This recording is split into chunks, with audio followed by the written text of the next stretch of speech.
Hi. I don't know if anybody's here, but I'm bored. So I just wanted to come live and see, if anybody's up this late or waking up this early, depending on where you are. Feels like chatting. So I'm just going to sit here till somebody says hello. So I had a couple of ideas, but I'll wait a minute and see if anybody pops in or, hey, Jeff. Well, thank you for asking. I've been okay. I hope you've been well. I guess while we're just, kind of sitting here, I can update you on what I've been up to. So, well, I guess I've been missing off of YouTube for I don't know, like what, 4 years now, something like that. Um, so right before Denise and Ericozy passed, I needed a break. I needed to do like real life things and um get out of a situation I was in. And um, so I took a little break and kind of started over. Hi, Jax. I was really just trying to have a real life for the first time because I had been, into gaming and probably like at least 14 years straight. I was into gaming. I didn't do anything with people. Um, and then I got into YouTube towards the end of that time and the cases. So I just never did really have much of a like a real life. So I figured it was time to have a little break. And then Denise passed and Ericozy passed, and I was like, well, now I really don't want to come back. But now that Linda's passed, I feel like instead of going away again, I should do something different. I should come back. So, you know, here I am. I'm trying to come back. I don't know. I think I've lost a whole lot of followers, or not followers, but friends. I've lost a lot of subscribers. I don't think very many people are expecting to see me anymore, so they just don't have notifications on or whatever anymore. Um, like in the old days where everybody used to like go to bed and they'd wake up and I'd still be live with my friends. And, it's just me now. Oh, thank you, Jeff. That's very sweet. Um, really. So, yeah, I was up in Illinois, like about an hour north of Chicago, and doing my real life thing. And my health was getting pretty bad. So, sorry, my hair's a mess. Can't get it to sort itself out. Um, my health was starting to get pretty bad, so I finally decided to um, look at that. That's just not much better, but whatever. I finally decided to come back down home where I'm from, Arkansas. Back with my family. My whole family's here. My kids, my parents, my brothers, sisters, aunts, and uncles. Everybody's here. So I'm back down here and been focusing on getting my health better. And now that I'm, feeling better, um, I feel like I could do this again. I don't know. I still have a lot of anxiety over it. I still am very shy.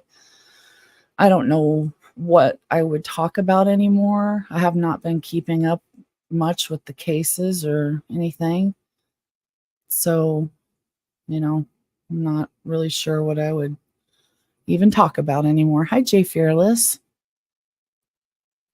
But so now John Farrak's book, The Wrecking Crew, just came out with a fifth edition um, with some new additions into it. So I thought maybe if anybody would be interested, maybe I could read it, for those of you that don't have the book or don't want to read the book.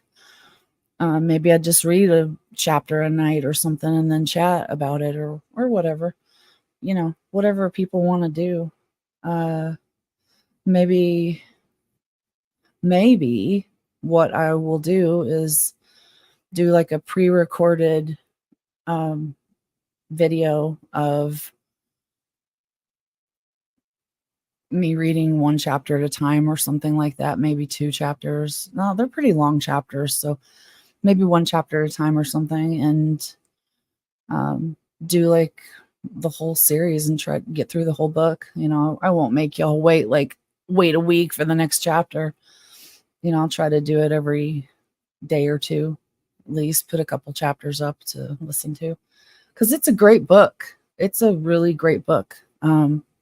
I got it way back when it first came out, and I was lucky enough because I lived up there that I was able to go and meet John Ferak at a book signing and talk that he was having.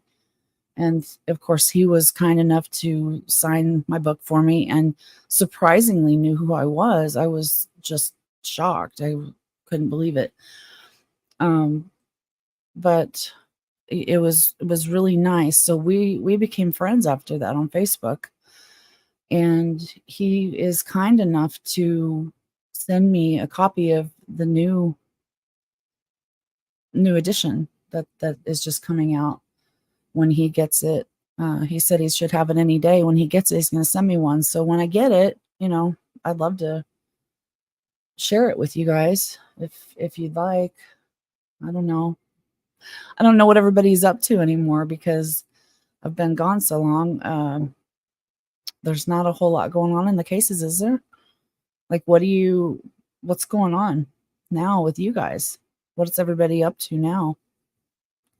Like, who are y'all watching, and are you watching anybody?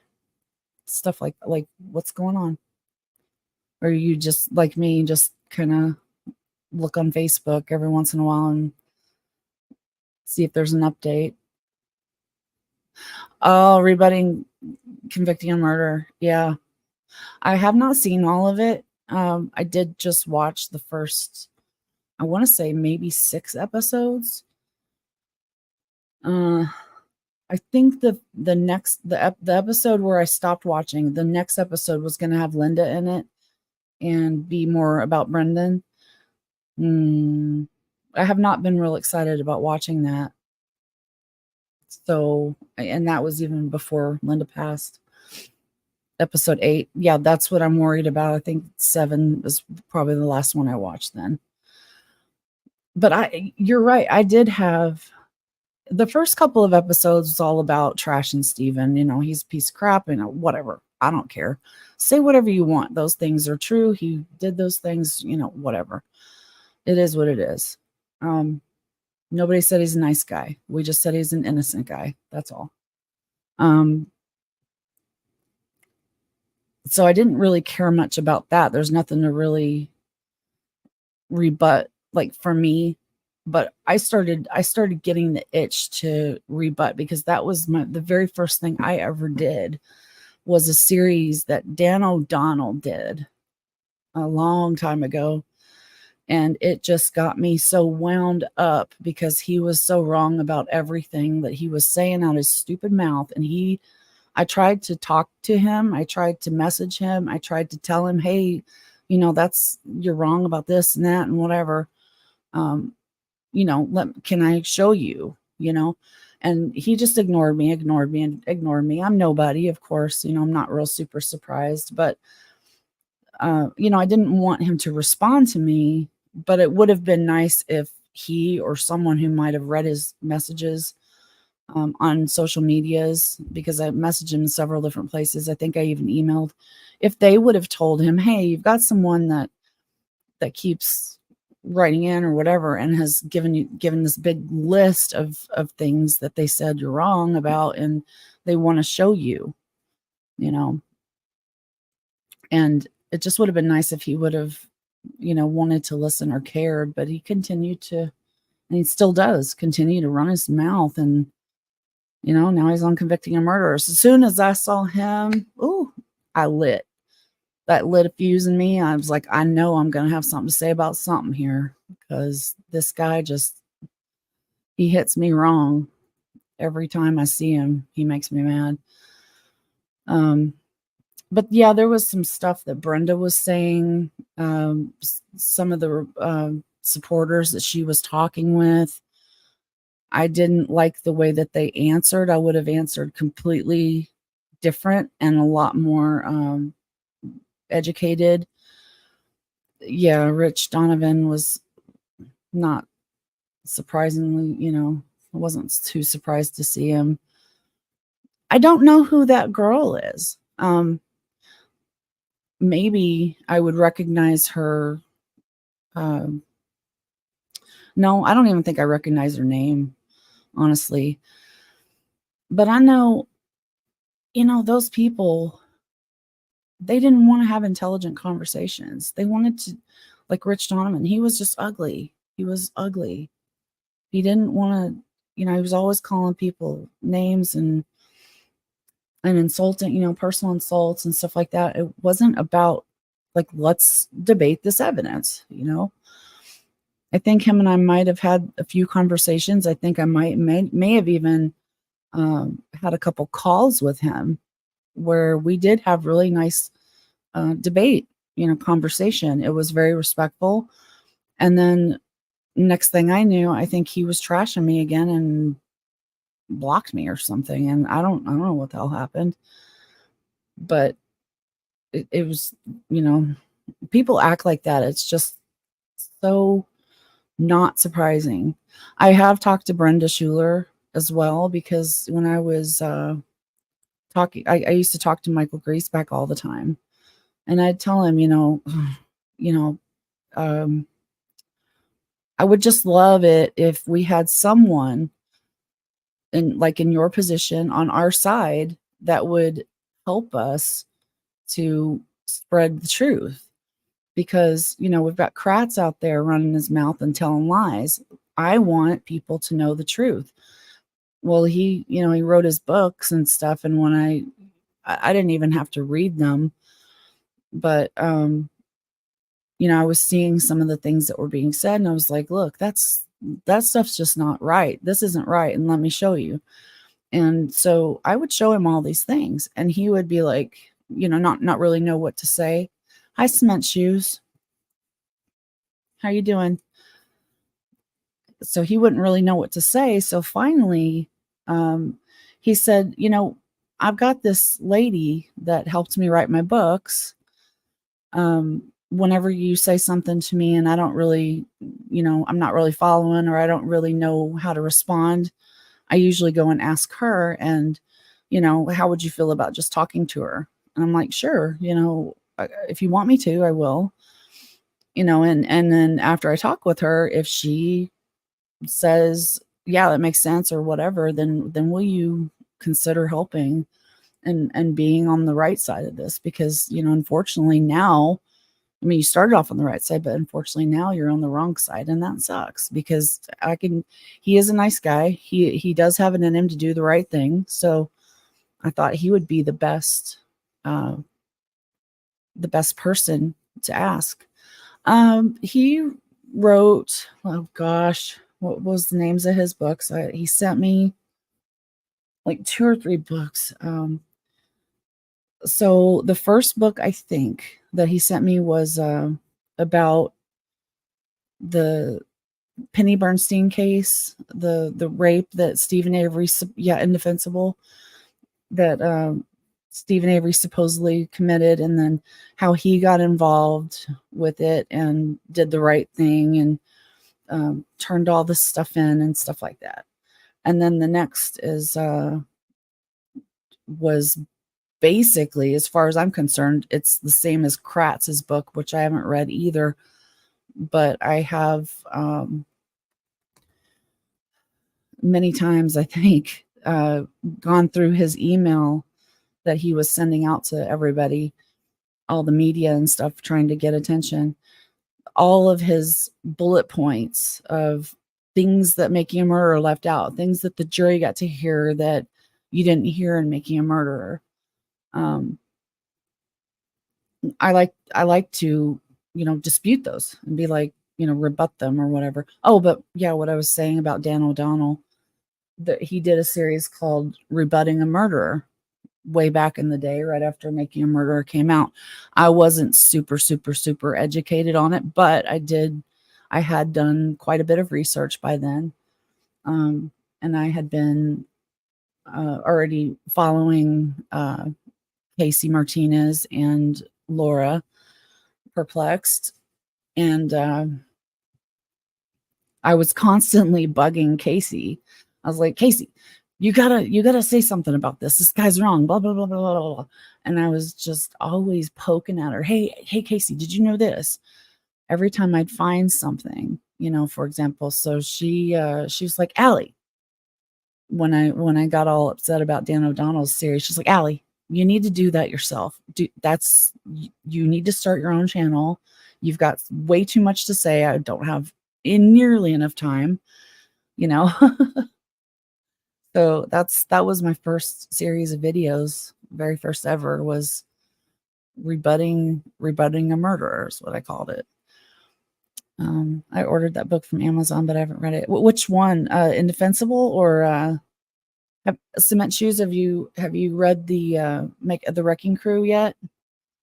Or did you know that there's a 5th edition that's just coming out now?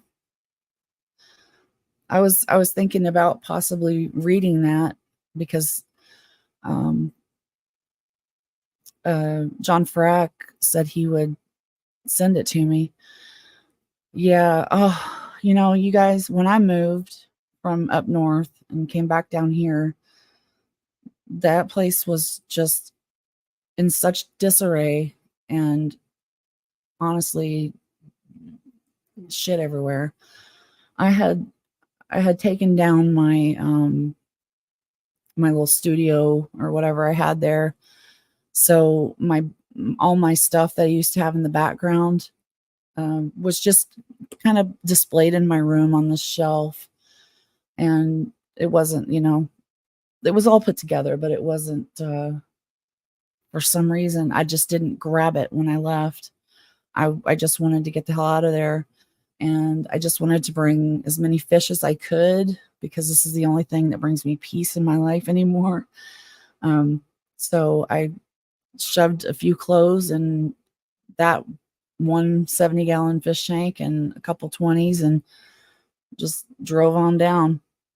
And I did not bring all my books, but Michael Griesbach sent me Indefensible and whatever the other 1 or 2 books that he wrote. The Wrecking Crew is a book that John Farrak wrote. I guess he's a reporter up north, like the Chicago area, that was covering the Making a Murderer cases. So he's been around, I guess, since the beginning.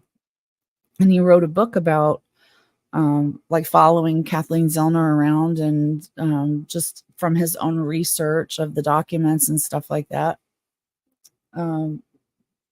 Probably using some of the community's research as well, But his book it's really good. It's really, really good because he links the document, not links. It's a book. He shows the documents that he's using and reading from. So it's not like, hey, this is my opinion, with nothing to back it up or show you why that's his opinion. And he's got some really interesting things to say about, like, Cuss Road, for example. That's one thing I never thought much about, was what was going on at Cuss Road. And he has this real huge thing in his book that just, my mouth fucking dropped. I was like, what?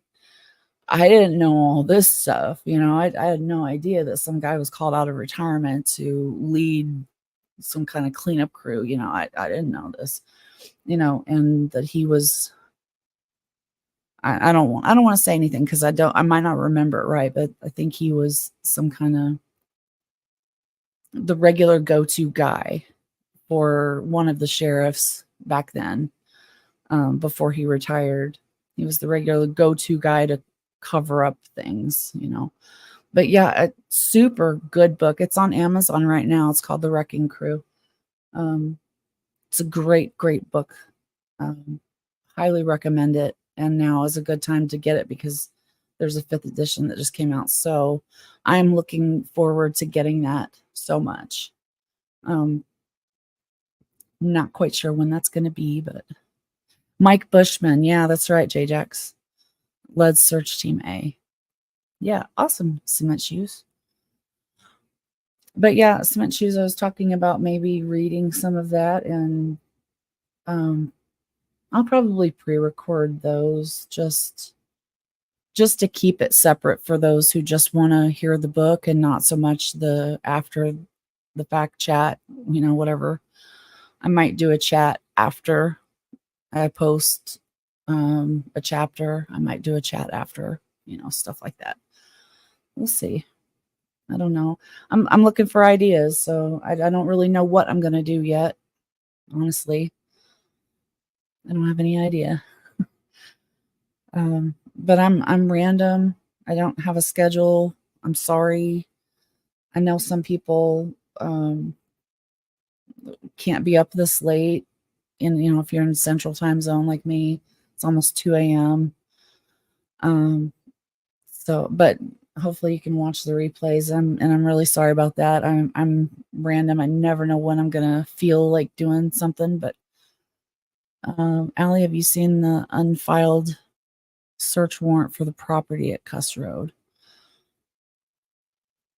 No, I don't think I have, J-Jax. Is that, did Wendy Baldwin write that search warrant too? What was it about? Like, what were they? Where were they? Were they wanting to search the deer camp? Oh boy. Oh, okay. Cement Shoes said there's an older case I'm obsessed with, the Rebecca Zahau case. No, I haven't heard of that. Cement Shoes. I have not heard of it. Where's that at?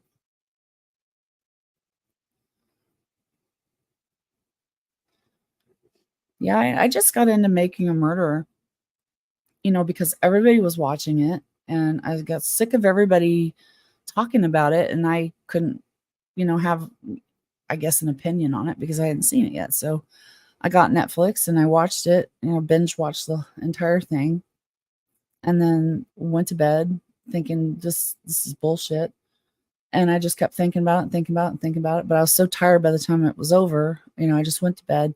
When I got up, I started searching, you know, and I think,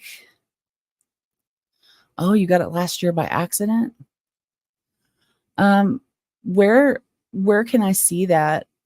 See, I don't even know where to find the documents anymore nowadays, you know.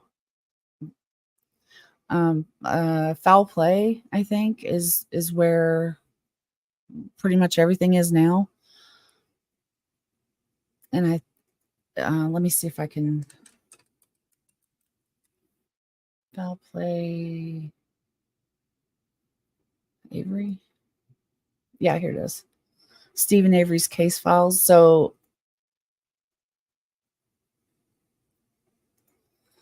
yes, Foul Play. Okay. Oh, good, good, good. So can you tell me where I can find it in there? Let me see if I can find it.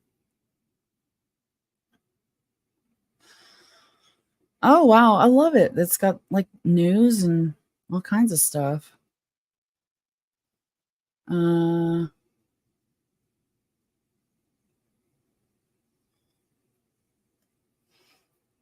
see. Library. I'll just say it's Stephen Avery. No. Let me see if you've answered yet. Okay, go to Stephen's library. Okay. Okay, that's where I'm at. I'll probably search, like search warrant. Damn it. Oh, Lord. There's a bunch of them in here. Oh, here we go. Search warrant drafts. Oh, 2 other residences on property.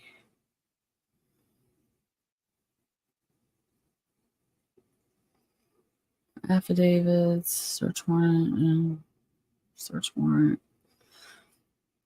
blood, computer contents, disturbed earth, entire property, car, 2 other residences on the property. Let's see. I think I've seen all those. I think. Oh, good grief. Is there not a page 2? Oh, that's not for that. Okay, let me see what you said. So, type in the search bar disturbed. Okay, disturbed earth. Yeah, I saw that. Disturbed earth. So yeah, I remember that. When wasn't it Colburn that went over to check that out and said, "Oh, it's nothing." Let's see. Let's just read this. Oh wait, let me see if I can share my screen. People want to watch that and follow along like that. So let's do that. Let me figure out how to share my screen. How do I do it? Present. There we go. Wait. I have to figure this out. So I'm brand new with all this stuff. I know, like, present. Extra camera. Well, let's just share the screen. There it is. And boom. All right, now hopefully that's working. Just make sure. I hope that's working. All right. To the sheriff or any constable or any peace officer of said county, whereas Detective Mark Weird of the Calumet County Sheriff's Department being duly sworn, has this day complained in writing to the said court, evidence located during a search on November 7, 2005 at N44 degrees, north 44 degrees, blah, blah, blah, located on the property of Todd and Carrie Vanderwerf in the town of Gibson, County of Manitowoc, State of Wisconsin. Evidence more particularly described as follows. The property is located directly to the east of the Todd and Carrie Vanderwerf residence, located at 4183 Cuss Road, Two Rivers, okay, and more particularly described as a marshy area containing cedar and other trees. The coordinates pertaining to an area of disturbed earth are blah. There are now located and concealed certain things, to wit: women's clothing, including but not limited to blue jeans, white button-down shirt, and a spring jacket. The body of Teresa Halbach? What? The body of Teresa Halbach, described as a white female, sandy blonde, 5'6", 135 pounds. Property belonging to Teresa Halbach, including but not limited to cameras, film. Okay. Sorry, I just flipped my shit. Okay, because they're not saying they found this shit. They said they're looking for it. God, I don't understand search warrants. Okay. Now they're looking for all of her clothes and her property, forensic evidence, including not limited to fiber, blood, hair, saliva, semen, palm prints, and fingerprints. I'm sorry, y'all. I got all excited for nothing so far. Instrumentalities capable of taking a human life, including but not limited to weapons, firearms, ammunition, knives, cutting instruments, ropes, and ligatures, blunt objects and other tools, including not limited to crowbars, tire irons, and shovels, objects utilized to wrap or encase a body or object, including not plastic bags, tarps, and boxes, any other items which officers identify as being related to the investigation of disappearance or homicide of Teresa Halbach. Wait.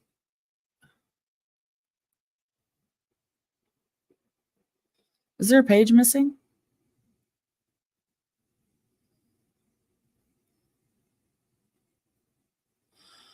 Eurofont was also informed by investigator Tom Fassbender from the Wisconsin Department of Criminal Investigation that blood was found in the 97 RAV4 belonging to Teresa Halbach.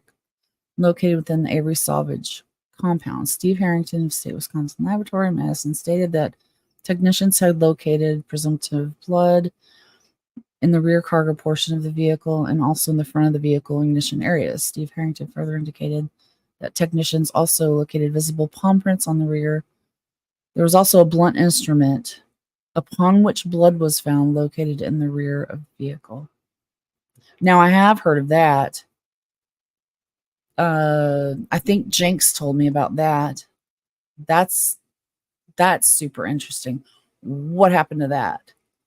Missing like the zipper, voicemail. I'm just gone like everything else. Okay. Number 13. Is that what I was just looking at? Number 13. Your affiant is informed that dog handler Julie Kramer from Great Lakes Canine utilized a cadaver dog in the search.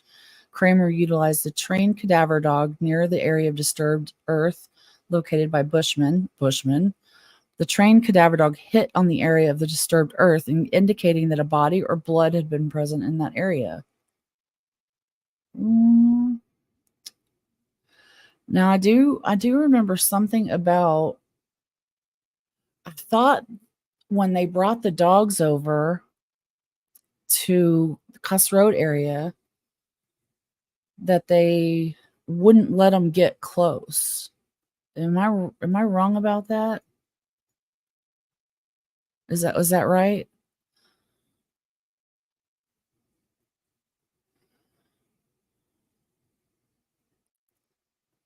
Loof, yeah. Okay. Man. So is any of this other stuff highlighted something I should read as well?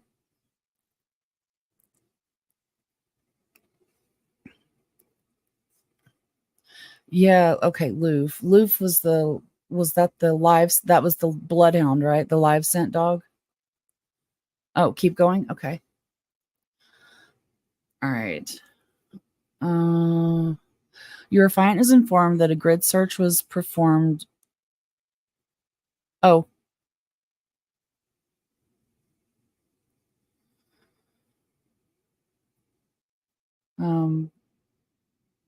Well, screw it. Let's just read this. Your affiant is informed that a grid search I'm doing 12. Performed by volunteers in an attempt to locate Teresa Halbach and evidence pertaining to her disappearance. Volunteer searcher Mike Bushman was assigned leader of Team A, working north and northeast from conveyor belt and gravel pit area immediately southwest of Avery Auto Salvage compound. Searchers were spaced 20 feet apart and contained a group of 12. A volunteer searcher in the group informed Bushman that he observed a disturbed area of earth. The disturbed area was located on Todd and Carrie Vander Wharf property located on Cuss Road. Okay. All right. We're going to skip down to number 14 now. Your affiant is informed that investigator Dietering identified the area of disturbed earth as having coordinates, blah, blah, blah, which is located on the property. Okay, we knew that. 15. Your affiant is informed that Sarah Fausk of the Kaukauna Police Department, accompanied by her canine unit Loof, assisted in the search. Loof is a scent trailing bloodhound who has proven to be reliable in the past. Loof was provided with the scent of Teresa Halbach near the residence of Stephen Avery.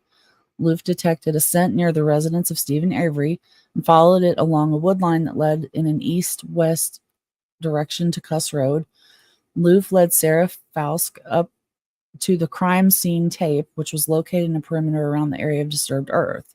The crime scene tape was approximately 40 yards from the area of disturbed earth.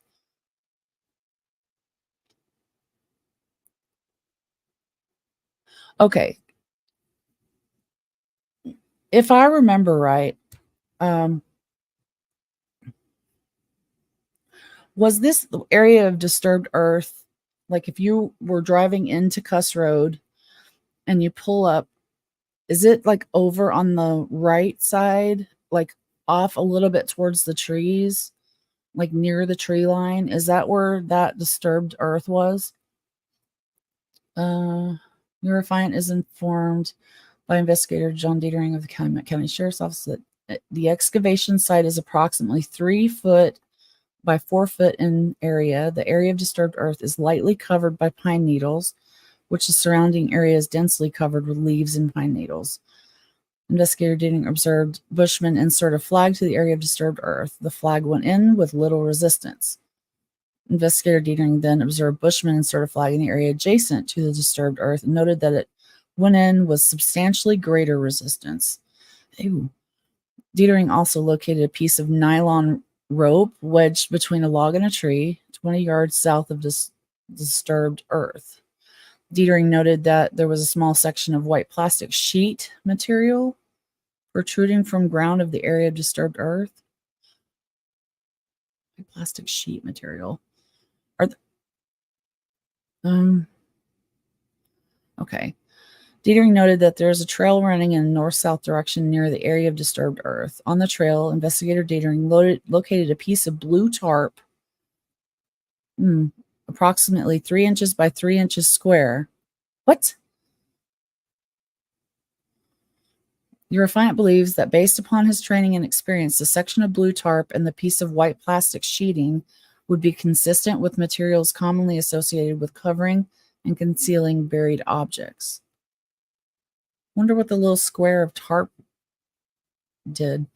Okay, 17. Your affiant believes, based upon information provided based on your training experience, that the items listed on the face sheet of the search warrant are likely to be found in the area of disturbed earth.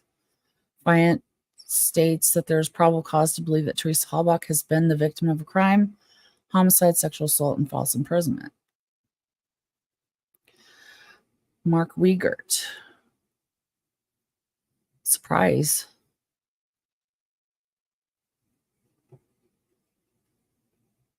Wow. What a mess. Good grief.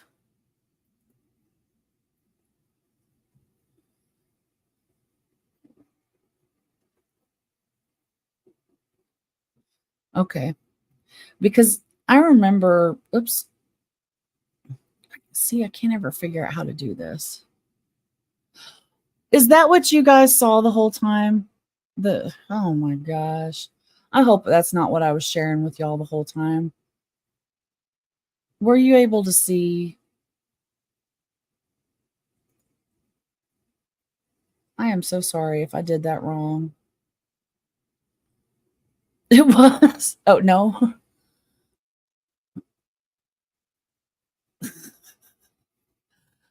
Yeah, the blunt body object. That's what? I I remember seeing in one of the police reports that they were looking for one of the tools from one of her toolkits that appeared to be missing. And I got the impression it was a tire iron. From her one of the roadside assistance kits or whatever. That it was that disturbed earth. Didn't they said it ended up being construction material. They thought they saw flesh in it. I remember that too. I thought they saw flesh in there, but it turned out to be like what they say, burned insulation. Remember that? So, they thought it was burned flesh, but it's burned material. That I think it means something. I do. That sounds, yeah. So I do like Zellner's when she went out there to that area and like went out into those woods there, because I remember that if you go off into those woods just a little bit, nobody can see you. There's houses on Cuss Road, but they're far up enough that they can't see you if you go just a little into the woods. So yeah, you could park down there on Cuss Road and or like I think like Zellner thought she thought that the Jeep had been put in in the trees there and left there for a little while. J. Jack says a rotten pallet and old peat moss bag is what they allegedly found at Cuss Road. I think they found something. I do too, and that's exactly what is in the wrecking crew. He's pretty sure that Bushman's whole role was to clean that up, because that makes the crime scene not on the Avery property and evidence not on Avery property, and point away from him a little bit. So can't have that. Got to clean that stuff up. And I think that's, oh Lord, I am way behind. I think that's what they were, what he's trying to say. Yeah, I'm so sorry. I'm sorry I did that wrong. Let me see if I can figure out how to do that right this time, because I want to present it right. I need to figure this stuff out.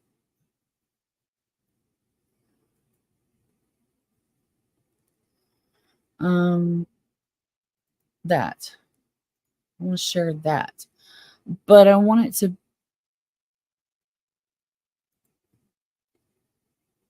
Oh, there we go. The only problem with it is that it's too small for me to read. So what do I do about that?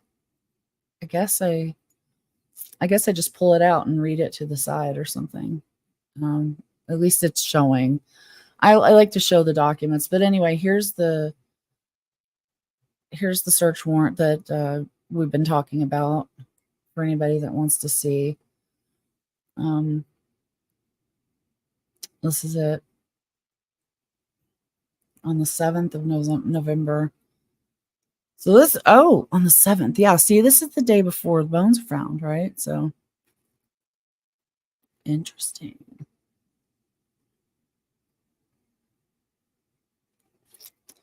Yeah, I should probably read this whole thing. But anyway, there it is. That's so cool. That's so cool.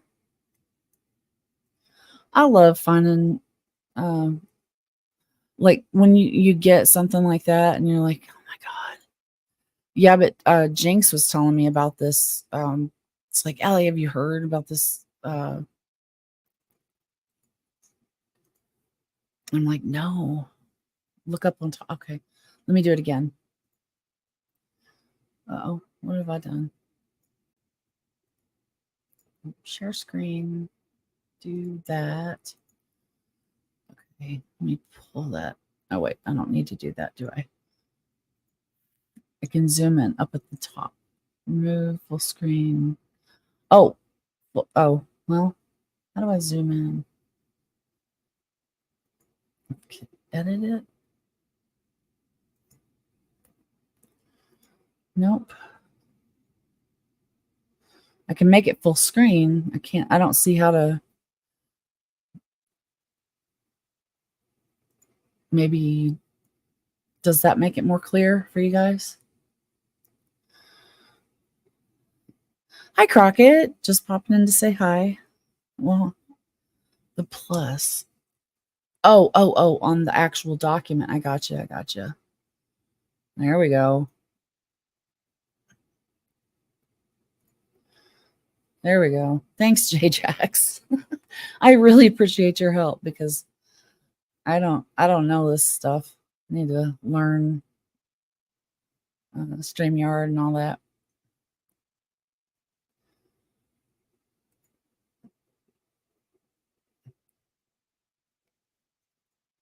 Okay, let's stop that. Well, this is fun. This is fun. Gosh, it's been a long time, Crockett, huh?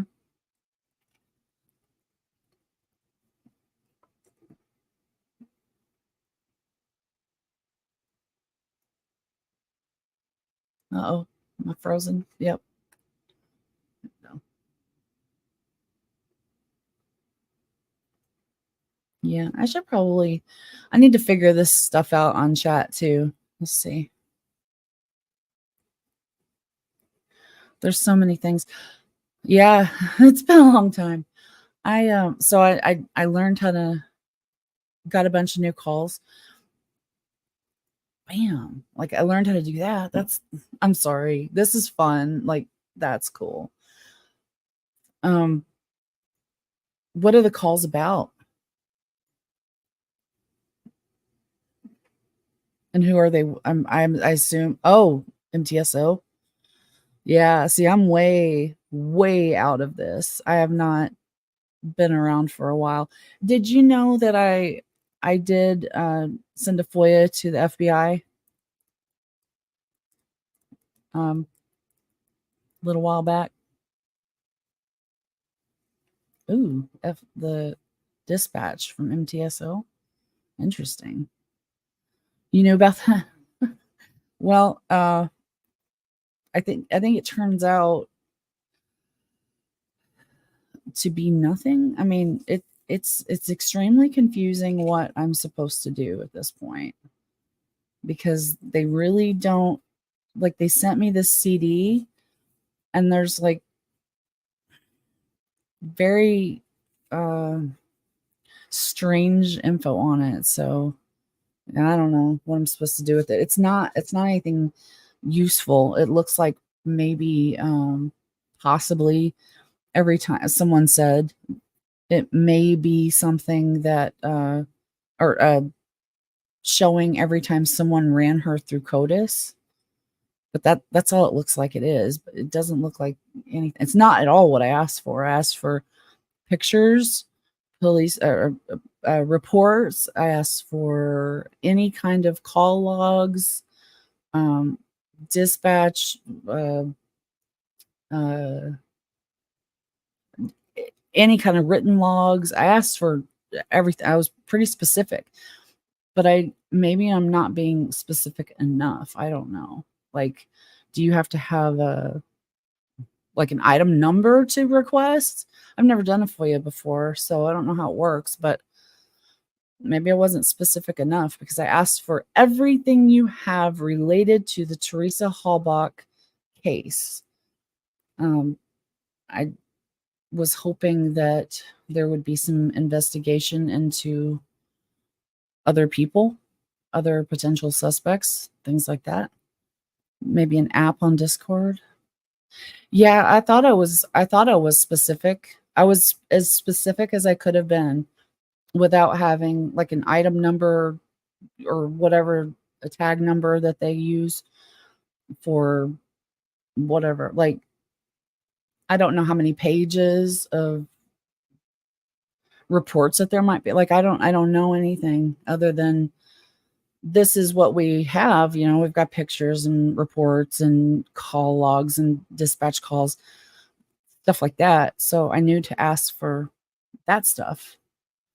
But then I also was very broad and by saying everything you have related to Teresa Halbach, missing person, homicide. Let's see. Yeah, I'll probably have to listen to those. I think so. Well, I guess it turns out to be good. It's better to request specific things. If you request everything, that typically will deny your request. Yeah, and you know what? Surprisingly, I applied for. I don't remember how they worded it, but basically, where I didn't have to pay, and somehow I got approved for that. Not that they sent me anything worth using, but what they did send me, I didn't have to pay for, thankfully, because I would have been really upset if I had, because it doesn't make any sense to me. Yeah, and I don't remember how I just asked for it. That's all I did. I just asked for it. Did you get the disk open? Oh, no, I have not found a newer computer near me to try to use that has a disk drive or whatever. I was hoping that someone that Linda knew that actually lives right here in the same town as me. I think he said his husband might have that. So I haven't heard anything yet, but I still have the disc, of course. And I guess I'll keep a hold of it, and maybe I'll just go get a little disk drive because maybe I'll need one anyway. I don't know. I mean, this is a gaming computer, so I didn't even think about having one of those added.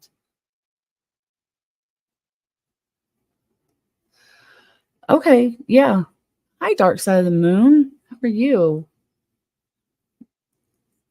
Uh, so Jax, did you see what I did get? I can show you right now.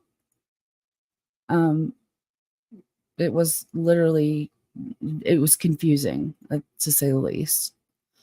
Um, let's see. Okay, so the first thing they sent me was, okay, hold on, let me share my screen.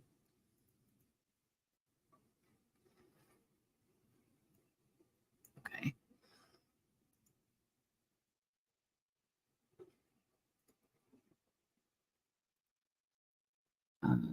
There we go. So this is what I got. It says, Dear Lisa Appers. Oh, there's my address. Oh, whoops, I just doxed myself.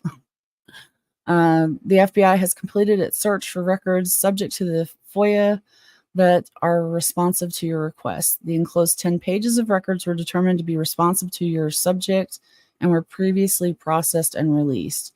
Please see the selected paragraphs below for relevant information specific to your request, as well as the enclosed FBI FOIPA addendum for standard responses applicable to all requests.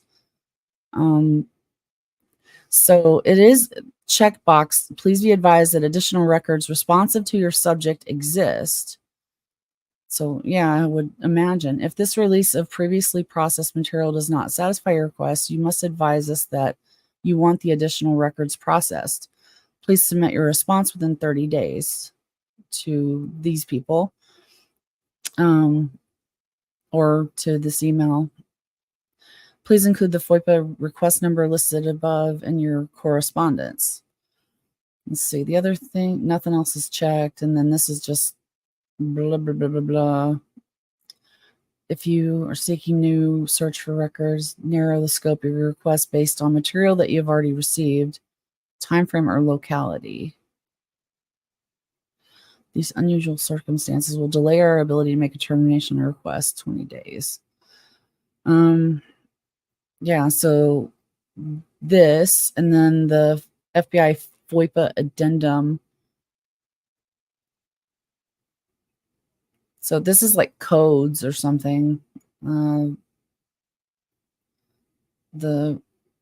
USC, the code 552 or some shit. Explanation of exemptions, Title 5, United States Code, Section 552. So that's what this is. This is the first one. And the second one is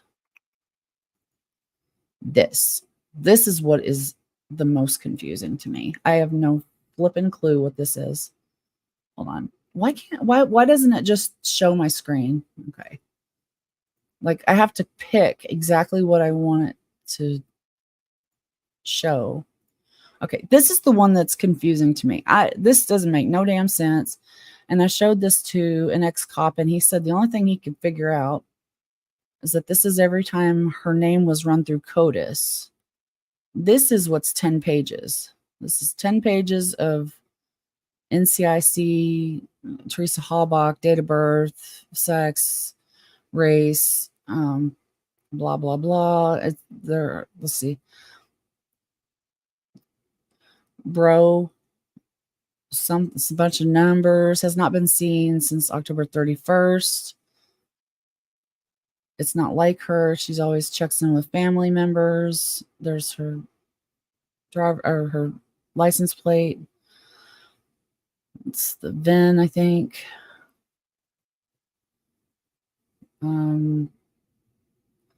Inquiries for reasonable match. Yeah, so it's 10 pages of this. Hasn't been seen, same thing, checks in with family, not like her. So it's all this same information over and over. Like, and that's what they said. Just that's all they could figure, that's what this looks like. But that's it. And then expired license plate. That's it. It's a bunch of nonsense as far as I can tell.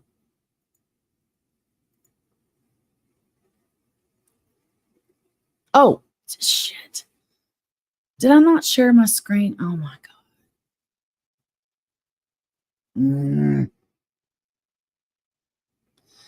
Okay, let me pull that up one more time so I can show you what it looked like. Let's see if I can figure out how to share my screen right this time. I did? Okay, good. Good grief. All right, good. Ugh. Yeah, it's late. I'm probably just a little silly. But it's fun trying to figure this stuff out. Finn. Is Finn here? Hey, Finn. I didn't see you come in. Hey, Finn. Oh, girl. I miss you, man. It's been a long time. How you doing?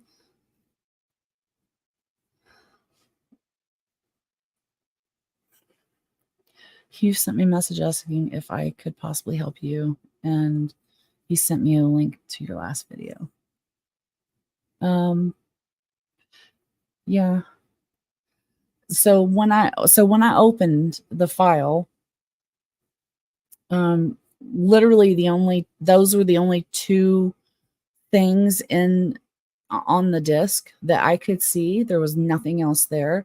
So I did email those to myself, and then copied it and kept a copy of them.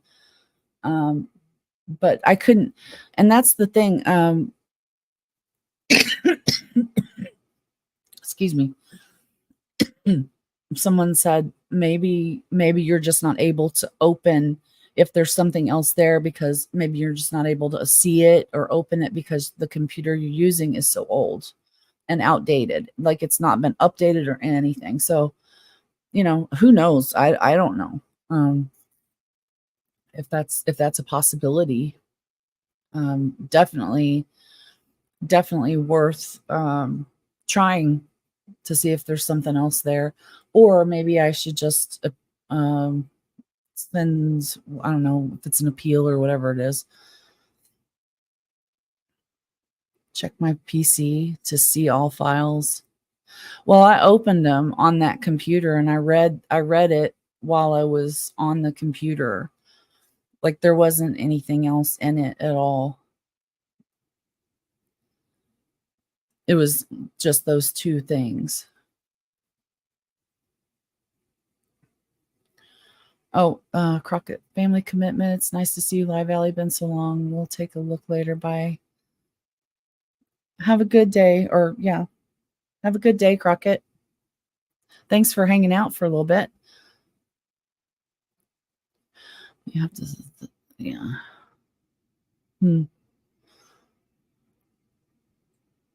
Hey, Fen, are you still friends with Julie? Pom Pom? Because I tried to message her and I haven't heard back. Is she doing all right? I actually had something I wanted to ask her about also. I think I sent her a question about something, and now I have a completely different question. Back in the day when we were doing like Mammothon and stuff, or we were making the rally shirts, she went into the Zazzle thing and put my name on it on my shirts, and I tried to figure out how to do that, and I can't figure it out. I can't. I could see where you can edit it or whatever, but there's nowhere to actually write that. She's working at Disneyland. Oh. Oh, that's too bad. Um, Disneyland. Is she still going to college?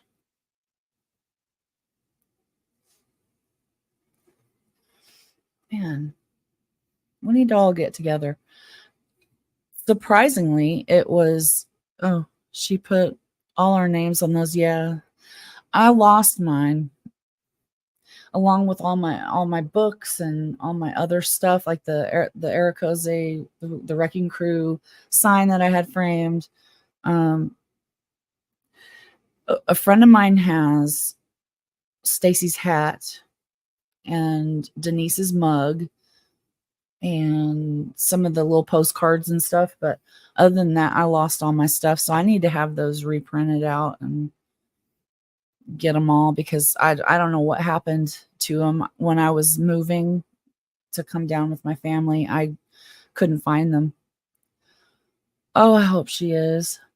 I hope she is. That'd be such a shame if she stopped going to college for that. She would have been great at it.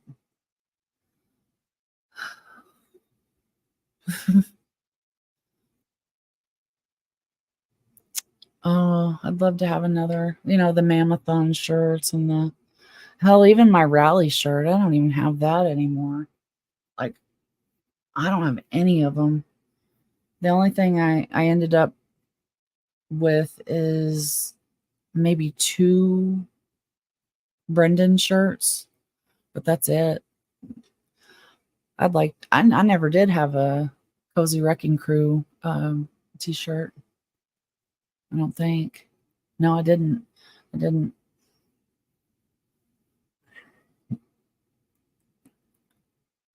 Yeah, I'd like to order all that stuff again and get because it's still actually on the Zazzle store, surprisingly. So yeah, I hate that I lost all that stuff or that I left it there because I couldn't find it. My place was such a mess and disarray. It was hard to find anything um, because stuff had been there for years, just being thrown around in places it didn't belong by other people. So, and having all my stuff moved around and some of it thrown away. And actually, I know one of my oldest son, he ended up swiping a couple of my t-shirts. So I know that it's possible that there's something still out there. I just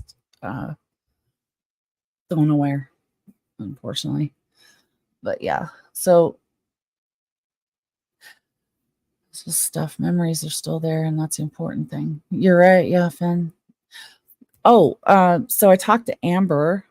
Do did you ever meet Amber? What was her last name? Oh gosh, now I have to look. Amber Lee.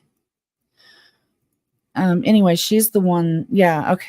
She's the one that started the whole Hangouts thing, and then we made the Discord. Me and Denise's son made the Discord for Ericoze, and then we lost it, and that was about the time I was like, I'm done with this shit because I'm not even trying to start that whole thing over again because that was a lot of work. It was a lot to keep up with. It was a lot on the mods. It was a lot on Ericoze and whoever was trying to moderate. Um, I don't want to mess with that no more. But it was nice to have a place to go and talk.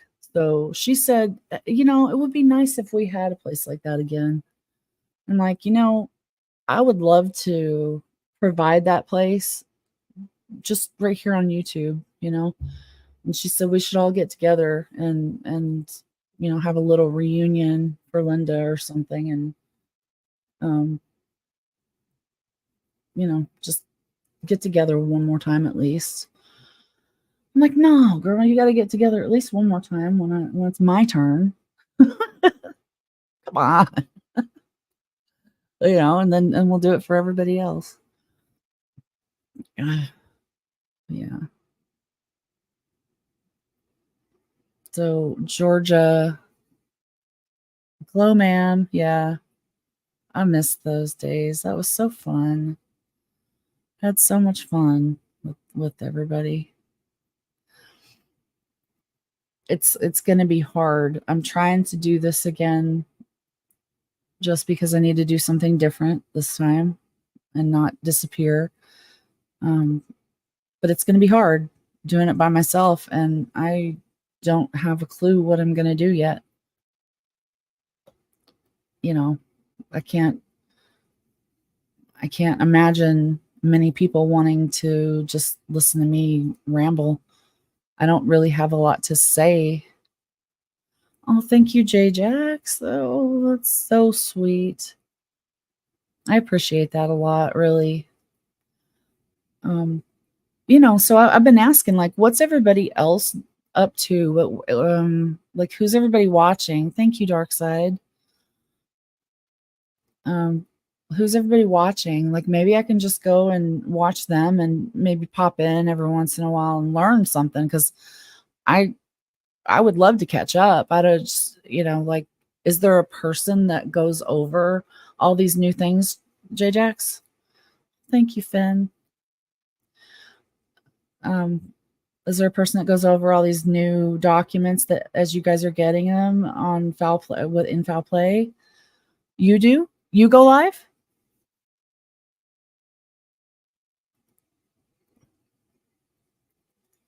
Hold on. Oops, I wasn't trying to do that. Ah! Damn it. Yeah. Foul Play is bullshit. Okay, so let me see if I can. Oh, no, that's not where I was trying to go. I was trying to go here. I'm going to go to your channel, J-Jax, and I'm going to subscribe. Okay, and click your bell. Cool. All right, I gotcha now.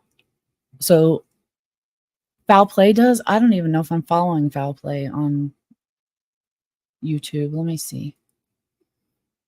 Oops, that's not the right thing I need. Gosh, I imagine I am. Foul Play.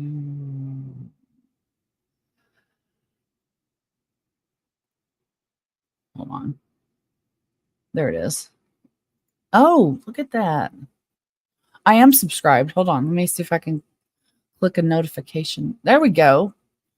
Now I've got a notification bell turned on for Foul Play. Sweet. Perfect.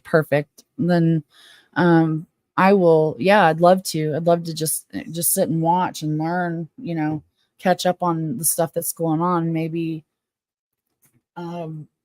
pop back over here. Well, hell, maybe I don't need to. J-Jax, did I ever talk to you about Linda's her interviews with Convicting a Murderer? Getting, because Linda was told, or under the impression, I think, that somebody from Foul Play was going to be recording those for her because she was live streaming to Foul Play or something during all of them. So, kind of to cover her ass in case they tried to edit and make her look stupid. I just feel so bad because I feel like you said earlier, I didn't comment on it, but I saw it and got distracted. But yeah, they shouldn't have been talking to her about, stuff that complicated. And I don't remember exactly, but I want to say it was something to do with DNA or something. But Linda, that's not the kind of supporter she was. And, she knew some stuff, but she's not a damn expert. And we don't need to make her look. I mean, what kind of a evil piece of shit do you have to be to make someone as sweet as Linda look bad? She just wanted to support. She wasn't trying to be a know-it-all on the cases or anything. Yeah, Foul Play. It has some good people there. You have live scheduled for Saturday and Sunday at 5 Central. Sweet. Is anybody, oh, is Sammy's in there, right? Because Sammy lives right here near me too, apparently. I didn't know that till very recently. I'm in Arkansas now. Anybody else in the Arkansas area? Because I would love to hang out. I think so, Finn. I think they J Jack said it was episode 8. Maybe it had something to do with Brendan, and I think it also showed Linda in there. I never watched that episode. Ohio? Oh, that's too bad. I was up near Chicago until just like this past December. Actually, it's been exactly a year ago today that I've been here in Arkansas. Sure has gone by fast. Jeez. Hey, that's always fun to find people that are. I just couldn't believe small town Arkansas finding out that Arctic Fox is right here in the same town. That's so cool. So it'd be great if his husband was able to um, look at that disc.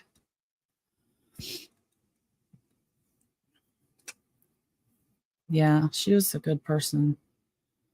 She's just trying to,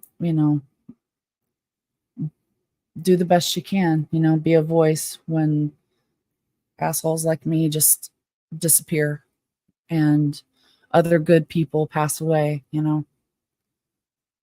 Uh, she's trying to keep people talking, and that was always our goal. Like Eric Jose always wanted to just keep people talking, and then that's what I always said. Let's just keep talking to people, and she was doing that, and I'm so proud of what she did.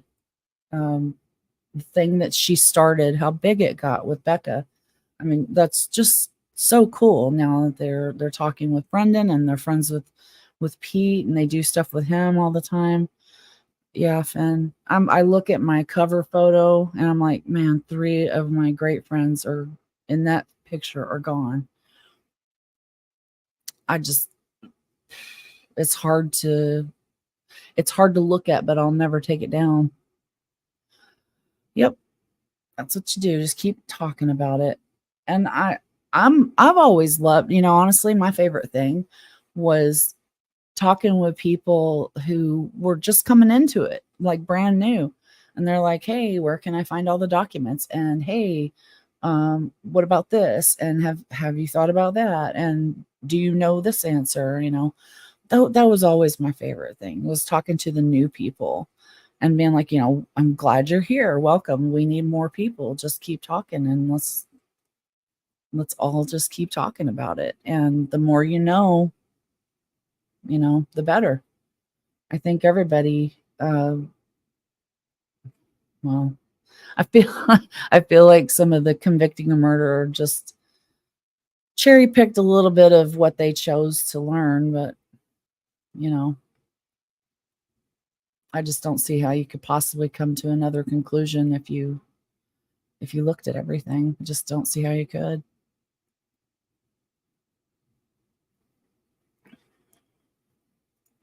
Oh, by the way, I mind her first time coming into your live, Ellie, then popping on a live. Great times. Yep. It's always fun. The goal is to go after man. Yeah.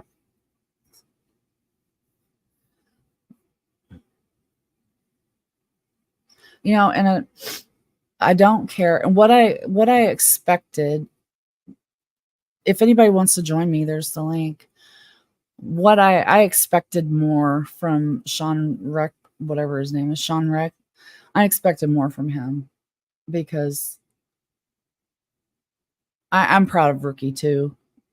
Rookie really, he stood up for us, and he's so intelligent, and Um,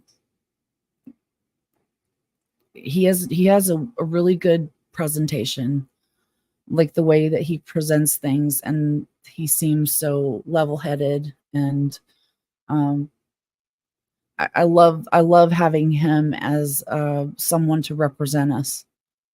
The others not some, especially the one that ended up turning. Are you kidding me? How do you are you serious? Because is it because of something that Brenda showed you? Are you joking? You must not know anything if you let her change your mind. She seems like she knows everything. She sure does. Yeah, Christine. She seemed Brenda, she seemed like she knows everything. It looks like it. She's got her shit together, but she's very, very much cherry picking some of that stuff and forgetting all the evidence. It's not the same. Like, if you have to leave something out to make it make sense to you, then it's not right. Kratz made an ass of himself and Ricky just stayed calm as hell. I don't think I got to see that whole thing yet. It's probably at the end. You know, like I said, I stopped at, I guess, episode 7. So I need to watch the rest of it. Becca was kind enough to stream it in her Discord there for a little while. And Jinx was helping her do that, but I'm not sure if they're still doing it.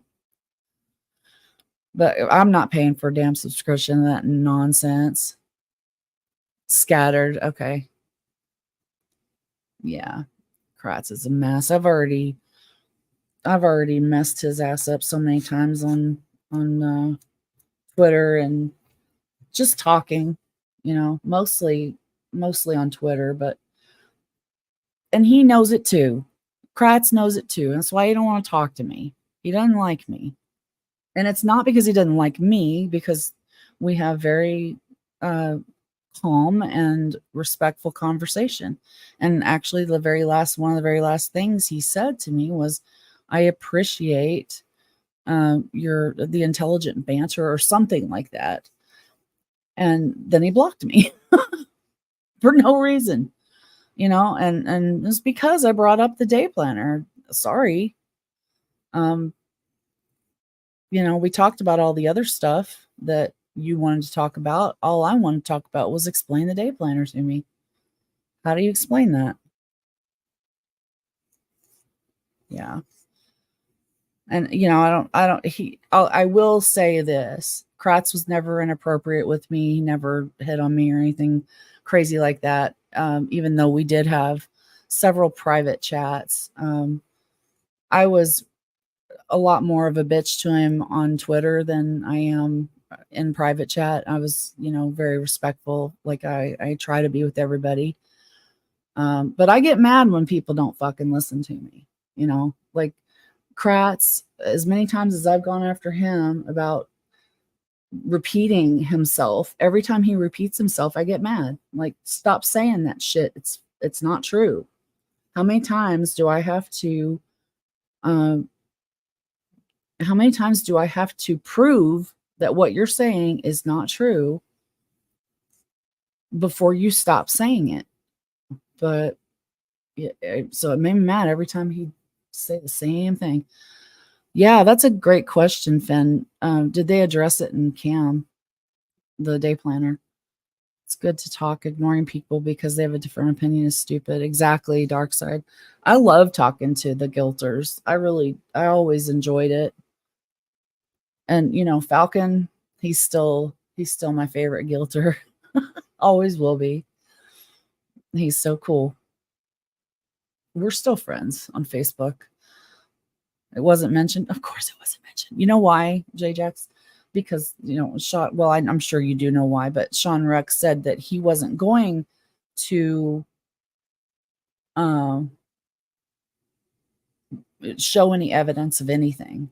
He wasn't going to dispute any evidence. There was not going to be any kind of proving who did or did not do it. Nothing like that.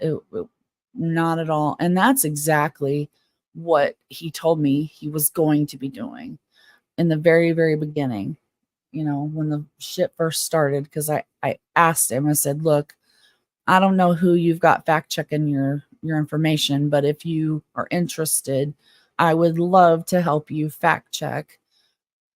And it went from there. And he immediately wanted me to debate Kratz, and I was like, "Sure, are you kidding me? I'd love to." Um, Kratz don't want to do it, but then Stacy, our singing friend, he ended up talking me out of it. He's like, "Allie, don't you dare! They're gonna make you look stupid, and you know it. Don't you dare let them get you on there with Kratz." And I was like, "Well, all right." So I went back to Sean Rick, and I was like, "Look, I don't think I can do the thing with Kratz, but I'd still love to help somehow. I'd love to have a group conversation with, like a couple of people on each side, and just have an intelligent, respectful conversation about one topic at a time. Everybody bring their documents. Let's go over them. Let's fucking prove one way or the other who's right here." That's what I thought that convicting a murderer was supposed to be. That's the way that Sean Rick described it to me. He said, "I don't care what the truth is. I just want to know what the truth is, and I want to find the truth." And I didn't think the truth he was talking about was what kind of a piece of shit Stephen Avery is. I thought the truth he was trying to get at is, are the guys in prison the right guys? I thought that was the truth he was trying to get at. But so I'm very disappointed in what it turned into. Foul Play did 4 interviews with Cam, probably 25 hours. Oh, wow. Used 5 or 6 minutes. That sounds about right. Yeah, though the other two, Paula was great. Foul Play was great. It's just those two. Yeah, isn't that funny? I love, and that's I don't know how many times I said that to Sean Rick. You're talking about making a murderer leaving things out, and you're like legit doing the same exact thing. What you're leaving out is that the stuff that you just said is not true, and it proves that it's not true. That's what you're leaving out. A lot of stuff you're leaving out, actually. Like, you know, why don't you talk about some of the theories? Did anybody talk to Rookie? Did anybody, like, aside from stupid Kratz, but did anybody talk to Rookie? What did you guys in Foul Play?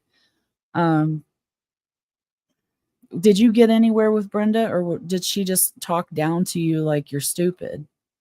Because it did not look like a completely respectful conversation. She looked like she was, being very rude to you guys. I didn't like it. I didn't like her "I'm smarter than everybody" attitude. I hated that. Because shit, girl, I gotta look everything up.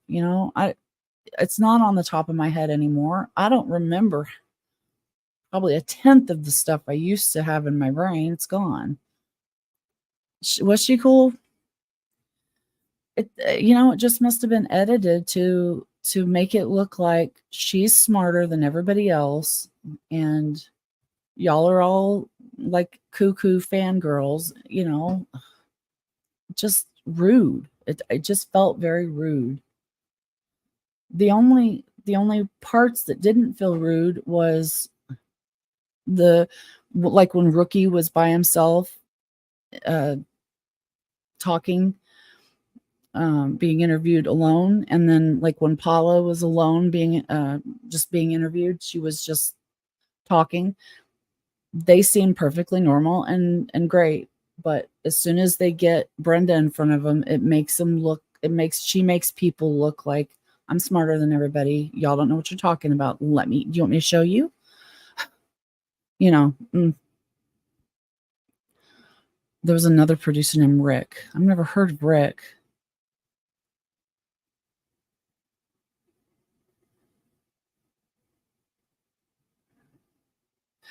Oh, they had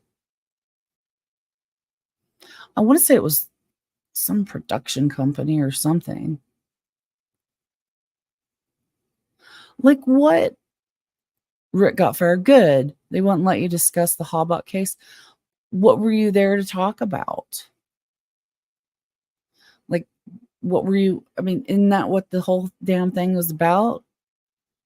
Like, what were you supposed to talk about? Do I have any Guilter friends apart from you? Oh, I didn't know you were a Guilter, Dark Side of the Moon. But yes, Falcon.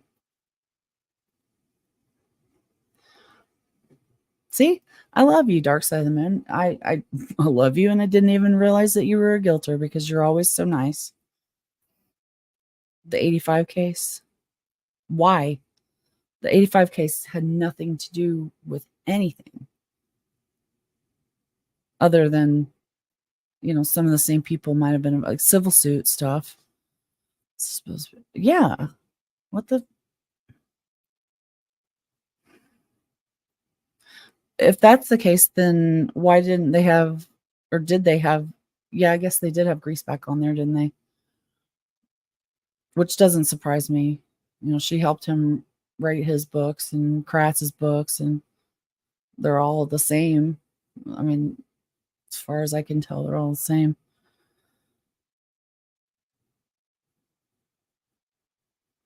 They were building a case against Stephen. In 85, you mean? Oh, yeah, Uyghur. I'm not surprised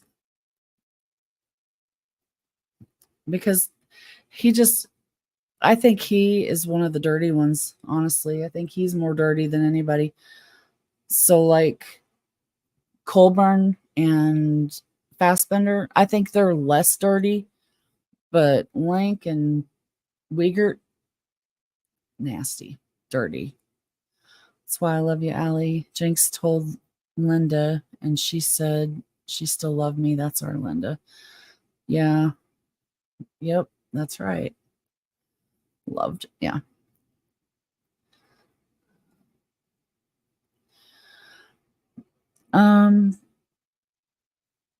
I just see now I would have been did you guys say this doesn't matter? This is stupid. This does not matter. No. I don't want to talk about what he did. He's a piece of crap. Nobody is arguing that. So why even discuss it? You just want to get us saying it on camera. I've said it 100 fucking times. He's a piece of crap. I mean, pull up that beautiful beam footage instead of the little clip that you got of me looking stupid, because that was literally from my very first video I ever made. And yes, from my very first video I ever made, the very first rebutting a murderer, Dan O'Donnell. It was talking about Sandra Morse. She's hanging out in bars. Like, I was kind of not sure. I was so shy. I didn't know what to say, but thanks, Dark Side. But I wish that I could have done this because I just would have been offended. Are you kidding me right now? This is what you want to talk about? Do you want, I'll say it 10 times if you want me to. Stephen Avery is a piece of shit. He's an asshole. He's a bad person.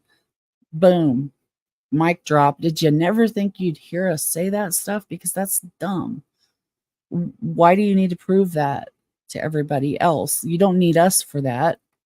If you want to show the documents of how much of a piece of crap he is, then show it. Why do you need to talk to our side? Because we're not about that. We don't give a crap about it. It's stupid. Doesn't have anything to do with whether he's guilty of killing Teresa Halbach or not. Not at all. Yeah.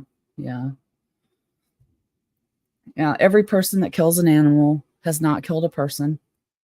Just saying. Every person that has beat on their girlfriend or wife has not killed a person. Just saying. So you know, every person that had a troubled teen life and did some vandal shit didn't turn out to be a murderer either. So what exactly? Just the combination that he's just a thug bad dude. So he still didn't still doesn't make you a murderer. It still doesn't. Thinking about revisiting 80 more things, wondering how well they'll hold up now 4 years later. Oh, perfect. Perfect, Finn. Yeah. Yeah, Jax. I just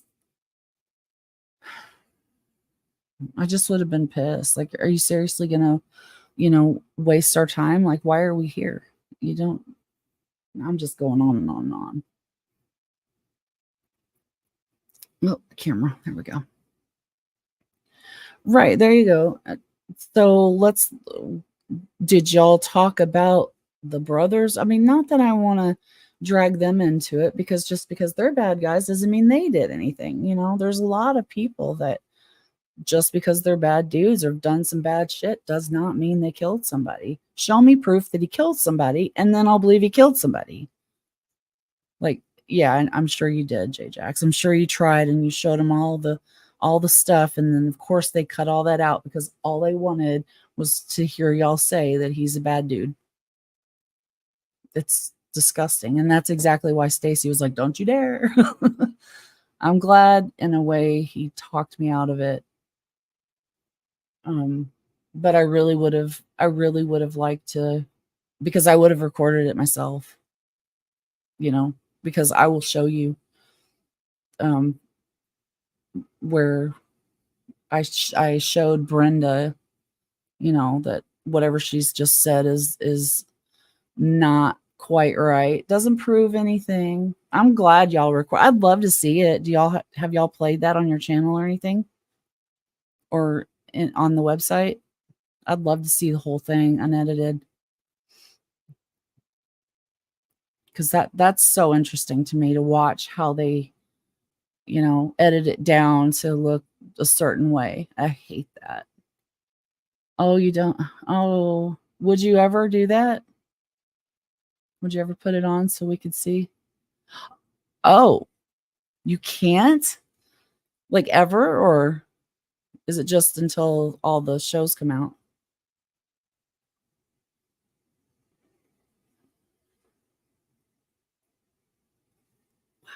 That sucks. Ooh.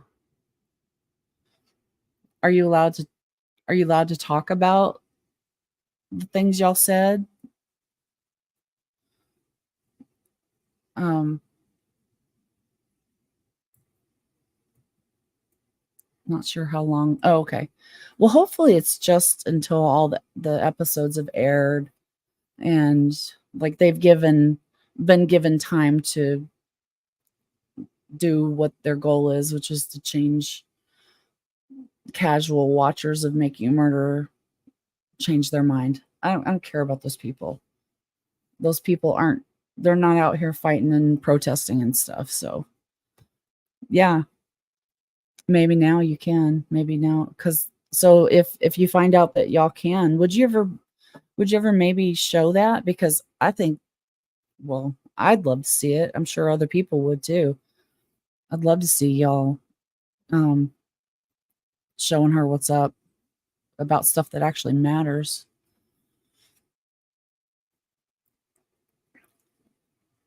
It's just, uh, and I hate that, when you try to say, like what I've said, uh, just because he did this doesn't mean he did that. Just because he did this doesn't mean he did that.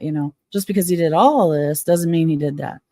I'm not making excuses for anything he's done. Everything that he's done is disgusting and wrong, and um,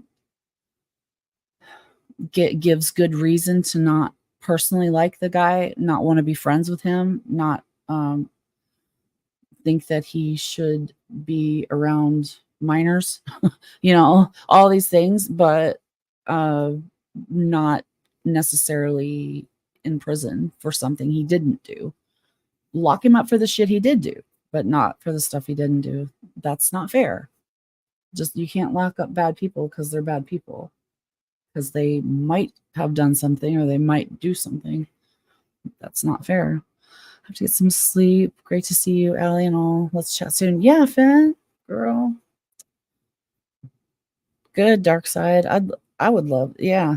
Everybody would watch it, Jax. Good night, Finn. I love you. It was so nice to see you. Yeah, Finn, we need to I agree with Finn. We need to talk to Dark Side of the Moon and see where we went wrong here. Dark Side of the Moon. Why do you watch me if you believe they're guilty? I'm curious. Do you want to come on here and talk to me about it? I'm not going to say, yeah, we weren't there, so it's hard to say 100%, but to be as sure as you possibly can without being 100%, that's where I'm at, and it's nobody's wrong for trying to figure it out and discuss it. I love having those discussions. Like, what is your biggest reason for thinking that they're guilty? That's my favorite question to ask people who think they're guilty. What's your biggest reason? And let's talk about it. And a lot of them say, well, her bones were found in the burn pit. And then, we'll have a really nice, detailed, long conversation about it. Let's talk about that. And then now, okay, let's move on to the next thing. What's the second biggest reason? Well, his blood was found in her RAV. The car was found on his property. All that stuff, right? The key was found in his bedroom. Those are all the big things. That's right, Dark Side. See? Doesn't matter to me. If you're a good person, if you're respectful, I love you. And I don't care if we don't believe the same thing. There's no reason to dislike somebody just because they believe something different than you. Because, you might be wrong, they might be wrong, but at least you're being respectful to each other. Somebody's wrong, but as long as there's respect, right? Someday you'll chat with me. That's awesome. That'd be great. I'd love that. I would love it. I seriously did not either know or remember that you think they're guilty. I'm sorry. I'm sorry. I guess I've always just assumed that you thought that they were innocent because you were always here with us. That's so nice. I appreciate that. I'm not sure why you're here, but I appreciate that.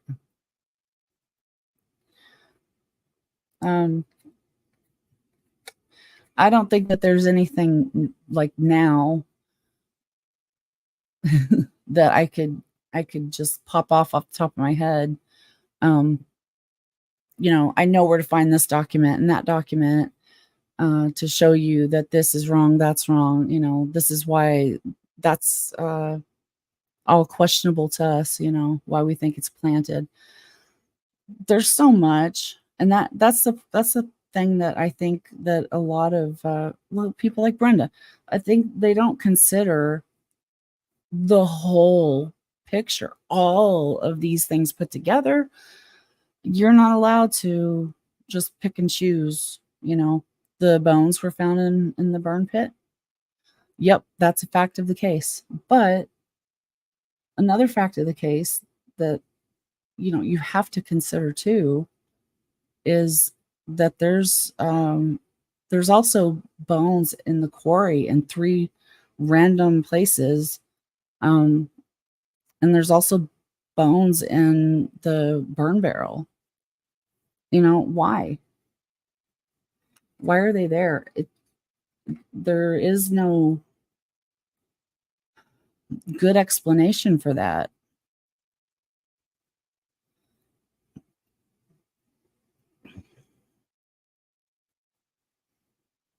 I thought there was a video, Jax. Well, there's a video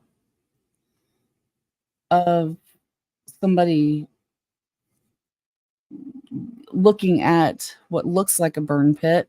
Can't tell that it's Stephen Avery's because they never zoomed out to see where they were when they were taking this video, but you could see wires and stuff from the tires and stuff like that intermingled with the bones, like they describe. But oh, really? What changed your mind, Darkside? Jax, do you know what I'm talking about? That video? It's a oh god. I don't know who took the video, and I don't remember what that was. It was insulation.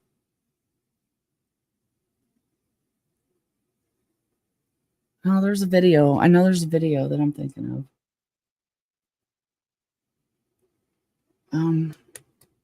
Couldn't tell you where I saw that, but I remember there being a video in the wire. Yeah, it's wires, and they're kind of poking around in it, overturning things and scooping away, moving away ash and stuff. And you see what looks like little pieces of bone. They zoom in real close onto it. And it is kind of intermingled with the wires of the tire, if that's a bone. I don't know. I'm not a anthropologist. It's an anthropologist, but anyway, I'm not an anthropologist, so I couldn't tell you if it's a human bone or if it even is a bone or if it's a rock. I couldn't tell you the difference. But yeah, it was a little short video. Is it a video, Jax? Because I remember it was a video. But I also remember some pictures too. And I think the pictures were the same thing of the video.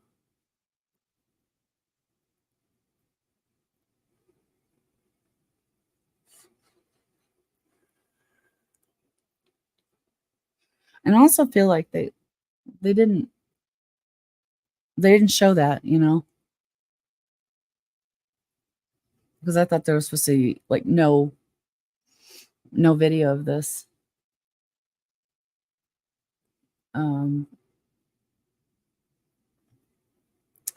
Yeah, prove it was what they thought it was.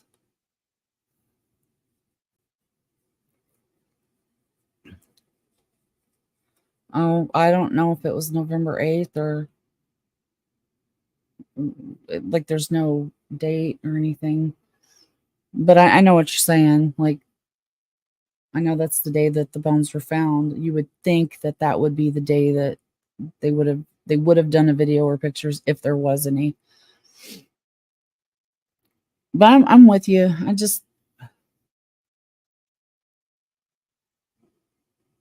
I think about those things like, yeah, there was, you have to ask yourself, how did the bones get into the burn pit if they were there? How did they get there? Why were they there? And why were they in other places? Because there you go. Pevito may have taken a video on November 10th. That it could be. It was, I think it was just a little couple minutes or so. It wasn't a super long video, I don't think. But yeah, why are there bones in other places? Doesn't make any sense. I still, no matter what, no matter if you believe Stephen did it or if you believe that someone else did it, I still can't explain why there's bones in the quarry in 3 piles. I don't. Why? Why were they there? I don't know. Now I can totally make sense of why there's a little bit of bones in the burn barrel, because I think it could have been used to move the bones to dump into the fire pit, or the burn pit, because if the majority of the bones are there in the burn pit, it's not Stephen moving them away from his property. It's somebody moving them to his property, because he's not out in the quarry burning her and then bringing the bones back and throwing them in his own backyard to frame himself. That would be stupid. But so who did do that? Also, think about the trial when Buting was trying to find out who called or who checked Teresa's messages, her voicemail, from a different phone on November 3rd, the day before she was reported missing. Who did that? And then Kratz had that whole breakdown. If they're trying to suggest that she was maybe alive, maybe we could have prepared for this. And, Judge, I don't see the relevance and all that stuff. Yeah, I don't see the relevance of somebody checking Teresa's messages from their phone the day before she's reported missing, and she's supposed to be dead. I don't see the relevance of that. Really, Judge? Are you kidding me? Yeah, Buting. He tried like hell to get that in there, and stupid judge was like, nope. Why, if Stephen moved bones, did he miss a bunch in the middle of burn pit? Yeah, you would think that if he was trying to move bones away from himself, he would have not left the majority of them in the burn pit. And how hard is it to just scoop out the whole damn thing and get rid of it all? I mean, you've got a quarry right there, and or you've got water. Just throw them in the water, and they'll be gone. But it doesn't matter, because there's no way. It's completely impossible to have a fire that would burn bones to that condition in an open pit. So if anybody thinks that she was burned there, they don't understand that it's just not possible to get her to that condition in a day, in a night, in a few hours, a couple of hours. Oh, man.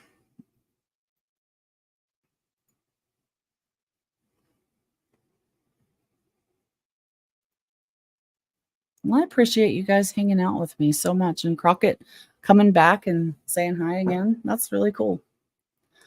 I hate to do this, but I just really want to pop out and have a cigarette real quick.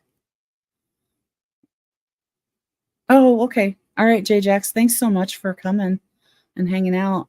It was great to see you too, and Crockett and Darkside and Finn and everybody that's here. I really appreciate it so much.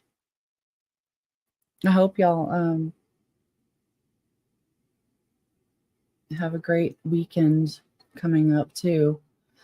And hopefully I will remember to catch you guys live on Foul Play, because I'd love to watch and see what you guys are talking about.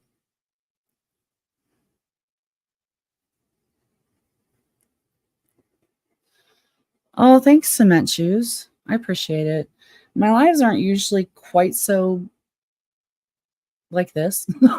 I'm used to having somebody else on with me. It's not usually just me. So, but I love just chatting with people. I've missed seeing everybody, and a lot of the names I recognize. It's been so long, but names you'll always recognize. And that's great. That's what I love about this whole community is people just go and support everywhere they can, and it's just, you guys are the best. You really are the best. I'd see all the same people, and thank you, Darkside. I'd see all the same people like in Eric Cozy's, and then they'd pop over to mine, and then later on, they'd end up with Linda and Denise, and that's so nice. Heck, everybody is so great. Just love you guys. And unfortunately, I can't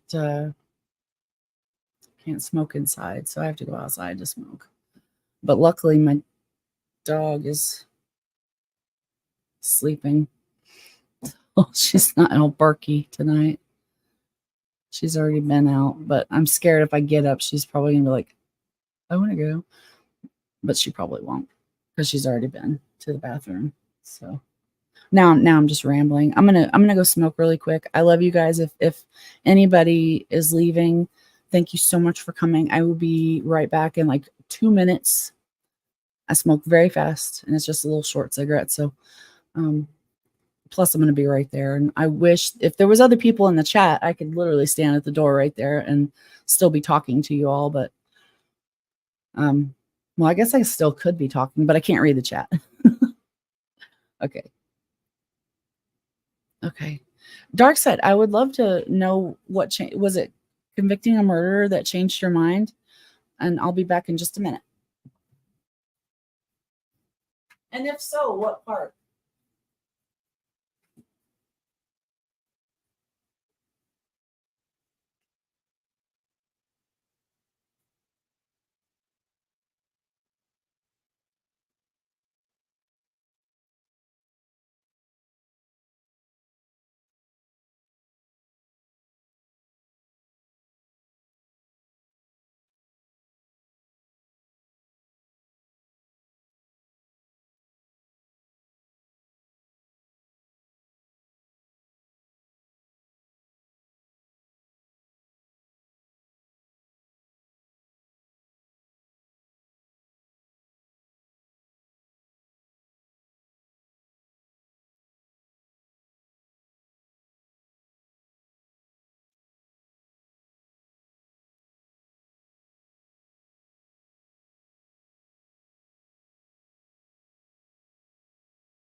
Okay, I'm back.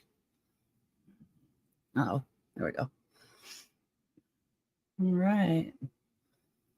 hopefully we still, wow, still 10 people here. Thank you guys for hanging out. So, the one for those of you that are here, has anybody not read The Wrecking Crew yet? Was it? Yeah, I ended up not smoking the whole thing because have you ever had one of those? Well, if you're a smoker, have you ever had one of those cigarettes that's just really hard to take a drag off of? I rolled that damn thing too tight, apparently, because I roll my own cigarettes, and it was just the end of the bag, and so it was just real fine stuff, and yeah, it was too tight. It's too hard to take a drag off, so I just like put it out halfway through.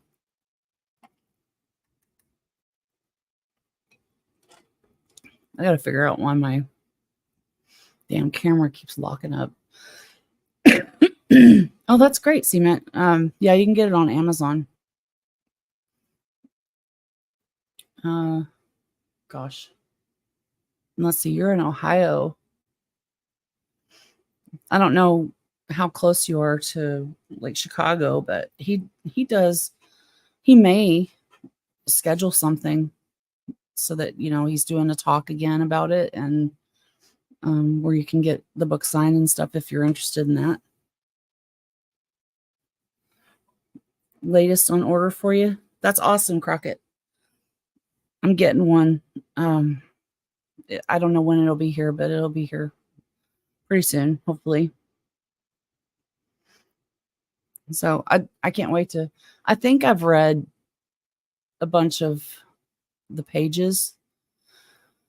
Have you guys read the pages that are in there, or the interview with Zellner interviewing Steven? If not, I could read those to you if you want. I have those.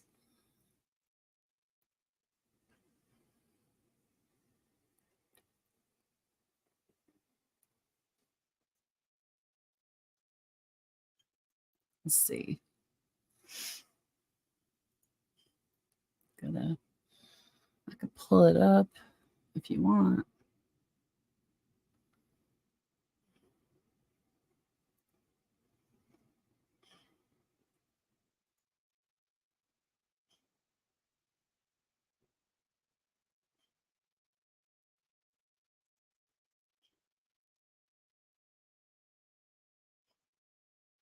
Oops.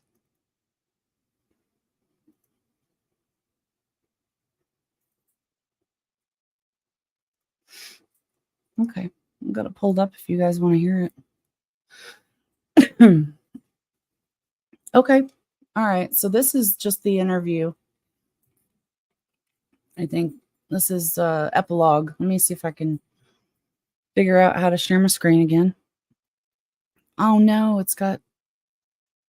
Oh man, I don't know if I should do that. Hold on.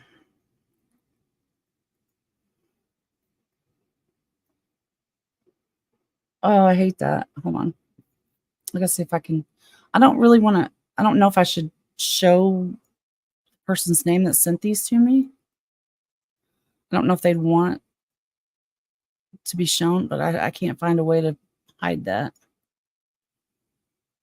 I don't see why it matters, honestly. She's a YouTuber too, so hopefully it's okay. I don't want to upset anybody. Hold on. Let's see.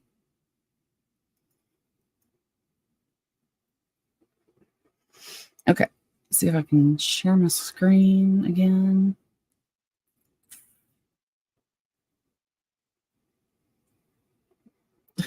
Where is it?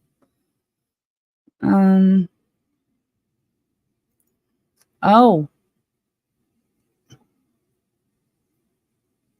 Can I not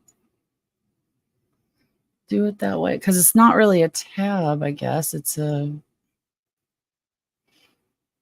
slide, maybe? Can I drag and drop? Apparently not. Okay. Shit. Oh, crap. How do I do this? You have a dog? Yeah. Oh, yeah. Her name's Arrow. Oh, she's hiding now. She's on the other side in a little ball for some, I don't know why. She's her name's Arrow. She's just turned a year old in August, and she's Anatolian Shepherd and Great Pyrenees, which is they're trying to make it like a real golden doodles, like a real breed. Probably call it an Anatolian Pyrenees. Y'all, I don't know how to share my screen and extra camera. Oh, no, I can't do that. Share screen.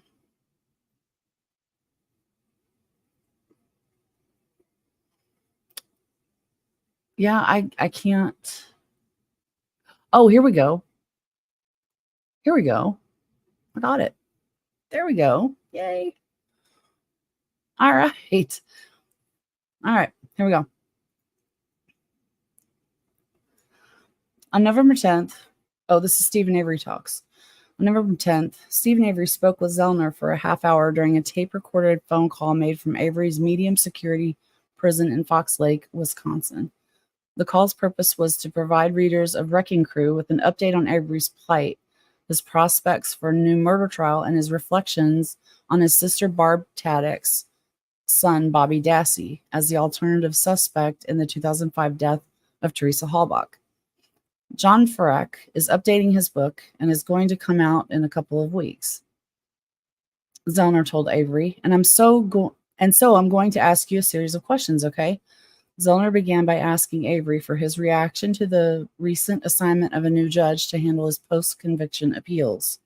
Well, it was about time. Get rid of her, Avery said, referring to the Sheboygan judge, Angela Suckowitz.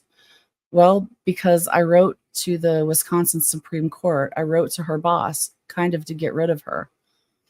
Actually, the way this happened, Zellner explained to Avery, she made a motion to the court to be removed from the case, so they didn't remove her. She removed herself.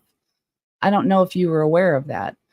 It didn't have anything to do with what we tried to do, because we filed formal motions a couple of years ago, but there wasn't any legal way to have her removed. I mean, people complain about judges all the time, but what she did was she removed herself, so she's off the case. What do you think about having a new judge? Well, a lot better, Avery answered. Terrific, better than her. I don't think she should be on the bench. If she can't follow the law, then she don't need to be on there. He's so dumb. Zellner's next question pertained to the newly elected judge from Manitowoc, Anthony Lambrecht. I hope I'm saying that right. Lambrecht, who was just assigned to handle Avery's post-conviction appeals. Well, I know he's 6 months on the bench, Avery replied. He works for the public defender's office and some on the police department, but that's all I know. Oh, Lord.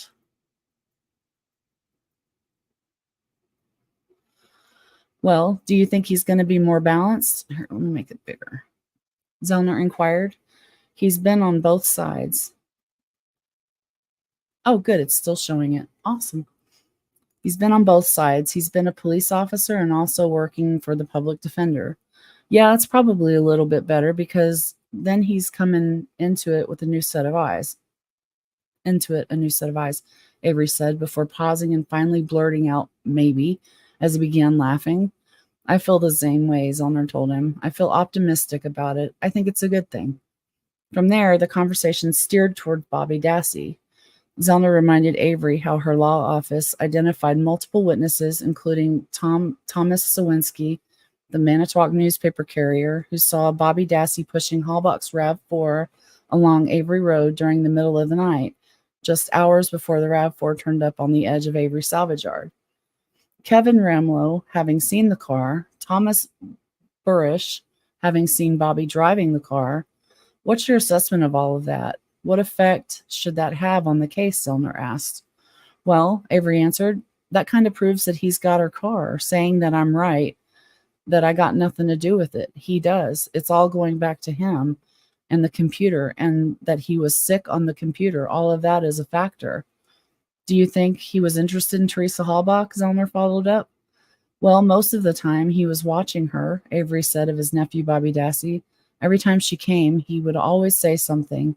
He'd say, I see your girlfriend came, which is he wanted her. He knew every time that she was going to come out. Hey, Jerome. Hi. I miss you. I love you, honey. So I'm just reading the new epilogue from the Wrecking Crew book, the new Wrecking Crew book. Well, the new edition of the Wrecking Crew book. So you noticed that he was very interested in Teresa Halbach, Zellner wondered. When she came, he was always there and looking out the window, Avery pointed out. So he was watching her? Yeah, Avery answered, because I talked about it when I got her coming one day with all the vehicles and the boat and the trailer. He'd always say and comment on it. Zellner wanted to know if Avery remembered how Bobby Dassey acted once the Manitowoc County Sheriff's deputies, notably Deputy Colburn, visited Avery salvage yard in the days after Halbach went missing. How did Bobby act then? Boop, boop, boop, boop, boop, boop, boop, boop. Well, he was different, Avery replied. He felt nervous, and with Mike Osmondson and all of that. How did he act differently, Zellner pressed. Well, he was mostly nervous, Avery said. Then we wanted to go to Menard's, and he had something to do. But then when I went down in the pit with the other ones, when Chucky seen the tail lights or headlights, he wanted to come with me. Now all the other times he didn't want to come. He was busy. But now he made sure he wanted to come. I'll come with you. I'll come with you. Did he know that your finger was bleeding? Zellner inquired. Yeah. Next, Avery was asked what happened when he and his brother Chuck left the Avery salvage yard to drive to the Menards store in Manitowoc. At that point, the criminal investigation into Halbach's disappearance was still in its infancy. And you pulled out onto the road. What did you notice in the rearview mirrors? Zellner inquired. Well, I seen taillights back behind me, Avery remembered. I said, oh, I've seen taillights, I told Chucky. Then he asked me, do you want to turn around and look? I said, I don't know. Then we just got up the road a little bit, and I said, yeah, let's turn around. Let's go back. So then he turned the flatbed around, and we went back, and I looked all over, and I didn't see nothing. The lawyer asked if Avery suspected a vehicle had just left his trailer. Yeah, he agreed. We just left from there. I know there was nothing there. There was no cars moving, so the only one I can think was there was Bobby. And so did you notice at any point that someone tried to get into your trailer? No, not at that time, no, Avery answered. Avery recalled it was not until after he was arrested and waiting his trial for murder that he began reviewing various crime scene evidentiary photographs from the police. One photograph in particular caught his eye because it showed the door to his red trailer with pry bar marks on it. And that's when you realized that the door had probably been pried open, Zellner wondered. Yeah, Avery agreed. What about with Bobby, though? What was your observation about his relationship with Mike Osmondson? Boop, boop, boop, boop, boop, boop. Get bigger. I know they were close, Avery told her. They always hung out with each other. They were like two peas in a pod. Hi, Kate. Oh, yeah, I do. That's great. I do remember that. How are you doing? We're just reading the epilogue for the new edition, the 5th edition of the Wrecking Crew book.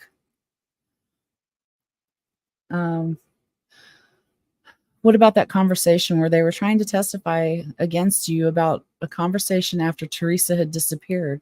What do you remember about that? Well, they walked up to me, and I don't know where I was, by Barbara's van or something, somewhere in that area, Avery recalled.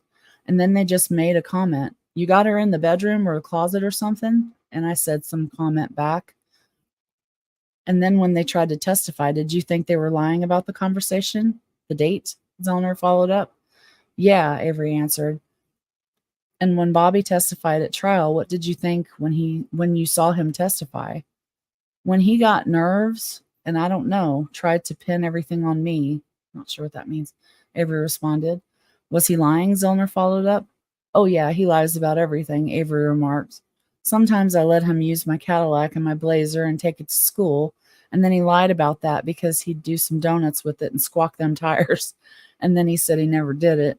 And then I hear from everybody else that he did. And back in the salvage yard, he'd take stereos out of cars and radios and sell it to the people in the school. Was he lying to you guys about that? About taking that stuff? Oh, yeah, Avery replied. What about his computer? What did you know about that? Was he on the computer a lot? Well, pretty much, Avery said. But then Barbara tried to get somebody in because it was, I don't know, she was having problems with it. That's when it was in Bobby's room. She had a couple people come over and try to fix it. They tried to get shit off or something. She talked to Brad Dassey about trying to get the items on it deleted, right? Yeah, I think after the second time when she tried to do that, Avery responded. But she had computer people come out and try and look at it? I don't know, a friend or someone she knew or something, Avery explained.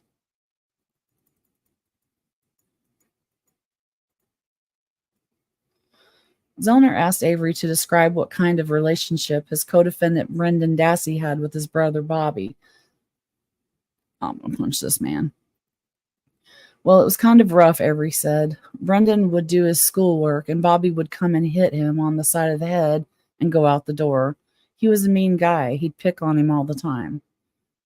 Did either Brendan or Blaine ever talk about Bobby looking at a lot of porn on the computer? Yeah, I don't know. I don't really remember, Avery said.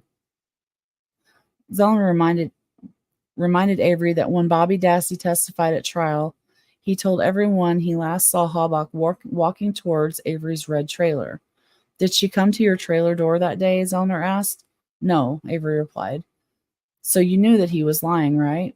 Oh, yeah, because I don't think you can see my front door from their house, Avery noted, from Barbara's house. And he said he was watching out the window? Yeah. So in your mind, do you feel pretty confident that he's the one that murdered Teresa Halbach? Oh, yeah, Avery answered. Might say 100%. And then other people are involved. Maybe that Mike, maybe Scott. I don't know. Scott was there that day. He was on Barbara's property talking to Bobby. What time of day was he there? Around noon, somewhere in there, Avery said. And I knew Barbara wasn't home, so I was wondering, why is he out there when Barbara ain't there? And then I seen Bobby talking to him. And then, of course, Scott lied about that at trial, right? He never admitted being there. Zellner reminded Avery. Do you remember the story they had, that they drove by each other exactly at 3 p.m.? Yeah. I think that was all a lie, Avery suggested. If they were by Fisherville Road, Jambo Creek Road, their cell phones would come off of Mishicot, not the other way. So that's all a lie.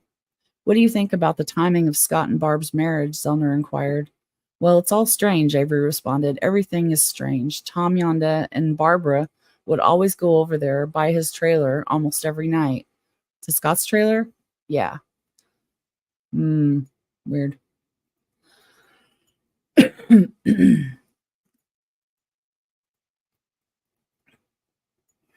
Do you think the timing of their marriage before the trial had anything to do with the trial itself? Zellner asked. Yeah, I would say, because if they get married, then husband and wife don't have to testify against each other, Avery said. What about Brendan at this point? What are your thoughts about him? I don't know, Avery replied. That's all up to him. I don't know if he's guilty or innocent. I don't know if he helped Bobby or not. I don't know. I don't know if they put her in the blue trailer or what. He come up with a story for a reason. I don't know why. That makes me mad. So you think that he lied? What he was talking about actually might have happened, but it was Bobby instead of you, Zellner asked. Yeah, Avery agreed. And that trailer was the blue trailer that's why they got rid of it. Sorry. Zellner asked where the blue trailer was kept. It was right aside the road coming down to me, Avery recalled, right before Barbara's house. Okay, and at what point was that trailer disposed of? Was it before the trial? I don't know, Avery answered. All I know is that Earl moved it down to the pit, and they put a fence up. They put up a fence, and after that, I couldn't tell you. Whenever they put up the fence, they took it out of there. And then it was destroyed? Yeah, then they destroyed it, Avery said. And they destroyed Bobby's blazer and all of that.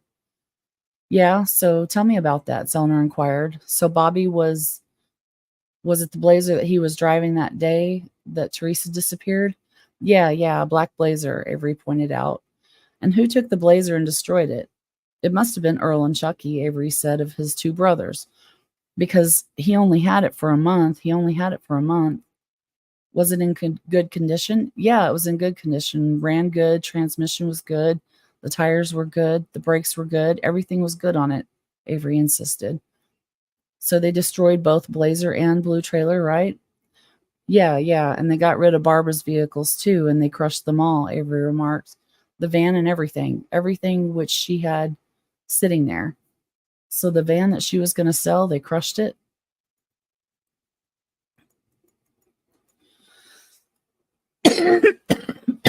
Sorry. Yeah, they crushed all of that. And can you think of any reason to have done that? Well, they wanted to make sure there was no evidence nowhere. That's all I can think of, Avery surmised.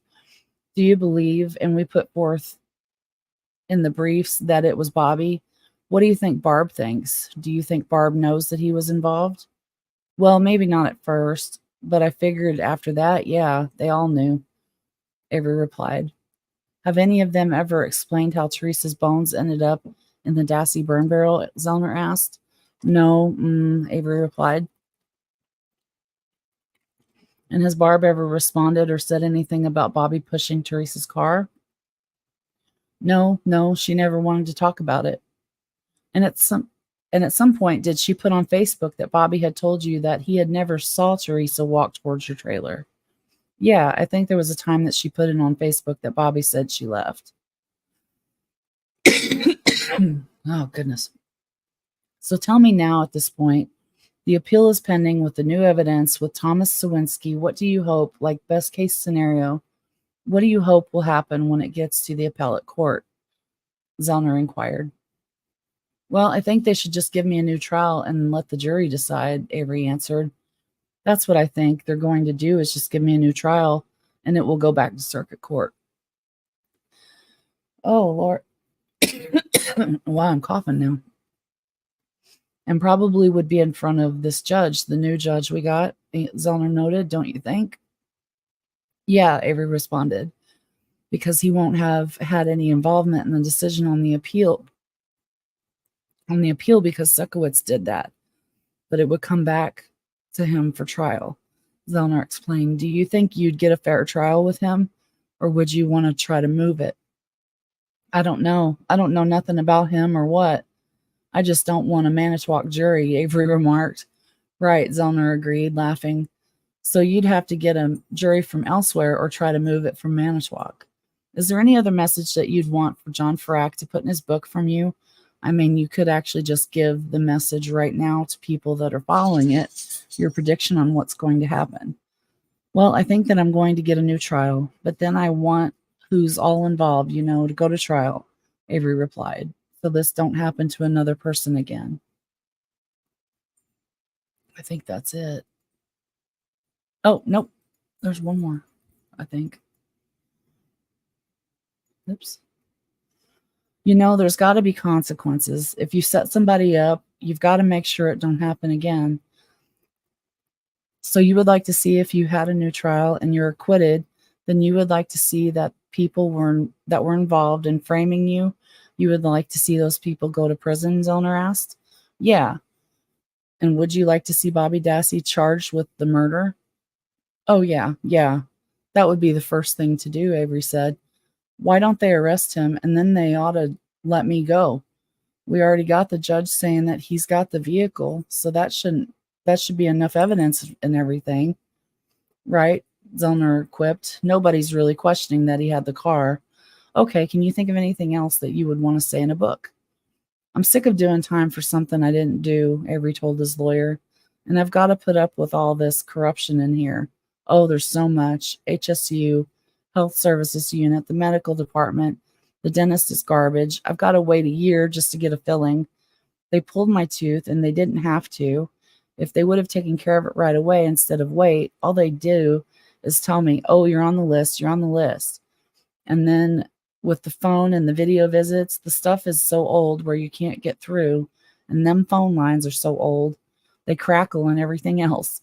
You know, they got no money for us. It's all for them. They get John Deere gators and golf carts and everything for them, but nothing for us. Then the food is garbage. You can barely eat it. The water system is garbage, Avery opined. How do you feel that your health is now, just in the last year? Zellner wondered. Oh, it's better than Wapoon. You know, I get more fresh air. Before ending the prison call, Zellner asked if Avery had anything else to say to his followers and fans across the globe. I don't know. Thanks for all of my supporters out there for me, for the truth. That's from the bottom of my heart. The truth has got to come out sooner or later, Avery remarked. Yeah. Whoops. Whoops. And that was my message to John Farrak. Sorry.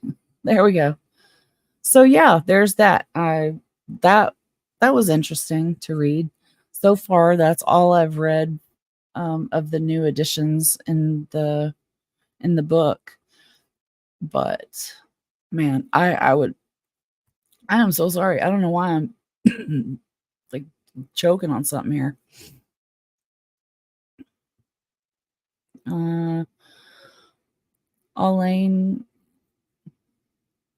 Alaini, is it Alaini or Alain? Hello, everyone just coming in now. We'll watch replay, but can anyone give me a recap so far? Thanks. Yeah, just chit chat. Thank you, Darkside. Aller reading Farrak's updates in his book. Stephen should say, let me and Brendan go. He's throwing Brendan under the bus. I know, Darkside. That's what made me the maddest. I understand why he did Bobby, right? Because Zellner's using him as another suspect. But to say that maybe Brendan helped Bobby, I don't know. Excuse me, he is your alibi. So now where were you? If he was supposed to have been with you, where were you? What do you mean you don't know? He was with you, stupid. You know he didn't do it. So the dude's pissing me off, man. Tell you. Woo, got me mad. Thanks for the read. Might cancel my book now. Oh no, don't cancel it. I don't know what else is in there. I just know that's the epilogue. I think there's other new things in there too. I'm not sure though. I don't know. That's all I've seen so far. But I've got the book coming. Lucky enough that John Farrak remembered me, and he said that he would, as soon as he gets his first 10 copies in the mail any day now, he will send me a copy. So I am so anxiously waiting for that. I would love to read it again, and while I'm at it, you know, I might read it. Maybe like a chapter a day or something, or whatever. If my voice can handle it. Who knows? I think my dog's bored.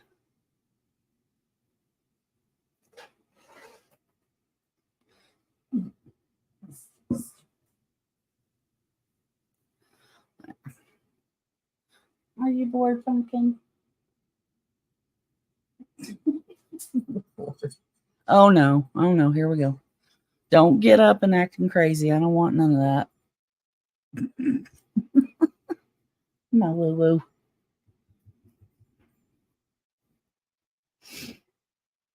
Sleepo. You gonna say hi to everybody? Nope. You shy? Okay.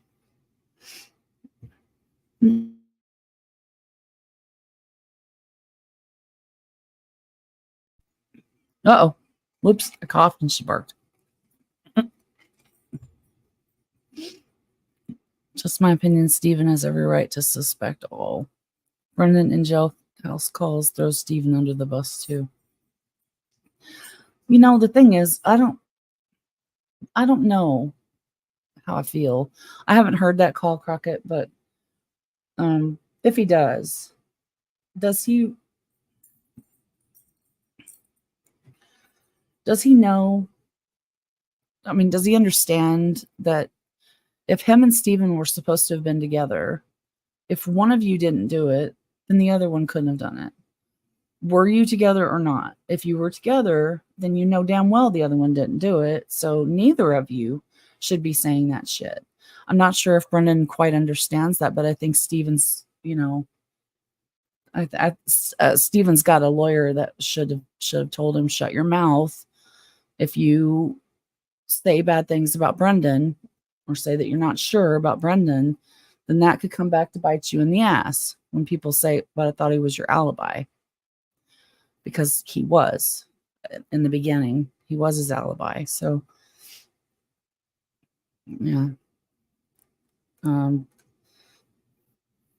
If it comes back to bite him in the ass, he asks for it because he's running his mouth and he's trying to point fingers at everybody else. He does not care about ruining their reputations, and not all of them can be guilty, Stephen. So ruining all their freaking reputations just so you can say it wasn't me is not okay. It's not okay. Stephen and Brendan go hand in hand. For Stephen to blame Brendan, then what about him? Stephen is selfish. Yeah, see, the thing about the fire, I don't think anybody really knows what damn day the fire was. I don't think anybody really knows because at first nobody mentions the fire. Oh, okay. You got to go again, Crockett. Okay. Well, thanks for coming back and hanging out. Yeah, later on, I think Barb said, no, yeah, you had a fire or whatever. But it was Scott, I believe, that first mentioned a fire. So, was there really a fire? I don't know. Well, yes, at some point there was, but on that day, who knows? I don't know for sure if that's a fact. Like, can we say it's a fact? I don't know. I think just because of all the other evidence around it, it's questionable to me. Like, for example, there was supposed to be Stephen had told the kids to invite friends over. And, him and Brendan probably gathered all the big stuff to burn in this bonfire, because unlike just normal burning trash, they were going to have something more like an event. Like, instead of just, let's burn some trash, help me pick up some trash. It was, I need to burn a bunch of trash. Why don't you invite a bunch of people over and we'll have a little bonfire, So they were trying to invite, Blaine was trying to invite a girl. Kayla was trying to get Earl to let her go. Earl didn't want her hanging around Stephen because he thought that Stephen was being inappropriate with her. Brendan and Blaine weren't allowed to go because Barb got pissed off at Stephen the day before for saying that they weren't going to pass school. And Blaine's girl that he invited from school didn't want to go. So they ended up not having it that night, which was sometime around the 31st, but not on the 31st. And then they had it a day or two later. So I think everybody's just, confused about what day it was. It was around the 31st, but I think it was a little bit after. If that's all correct. Josh Redant, first one to mention the fire. Josh Redant said that he was talking about a fire in a burn barrel. But they tried to make it a lot bigger. So he could have been the first one to mention a fire, and then they tried to make it a lot bigger. And then they got Scott to say, oh yeah, I saw a big fire in the back. Because every time they interviewed Scott, like the first time there was no mention. And then the second time there was a fire back there. And then the third time it was a big fire. And then at trial, it was a ridiculously big fire. So like every time it got a little bigger and bigger. So I don't think that's the same. thing. And, maybe, but Steven said that he hadn't burned anything in the burn barrels for like 2 weeks. So, who was burning stuff in the burn barrel? I don't know. Who knows? For all we know, he could have seen, someone trying to burn Teresa. I don't know. I just know that she wasn't burned in that fire, in that burn pit. That's not possible. So what happened, where, all that, like, I don't know. I wish we knew. I mean, if we knew, then we know who did it. And I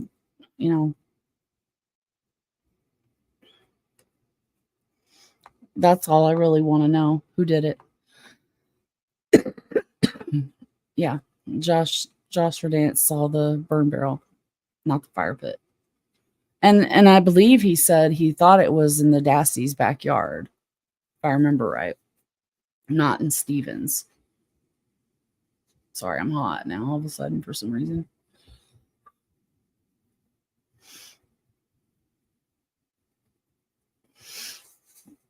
Yeah. Are you hot too? Really? Whew. I mean, I'm way down south and stuff, so I think it's probably warmer here than most other places. It's really not that cold outside right now, but hi, honey. Did Josh say it was a burn barrel though? Yes, he did. He did. When he later on, like in Making a Murderer 2, it's definitely in Making a Murderer 2 when Zellner goes and interviews him. That's when he first says that he saw a burn barrel, and they tried to make him say it was bigger. And he was like, "Are you trying to get me to lie? I mean, are you wanting me to say that it was a bigger fire?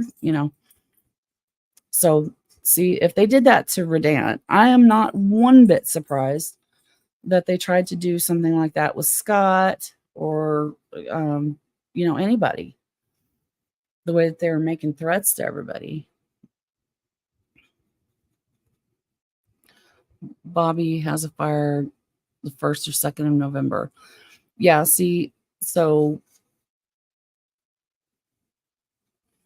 and that probably had something to do with that deer, didn't it?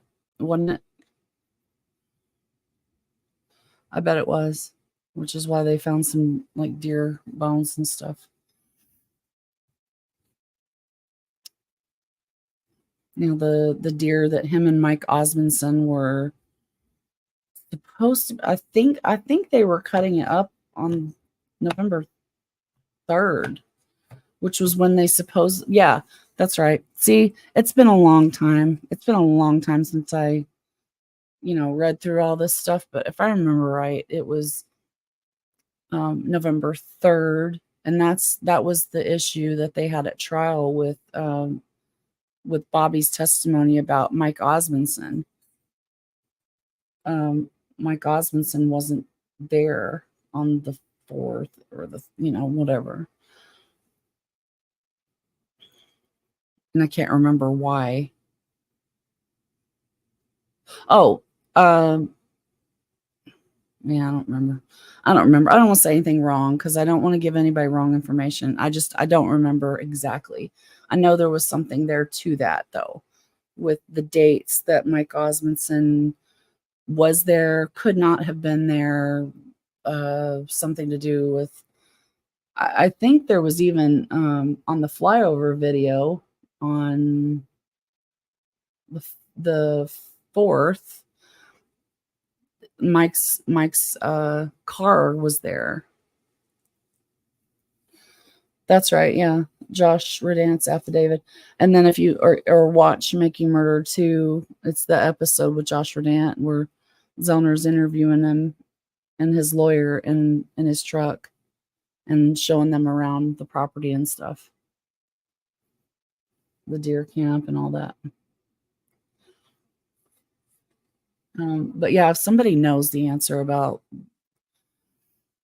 that whole debacle at court, where Bobby was talking about, oh, it would have been on the 3rd. That was the problem. She wasn't reported missing yet. So on, well, she was reported missing, but nobody knew it. Like, it wasn't on the news or anything yet. So Mike Osmondson saying what he supposedly said on whatever date it was before she was reported missing. So it could not have happened. That's what it was. I don't want to say what day it was that Bobby was trying to say this at court, but whatever day it was wrong. And I don't want to look that up, but because I'm not sure if it matters that much, but it was suggesting that conversation that Bobby claims happened didn't happen, or maybe it did happen, but it wasn't quite like, whatever. But just, Mike Osmondson coming out of nowhere asking that was crazy. After Stephen was arrested. Oh, that's right. Yeah, that's right, Crockett. You're right. Thank you. Thank you very much. Why's your blood pressure out of control, Crockett? Is it me because because I don't remember nothing anymore? I'm so sorry. Thank you for helping me because I don't know.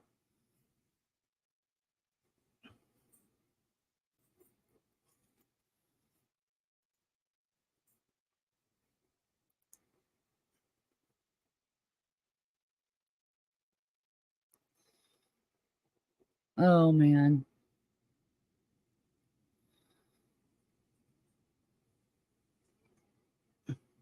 Oh God. Hold on, my chat is there it goes. I'm so behind.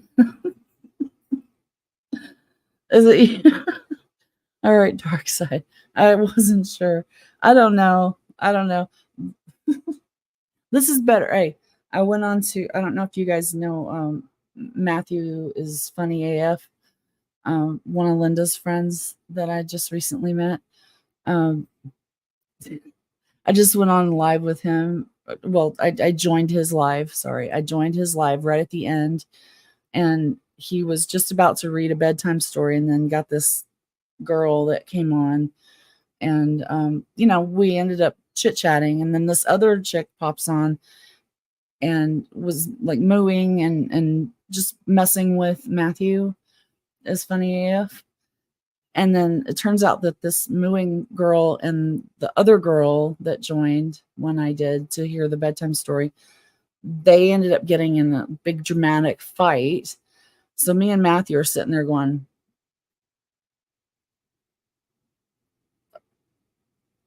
shit, like, what's going on?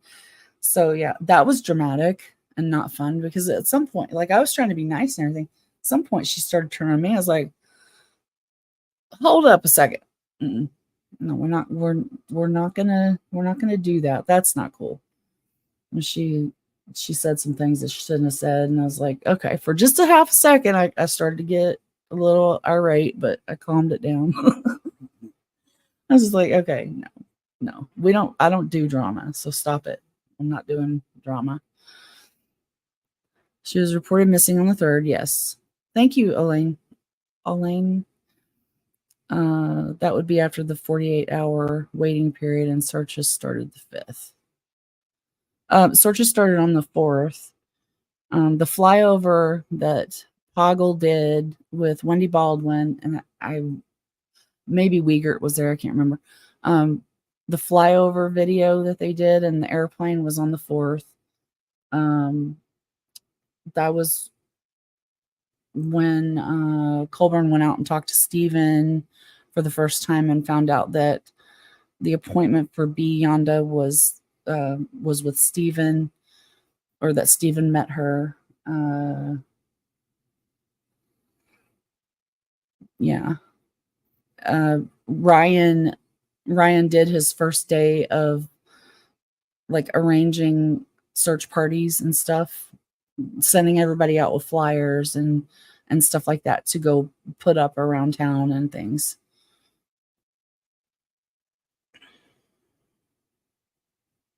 Yeah.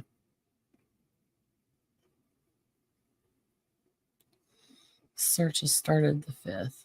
Yeah. The 4th and the 5th, there were searches until they found the car, and then I think, all that other stuff just stopped after that day. We'll keep our door open. Oh, that's nice, Crockett. I agree. We'll keep our door open. I've asked twice, and I'm so curious what it was, if it was convicting a murderer that changed Darkside's mind. I will call by now and again, then for a cup of. Take care. It's okay, Elaine. Am I saying your name right, Elaine?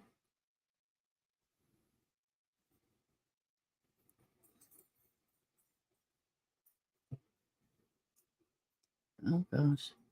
Okay, good. She's distracted. I know. I had a feeling barking was going to start. No, quit barking. Stop it. Stop. No, quit. Stop it. Hey, quit barking. No barking. No. Well, okay. I'm going to mute for just a second.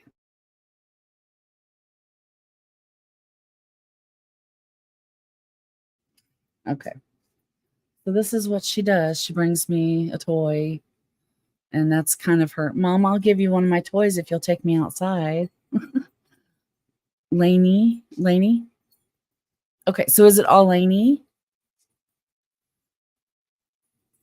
That's why I go by Allie. It's so much easier than saying Elisa, because everybody reads it as Alyssa or Allison somehow. I don't know how they get that, but by the way, great use for hospital socks if you've got a dog. Tie them together and make a little.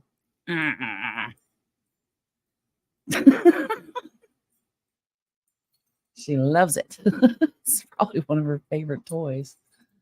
She's got like 3 of them. Huh. Well, there, take it.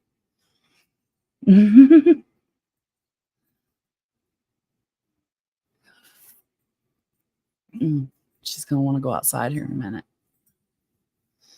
So, Jerome, you want to come on here with me? Hold on. Let me see if I can post this again. Anybody can come on here. Let's all get on here and talk. Right? I hate those hospital socks. They're terrible. Like when you get home, you don't ever want to wear them again. They're all scratchy and ugh. I like the bottoms on them though, because I have like tile floors, so yeah. But yeah. I was like, what am I gonna do with all these flipping socks? I just brought a bunch of them home.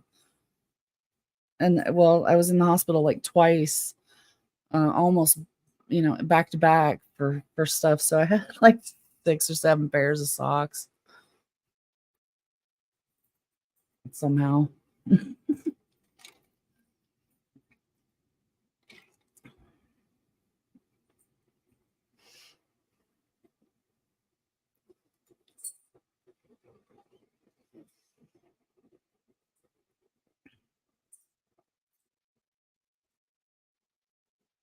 Yeah, it'd be cool if somebody wants to join me. That'd be awesome.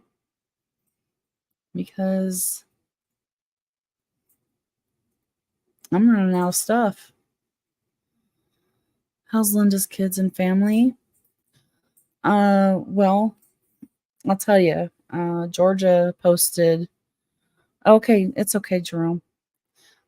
Georgia posted earlier tonight that she just got Linda home and that she's sitting next to her dad. So they're both like cremated in their little urns and sitting next to each other. and she was having a rough day, a rough night.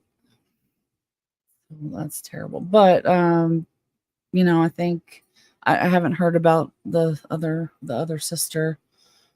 Um, I'll tell you what though, the grandma still needs help if anybody wants to send her any kind of help. I should probably put a banner up or something like that if anybody wants to help her out. She's still, let's see, she's still it's an 8, 13,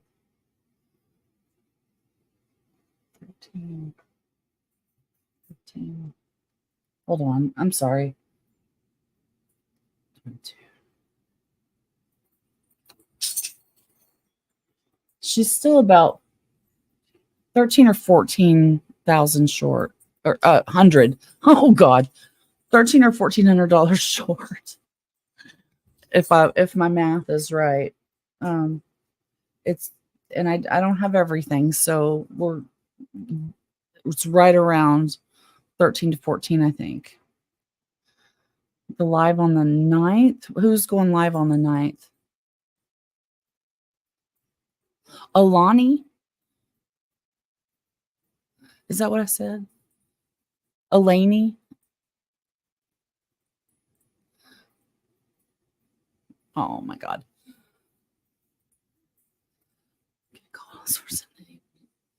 Okay.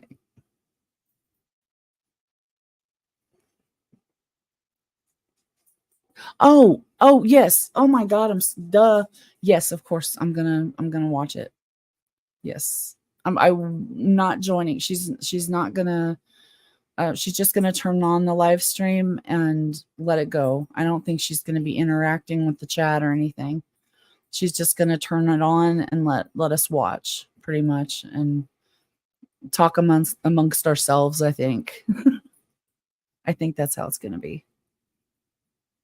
Um, I did ask today because I wanted to clarify if this celebration of life is going to be held at a funeral home or like what kind of place this was at.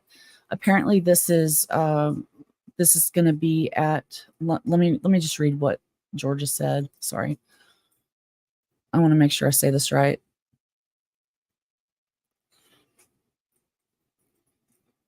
Let's see. It's at my grandma's community room in her senior living section. Carefree Cottages of Maplewood is her property, but we're starting at Graham's and walking across the street. So she put in her notice to vacate and they still are lending them the space. So, and she said she's got some beautiful stuff for her celebration as well. So yeah, that's cool. That's really great. I look forward to seeing all that. I sent her some flowers and the kind that you have to take home. So I hope somebody likes them. But, I don't know. You know how it is. I've never sent flowers for a funeral before. I hope I did okay. I don't know. They're damn expensive, so I figured they better freaking last forever. So I didn't want to get some that are like cut and die. So I got like a flower. It's orchids. It's orchids. It looks pretty nice actually. Double orchids, I think they're called. You can maybe do a live after it, get people to go on and talk about her and memories. Yeah. Possibly, yeah. Georgia probably will once she, gets settled, gets home and stuff. She might. I don't know.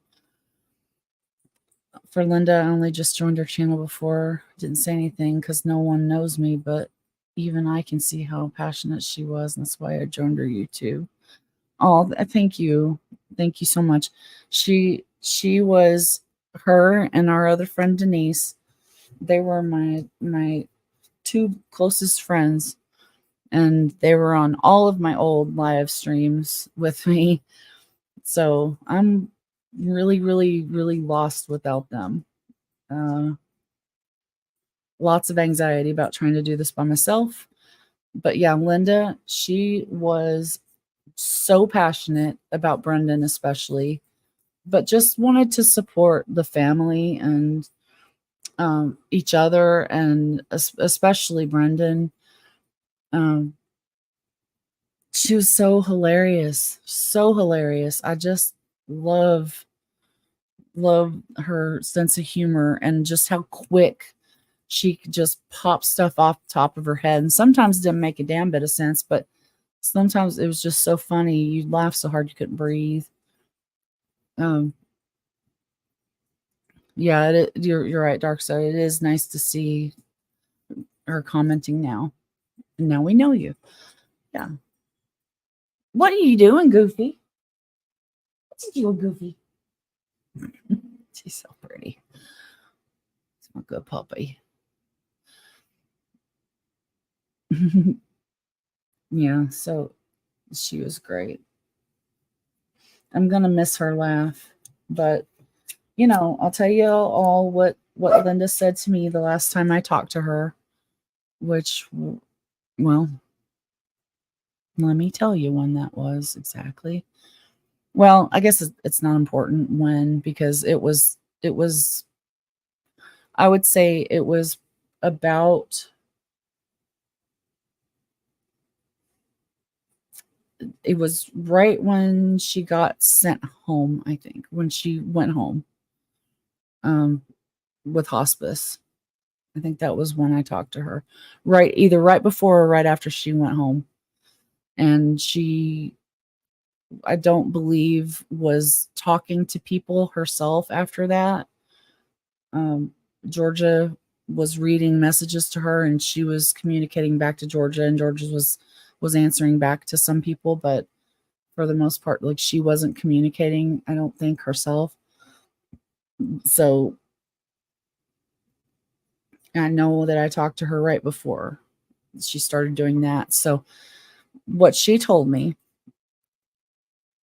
well, let me just tell everybody the story, because Linda did not tell me about, that she knew she was dying. She did not tell me. Woo! He calls that giant mouth of yours. Wait. You give me a toy? What you got? Anyway, Linda didn't tell me. She well, let's see. I think it might have been, well, someone else told me. I don't remember who exactly, but someone else told me, and I went to Linda. I was like, Linda, this cannot be true. Please tell me this is not true, what I'm just hearing. And she's like, yep, it's true. I'm sorry, Allie. And so I asked if she could call me. And so she called me, and we video chatted, and she was laying in a bed, a hospital bed, I think.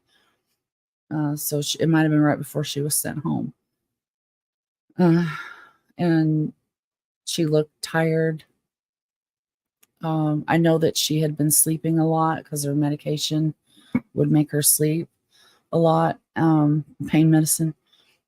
And she let me just break down and cry and just be angry and, no, this can't be happening. This cannot happen to you, Linda. I can't lose you to, we haven't been in touch, and now I'm pissed. I missed all this time with you, because I've been living life like real life, and now I feel the guilt and blah, blah, blah, blah, blah. And then, once I finished crying, and she cried with me, and she comforted me through the whole thing. Once I was done and I kind of calmed down, she's like, Allie, listen, Allie, listen. I'm okay. I'm at peace with this.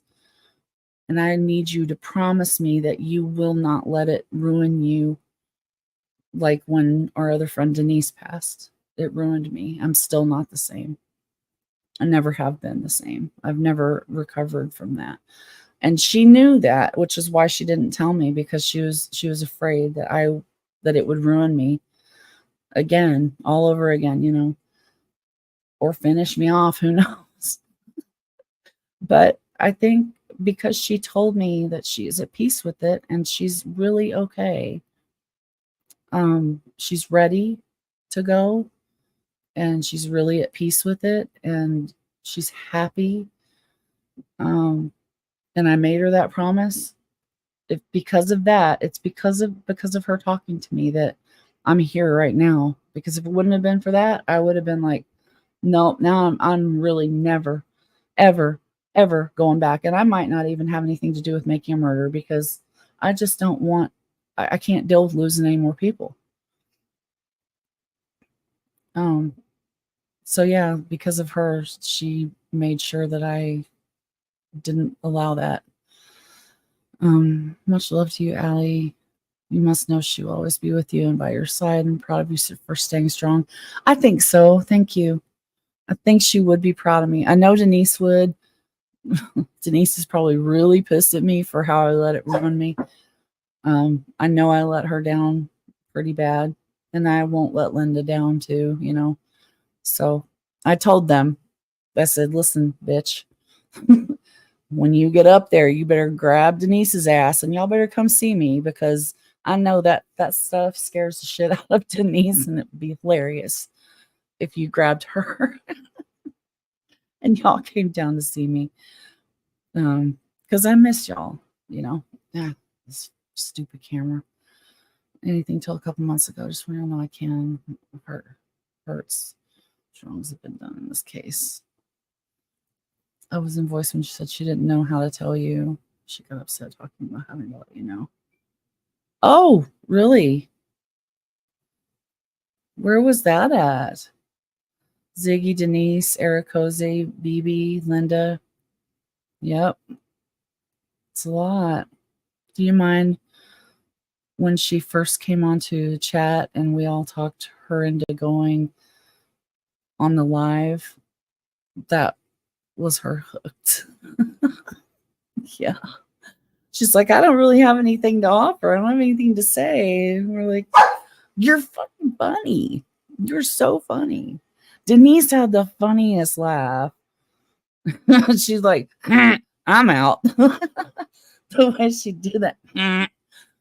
I just think she's so funny. Every single thing came out of Denise's mouth was so funny. Well, thank you. Thank you so much. I've been trying. And I've been succeeding. So I am proud of myself. I know they'd be proud of me too. So I'm feeling good about it. And I don't want anybody to mistake it for not being heartbroken. I'm also very, very heartbroken. I've already done, oh shit, here I go. I've already done a lot of my crying. I've tried to peace out, Girl Scout. I love that. I love when she would say that too. Yeah. And she'd always call me in the morning, like, Allie, get up. It's time to make the biscuits. Or no, it's time to make the donuts. Sorry. Allie, get up. It's time to make the donuts. Every morning. What are we doing today, Allie? How can I help you accomplish your goals today? That's what she'd ask me every day. Yeah, peace out, Girl Scout. Or she'd just be like, I'm out. Arrow, quit. All right. I guess I better take her outside. I will be back in just a couple minutes, hopefully, if she lets me. Um, don't go anywhere. I'll be right back. All right, come on. Yip yapping. Get up. Come on. Come on, come on, come on. Hurry up.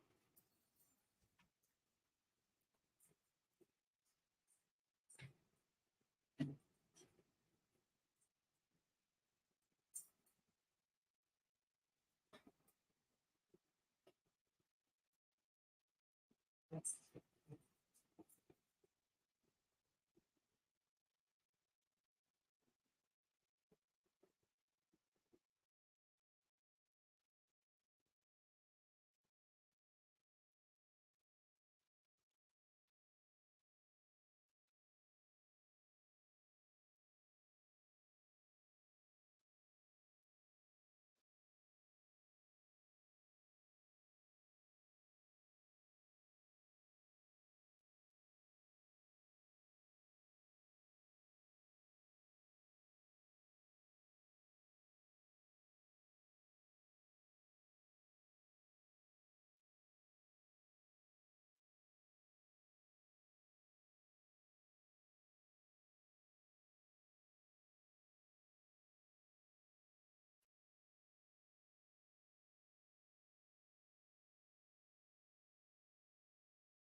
Okay, we're back.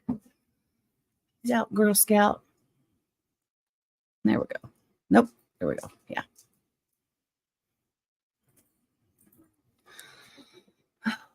All right. So what's up now? Gosh, we've been live 3 hours. Good grief. Thank you so much for hanging out with me. That's awesome that there's people here. I lost a lot of my subscribers that were always in the chat. Probably because I made it pretty clear I'm kind of done and don't know if when I'll be back, just need a break. So I think probably a lot of people, they probably hung out for a little while and then they were like, nope, Allie's done. She's done. I wasn't even like appearing on anybody's lives or anything anymore. And I probably just like unsubscribe. They left me. Yeah, that's kind of what I'm hoping to do by doing this. I want people to see that I'm being active again. I would have actually been more active in the last week, honestly. But was it the last time I was live? I don't remember.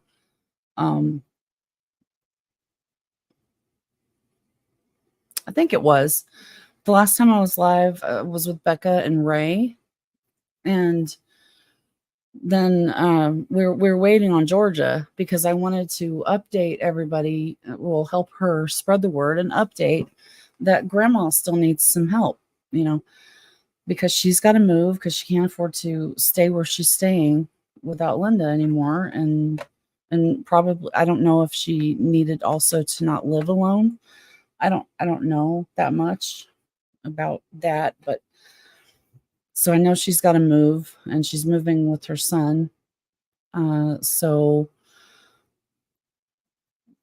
she paid for Linda's cremation and services and stuff up front, but she still needs, if we want to, which we did, I want, this is what we do, we try to raise money to help out. When Denise passed, her husband, Wayne, refused any help from us. He's like, just you guys, loving her or whatever is enough. Like, don't, if you want to send anything, please donate to, blah, blah, blah, your charity, whatever charity you want, make a donation in her name or something like that would be really nice.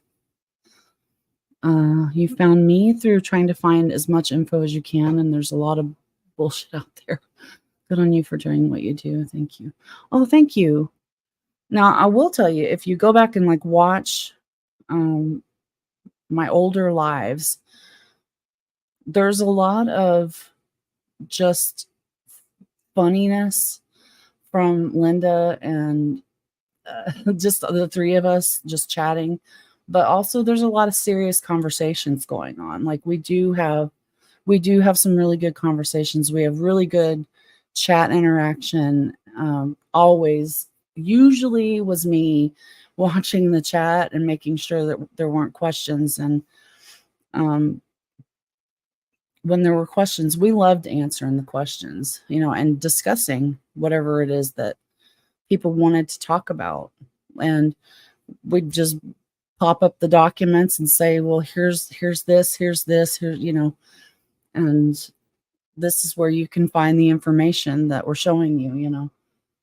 We like to share what we know and what we've put together so far, especially for those that are just coming in and are kind of new and that, they're trying to figure out for themselves what's going on. So it's also nice sometimes when somebody can just kind of answer your questions that you've got so far, because you're gonna have millions of questions. Oh yes, the anal bleaching. I will tell you all. Thank you, Darkside. That was Linda's favorite thing to watch, and mine too.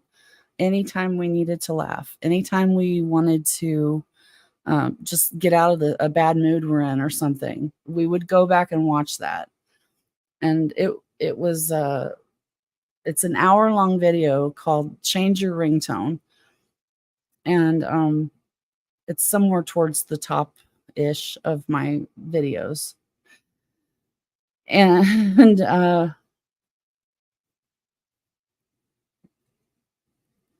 it was taken from clips, and I want to say it was a 16 or 18-hour live stream one night.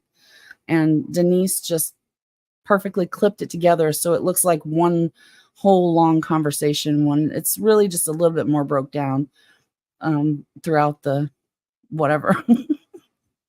But it is so funny and still makes me laugh every time I watch it. I just love it. I think it's so funny. It was just so random. Somebody in chat started this about anal bleaching, and it was just, oh, that's it. Linda went off. And beautiful thing that Linda's such a great soul that will keep on keeping on, but also through keeping up discussion. Yes. Yeah, it is. It is. I don't think anybody else is live right now on this, so I would like to build my people back up and let people know that I'm around, and that I'm random and I'll go live who knows when, who knows what time. The Linda for president. Do you remember, did you ever see the when we were all making fun of the beauty community, all that drama, and we did I did the vitamins and lost my best friend Denise, and Linda came on with her big tinfoil hat and the jello shots and stuff. everybody wanted to get in on that, and we had like Karen in Australia. She wanted to jump in. Oh my god, yeah, it was so funny. It was so funny. I just we were silly. Yeah, we would get bored too sometimes.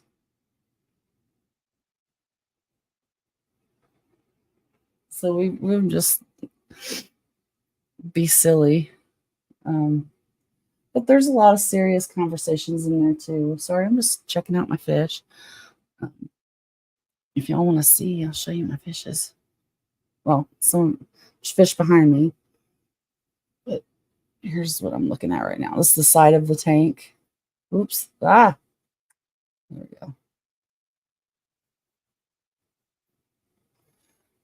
Got some action happening. Let's see if I can pull it over this way. Yeah, anyway, I've got, look at all these little babies, little baby angelfish. They're so freaking pretty. These are Philippine blue angelfish babies I'm growing out. I've got like 74 total, and long fin, blue-eyed, lemon bristlenose plecos. Tons and tons of babies of those.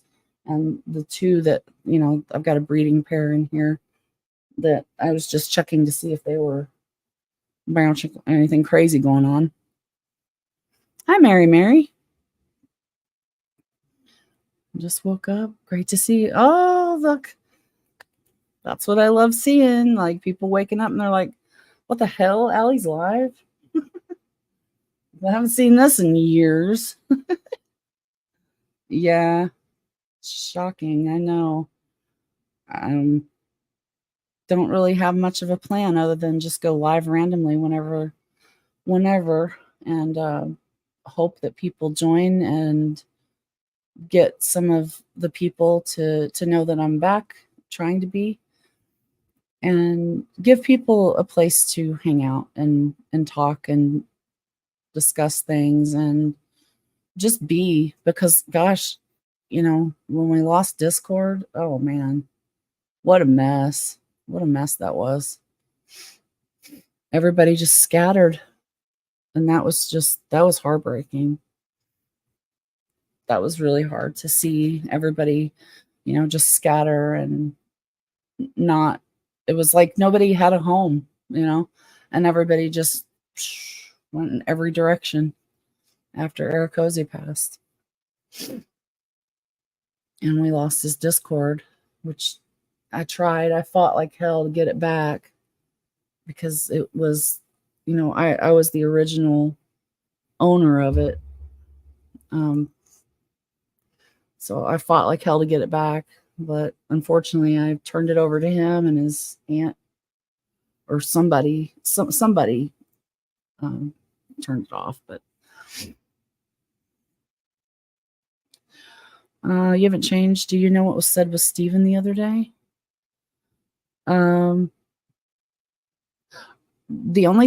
No, I don't think so. Maybe. The only thing I know of is the new parts in the Wrecking Crew book.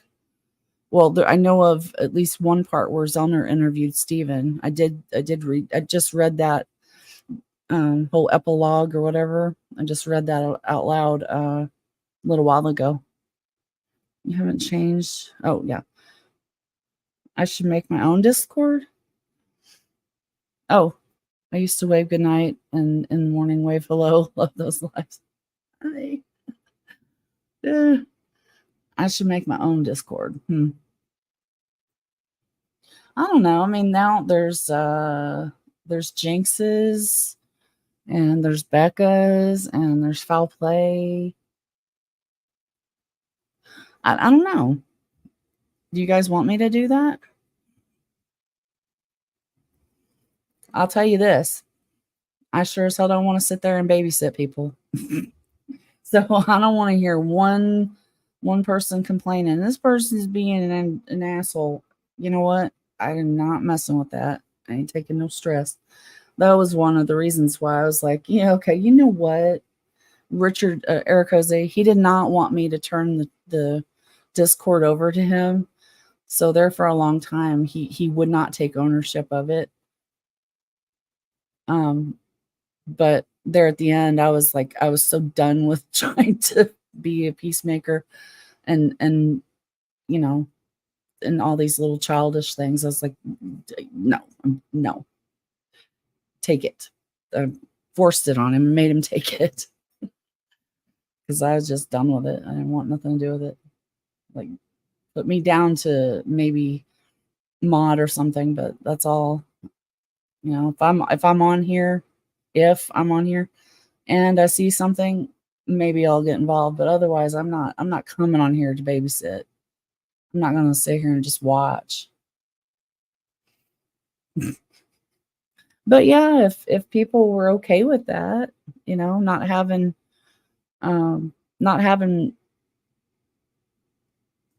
anybody enforcing rules, because I don't really want to have mods, because when you have mods, then you've got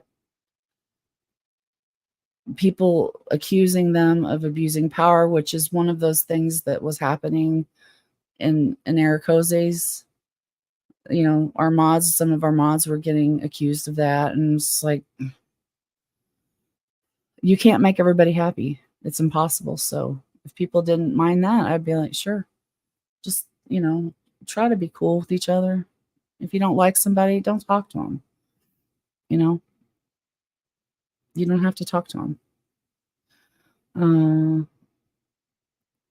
Be my Discord. Think it would be good. Be your own boss. Just make it a rule to be respectful. Yeah, that's all I would ask people. Just be respectful. That's my big thing. Respect. I would allow both sides as long as there's no trolls. Now, I don't want trolls in there, but like Darkside and Falcon, I would absolutely love to have you in there. But there was some people that were in Eric Ozzie's that did not like Falcon being there. And we would just be like, sorry, he's here. He's going to stay. He's a respectful person that does not agree with us. And he can have respectful conversations with you. And you're going to respect him, or you can leave. That's how we felt about it. And I would be the same way. Keep it respectful And if you can't, then just don't talk to each other. Seems I'm on the right track. Sub to all that don't have Discord. We have ridiculous internet in Australia. Care for my family members. Aw.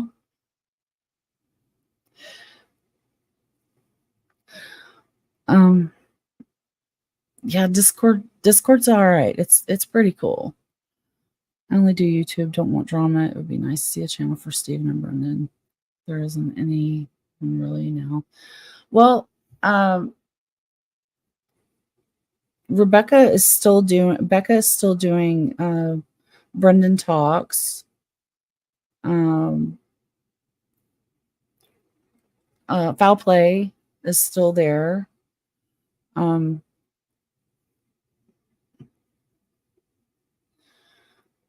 Well, Dark Side, I'm not going to let anybody treat you in any other way than they would a fellow supporter. You know, not all supporters get along, but I would expect people to behave like adults and be respectful no matter what you believe. And whoever cannot do that, I'm not going to sit here and babysit or give warnings. You're just going to have to go. True Scott. Oh, there is a guy. Oh man, what is the name of his channel? Scott might be his name. What? He's all over Twitter. Especially after convicting a murderer. What was his name? His channel name? Does anybody know who I'm talking about? The guy on Twitter that has been really active about convicting a murderer.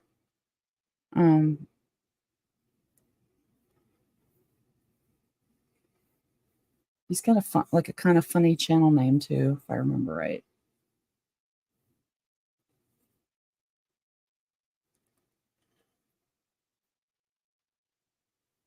New Scott? I don't know if that's who I'm thinking of. Hold on, let me see. Maybe that's his name. Allegedly a show. Is that it? Is that New Scott? Allegedly a show. Yeah, okay. All right. Yeah, I didn't know if that was his name or not. Okay, cool. Yeah, allegedly a show. I think he's been around for a while too. I've seen him do some videos like a while back, even on this. Good name, wrong, big guy. Yeah. Well, Scott does wrestling as well. Oh, does he? I didn't know he did that. Yeah, he usually is like showing his muscles and stuff. He seems like a nice guy. I like that he asks people questions. Yeah, he asks people lots of questions on Twitter. I like that about him. I'm gonna close that because I don't want to go back on Twitter. Let's see.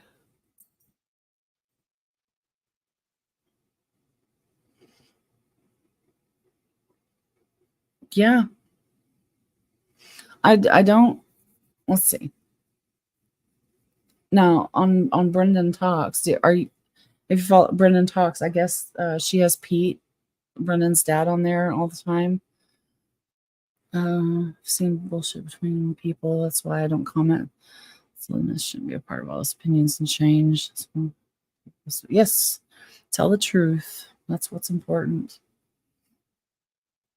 Yeah, and if I ever say anything wrong with somebody, I remember there was one time I was really wrong about one thing, and somebody corrected me, and I was like, wait, what? And man, when they showed me, I was like, what? Okay, I'm fucking so sorry. I've been wrong, blah, blah, blah. And I was so happy. I was like, this is great, you know. I don't want to say it's not often I'm wrong, but back then, I knew a lot of stuff, and I guess that one thing I had something wrong, and I don't remember what it was, but it was Millbilly.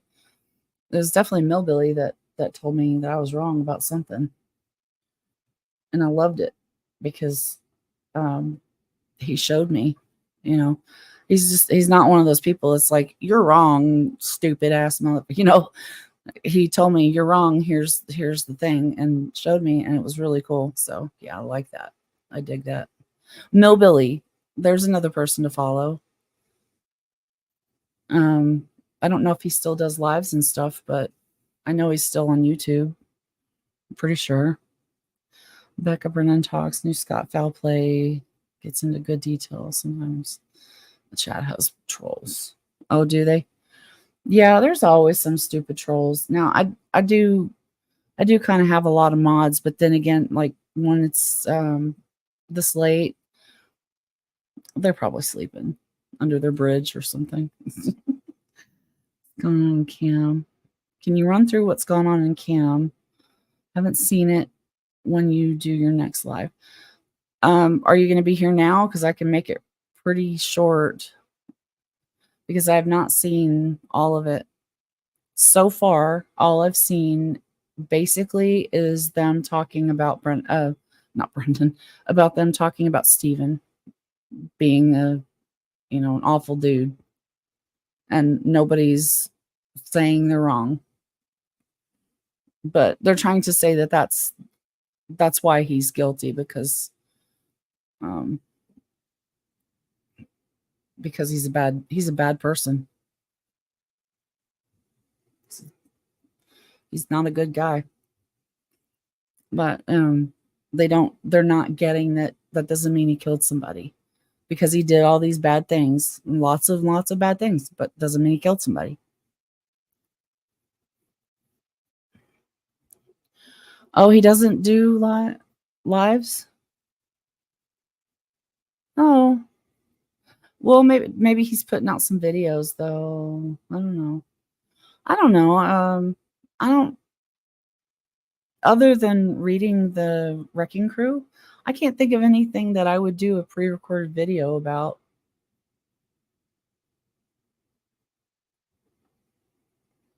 I don't know. Can't think of anything I'd do that about now.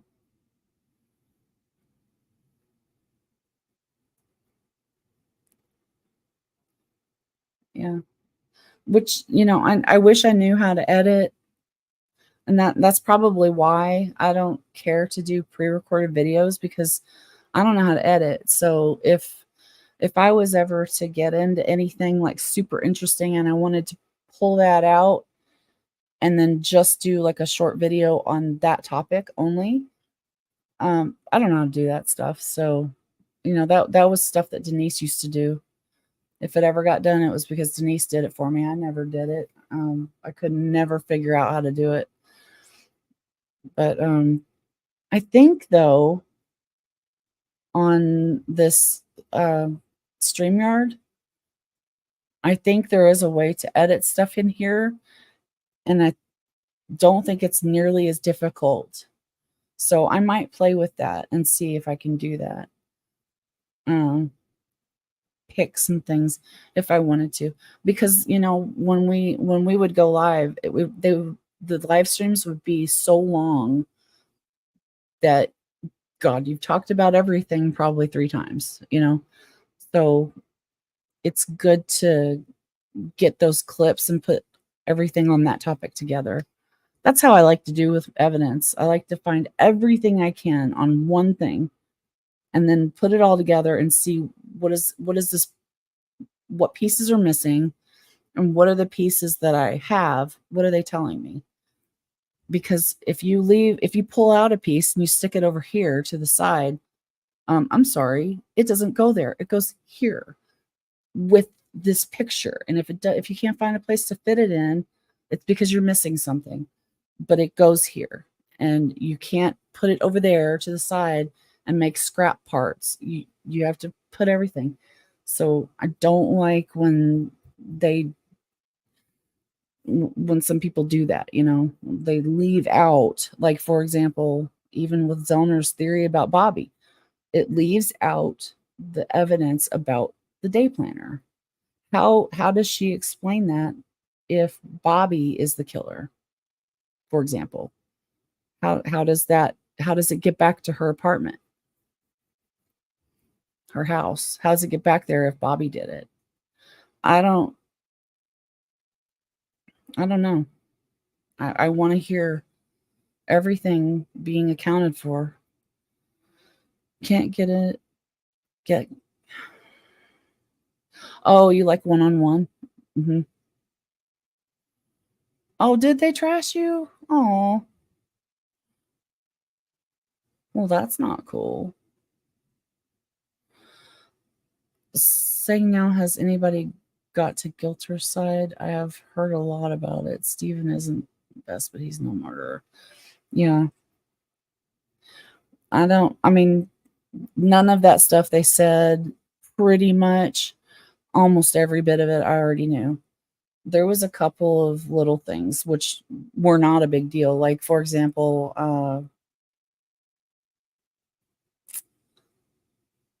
the fact that he broke into that little convenience store more than once. I didn't know that.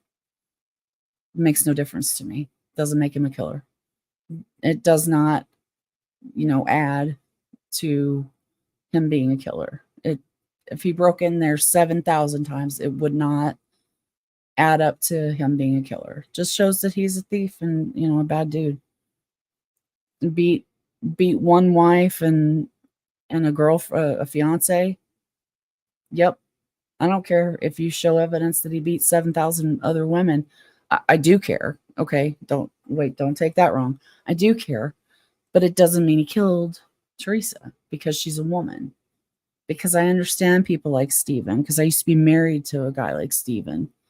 He only takes out his anger and rage on a person that is close to him that can hurt him, like his wife, taking away his kids or leaving him or whatever, or like Jody getting drunk and doing something she shouldn't be doing, or leaving him. Uh, those are women who are in danger, and any future women that are with him, I think, because I don't think people like that change. I don't think he'll ever stop being abusive to someone who can hurt him. But a work acquaintance, not in any danger. Not in any danger. He's not that hard up for a lay. I'm sorry. He's got a fiance that's in jail, but he's still kind of somewhat a celebrity around town. So while she's in jail, if he wants to go get him a little side action, he probably could do it. So I don't think that just the theory of Teresa turned him down or something set him off.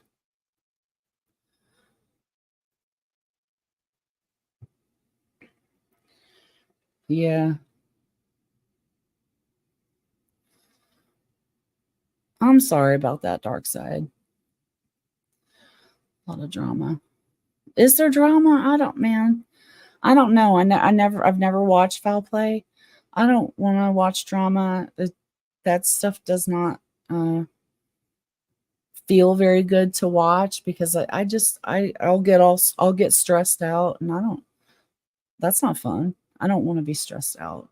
I was pretty stressed out on Matthew's live a little while ago when those two women started like arguing with each other. At first, I thought it was a joke, and then when I was like, wait, she's not using her funny voice anymore. She's actually serious.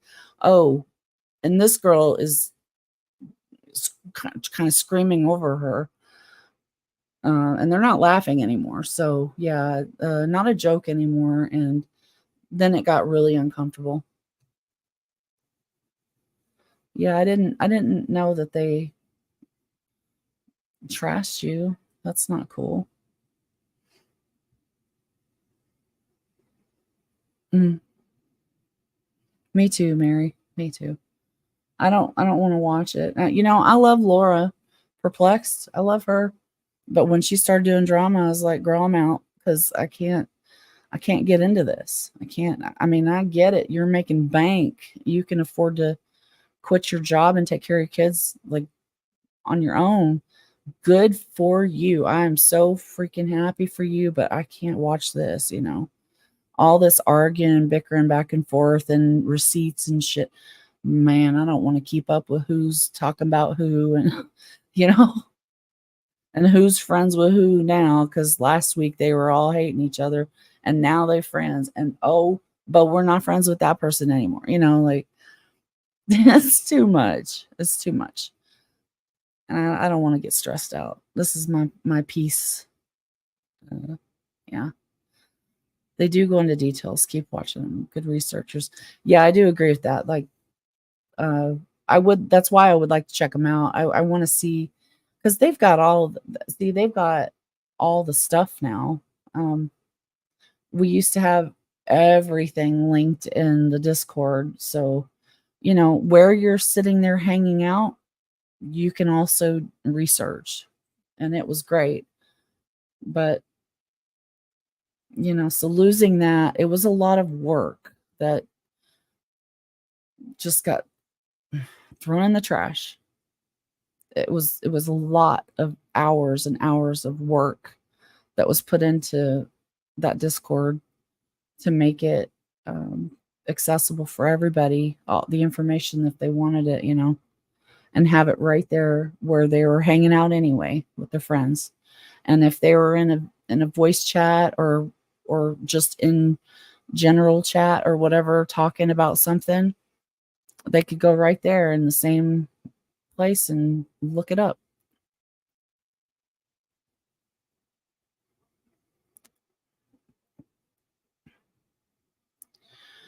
Oh, but you did a lot. Nobody is good.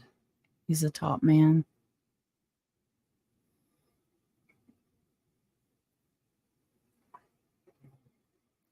You're welcome, Dark Side. Yeah, I just want to. Um, I hope, like in the future, that more people will join me because I feel a little awkward, talking, being the only one talking. If it feels a little weird, like I don't know, maybe it's not like that with people watching, but to be the person sitting here on the camera and all I hear is my voice. I don't want to hear me talking. But it feels a little uncomfortable, a little awkward, but not enough that I'll, have anxiety over it too bad. Yeah, Jinx. I love Jinx. Jinx and Becca. Becca's been wonderful ever since Linda. Yeah, thank you, Mary. Nosy. Yeah, I love Nosy. She's so funny. Um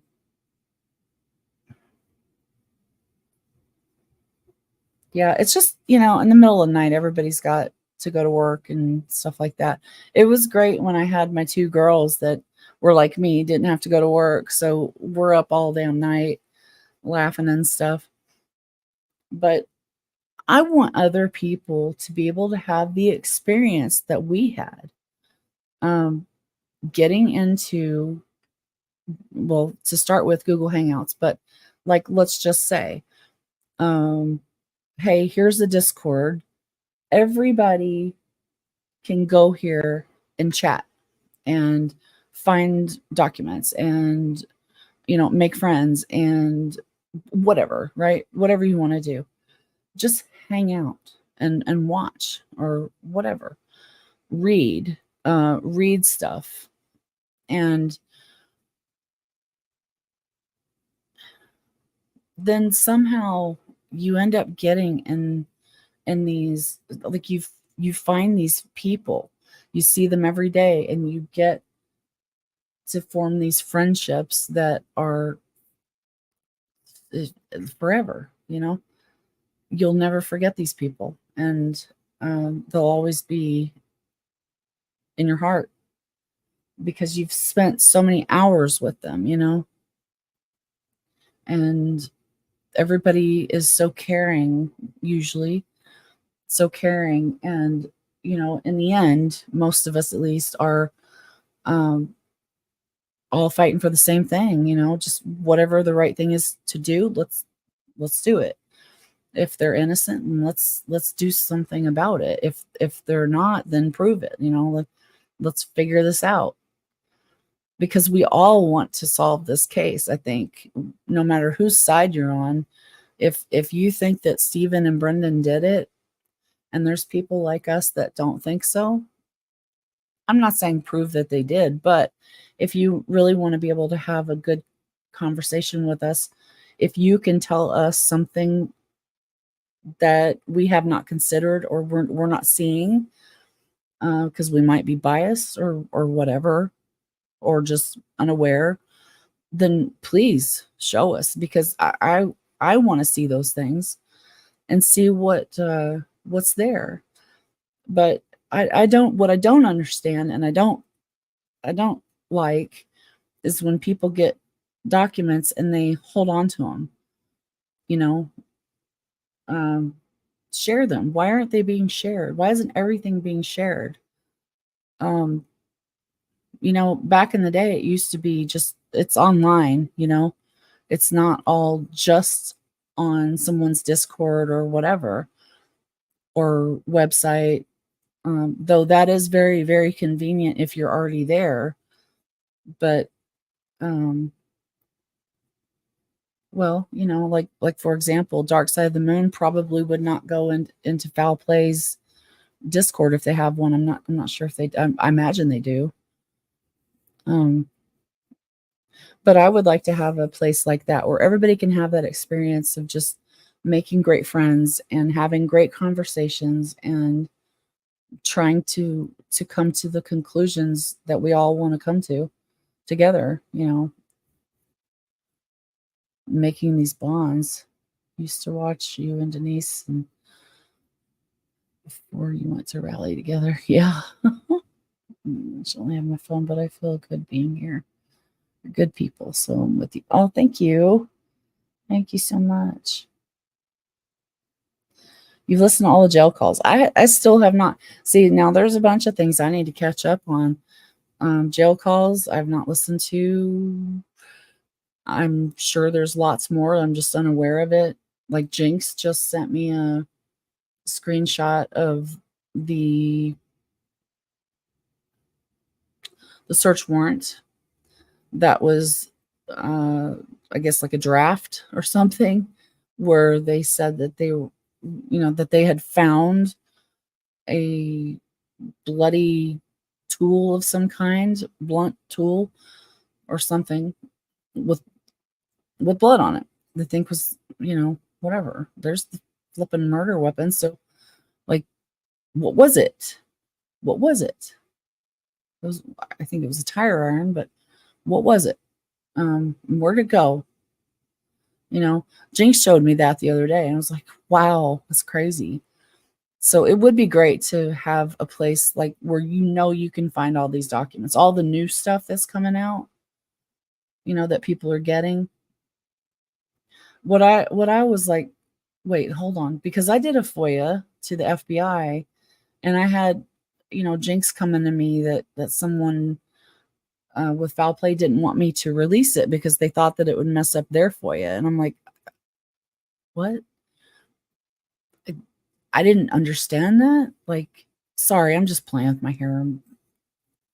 Anxiety, I think. I don't know. They didn't want me to release it, and I was so confused. Why not? I don't want to hold on to this. I want to share this with people if there's something here. Turns out there wasn't anything there that I'm aware of. There's nothing on that disc that I was sent. But it was just so weird to me. Why would I want to hold on to it? I don't want to hold on to it, actually.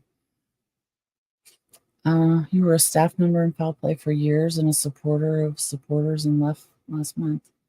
Oh. Yeah, the drive. They mooed at the cows. Yep. Wanda and Linda in the kitchen cooking was the best thing. Oh God. And listening to those two when they were sleeping together. Some kung fu action was happening in there, I swear. So funny. What? Like just in the middle of the night out of nowhere, loud as hell. I think it's a click. Oh man. It's you know what? I do want to admit something though. I feel like our um Ericose's chat with Ericose and the mods and all of that. I know it probably felt really clicky, like we were really clicky too. We didn't have a hell of a lot of time to be talking to anybody else, honestly. That's the truth. It really wasn't that we didn't want to, because I know all three of us love talking to people. Oh, yeah, when Paul made me and Denise dance with him, I was the dance partner. I think Denise was like, "I'm out, you know, I'm good." She said, I think that's what she said, "I'm good." No, I'm good. So he grabbed me instead. I think he made, oh, he got both of us dancing to at the same time with him. But he made me do the majority of the dancing, which was so fun. It was so crazy. It'd be lovely if everyone was just best interest, truth, and how to deal with it at the end of the day. Lots of people affected by all this. And yeah, that's right. Oh, Paul and Eunice singing to each other was so adorable. I'm just so glad I caught that. It was so cute. Like he made a big production out of it. Like, I gotta show y'all something. This is real. Like, so we knew something was about to happen. And he's like, watch. And Eunice is in the kitchen, like making a pizza or something. And he turns on the thing and starts singing, and then she comes out of the kitchen singing back. It's so adorable. I'm so glad I turned the camera on to catch that. Uh, that's right, Ellie. What Paul do now? Don't hear of him. You know what? I don't know. I don't know what Paul's doing. I haven't talked to anybody. Paul included. I haven't talked to anybody in so long. Um, just lately, I've really just been talking with Becca and a little bit with Jinx and with Georgia. Yeah, that's about it. I really old friends. I've tried to reach out to Pom Pom. Can't get a hold of her. Um, I don't know. I'd love to talk to people again. Old friends and stuff. It'd be lovely.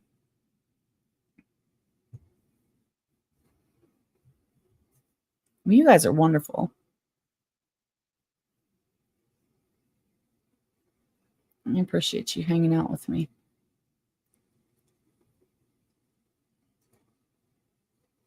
Okay. Yeah, Mr. Desi's really nice. I've never watched any of the lives where he's been in with Becca, but I can imagine he's just adorable. I bet he is. I bet he's really fun to watch too. I just oh, it's hard. I don't know how Becca does it. I don't know how she does it. I can't. It's hard to even think about their family and how they all feel.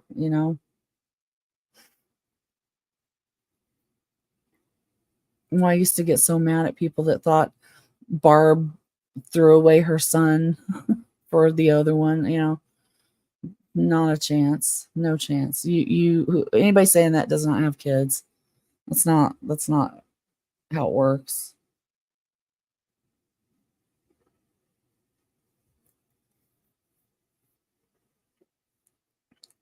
Yeah, Pete's a lovely man. What happened to River? Oh, I don't know. I don't know what happened to her. No idea. She does tarot cards now. Haven't watched her in a long time. She was good at the case too. She was she was interesting. Um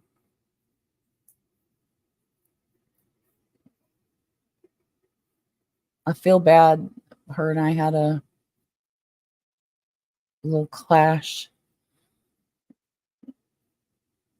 You know, I don't know. I'm kind of picky and maybe a little bit of a jerk when it comes to certain things, especially if I say it more.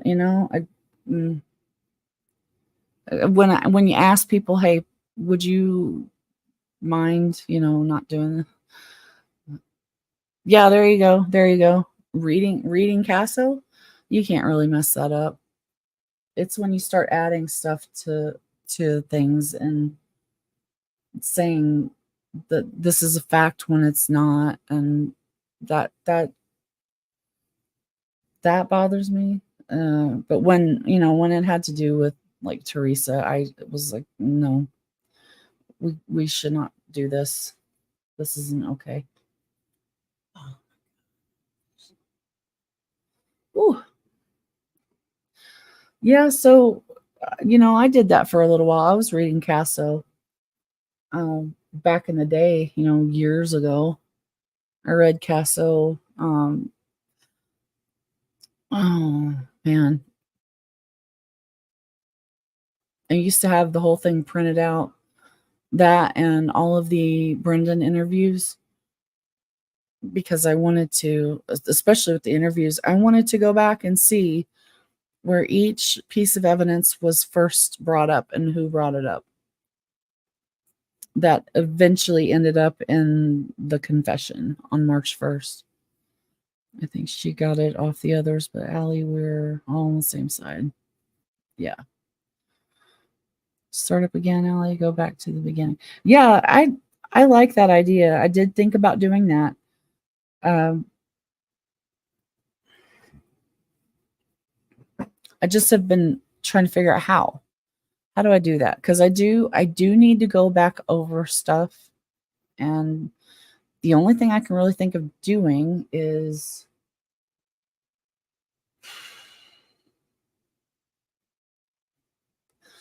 maybe just watching some of my old videos and let me read myself Casso and let me listen to my commentary on certain things. And when I pull up a document, then because I lost a lot of my screenshots. Geez, look at those wrinkles. Oh my God. Wow.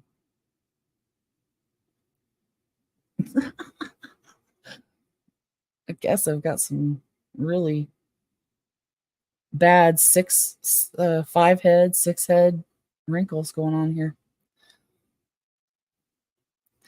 But yeah, I've been trying to figure out how to do it, and that's the only way, or that's the best way I can think of to do it, is just to go back and watch my old videos, because I know at some point I'm going to cover everything that I'm missing, everything that I used to know.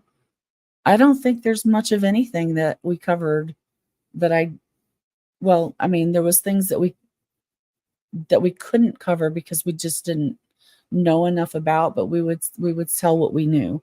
Like, for example, the burn barrels. I can't remember that girl's name, but there was a lady that did wonderful research on the burn barrels. Just the switching and the moving around and whatever.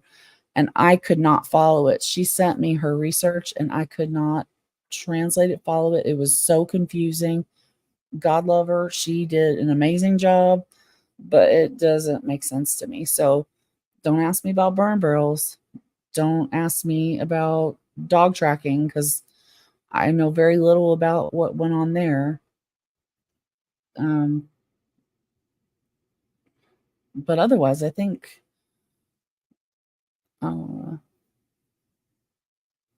I think there wasn't a lot of information about Cuss Road to talk about that we knew of.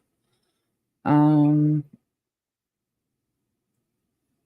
but otherwise, yeah, like just like reading Casa and stuff, reading The Wrecking Crew. That would help. Ugh. I know. Every time I see Brendan's dad, I see Brendan now. Brendan's starting to look a lot like him. You'll watch Mam again? I'd love to. I don't have Netflix anymore. I'd love to watch both of them again, especially Mam 2. Do lives while reading some of it though. People will listen. Yeah, yeah, I might. I mean, I don't know. Like, should I do that again? Because I've already read through Casso. At least a lot of Casso. Do you think I should do it again? Uh, it's a good video title. Maybe even bring more people here. Something like X amount of time later, and here's what I know. Yeah, that's a great idea. I thought about that. Like, for example, redoing the Rebutting a Murderer series, because when I did those was very early on, um, after Making a Murder. Not all the information that's out now, especially, but even a few years ago, not all that information was out yet. So there's even more that I know now, um, that I could rebut him with. But yeah, I would love to shut Dan O'Donnell's big fat mouth. Him and Ken Kratz are just idiots. Um, talk about what you want to talk about, your thoughts and theory. Yes, reading Wrecking Crew, lots to think of. I think it would be good. Awesome. Good. Good. Because I'm still trying to figure it out. And yeah, I would like to have other people on with me. I'm less comfortable by myself, especially when it's stuff like this. Like I can't control my dog right now. She's being right now she's being amazing. And it only bothered me to go outside once, but there's sometimes that she wants to go out every freaking 5-10 minutes, and she's just back to back to back to back, won't stop. And I can't really rush her out there because then she won't go to the bathroom, and then I'll have to go right back out there. So I have to stand there and just wait while she paces back and forth and back and forth and back and forth and back and forth, and then finally goes potty. And then if she wants to poop too, she'll. So sometimes it takes a while. And I am very impatient, partly because it's cold out. And if I was live and I had to do that, I might be out there more than 5 minutes. And I think that would be rude. I wouldn't want to do that. So I would like it if even one more person was here that could just read and interact with chat while I have to go take care of the dog. Otherwise, I don't know. Because like for example, right now, I would love to go smoke right now because I've been live almost 4 hours and only had 2 cigarettes. So do what you want to just support Brennan and Steven. Yeah, I will. What about Jinx? She would go live with, I don't know, maybe she would. I'd love to. Jinx, actually, Jinx and Linda were talking about doing something. Um, I think it had to do with rebutting Cam, convicting a murder. I think that's what it was going to be about, and they wanted me to join. And that this was before Linda got, really sick. My vape, I know. Oh God. So I started after I took my break, I started dating a guy that smoked cigarettes. And it wasn't long before I started craving, because you are just you snuggle with somebody that's smoking a cigarette, or you kiss them or whatever, and you're at first you're like, ew. But then it's like, Every time you light one, it stinks. But then after a while, it starts smelling good. And then I did the thing. I did the thing and I begged him, please, please, please, if I ask you for a drag of that do not ever give me a drag of your cigarette because I won't stop. If I start again, I won't stop. And that's exactly what happened. And I have not stopped. But I did try to stop several times. I bought this really nice, fancy, schmancy vape because my old ones I'd given to my son and to other people. And so I bought a new one and tried it, and I just cough. I coughed every time I used a vape now. Doesn't matter what vape, any vape. Um, I just cough like uncontrollably. Bad, bad coughing. So I can't use them anymore, unfortunately. But I wish I could. I'd love to quit smoking. Like I've been taking Chantix for like 3 months, even though they've got me just taking like 2 pills a day. That's not a plan, you know. Same here. Guess how many times I've given up smoking? I'm looking into hypnotherapy for quitting. Oh, really? Wow. Gosh, let's see.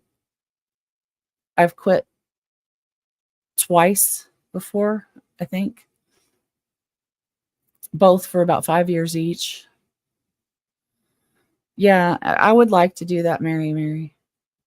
Um, whatever it was that Jinx and Linda were gonna do, if she still wants to do that and do it with me, I'll do it too. I'll do it with her, whatever. You know, I don't wherever she wants to do it. Yes.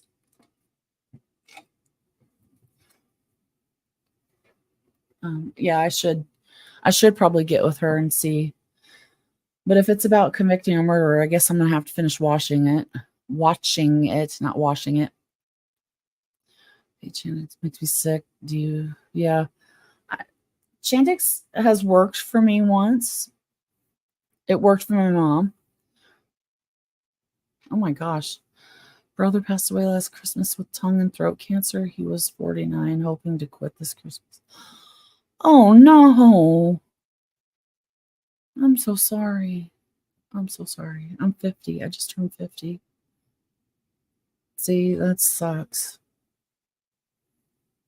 I swore my daughter, my daughter and my son-in-law, they had been planning for a couple, like 2 or 3 months to quit on 4th of July. And they asked me if I would quit with them. And I was like, yeah, fuck yeah, I'll do it with you. Let's go. And then, of course, when 4th of July comes around, they quit. I didn't. I tried. I did. I did try. But, you know, failed. Because I was around all these smokers, and it's so hard when you are with all these other smokers and, you know. So if I was here in this situation now, like where I live alone, I could quit because there's no smoking in here and I'm not around any smokers unless I want to be. Of course, my entire family is smokers, so you know, I lived with a house full of smokers back then in July, so it was really hard to quit. Okay. Speaking of smoking, I'm gonna go do that and cool off, hopefully. I'm about to have to turn on my air conditioner. I'm not even playing. It's so hot in here. I mean, it's not that hot, but it's hot enough. I should turn. Oh shit! I should do something.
66, it ain't no 66 in here. It's hot.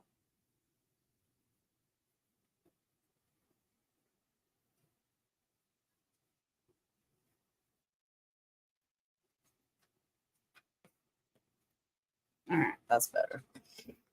And take off those hot sleepy pants.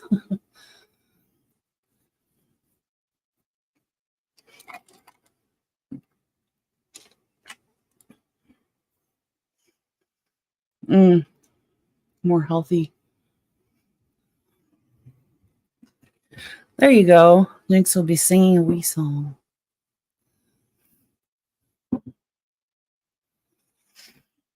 Oh gosh. When I quit, I didn't even want a cigarette. I couldn't stand the smell.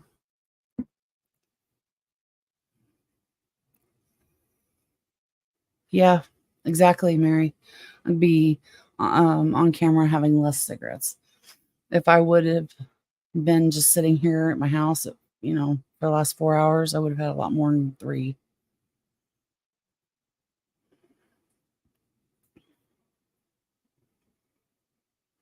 Changes as you change yourself. Yep. I was the only time I've ever been successful is when I really wanted to quit.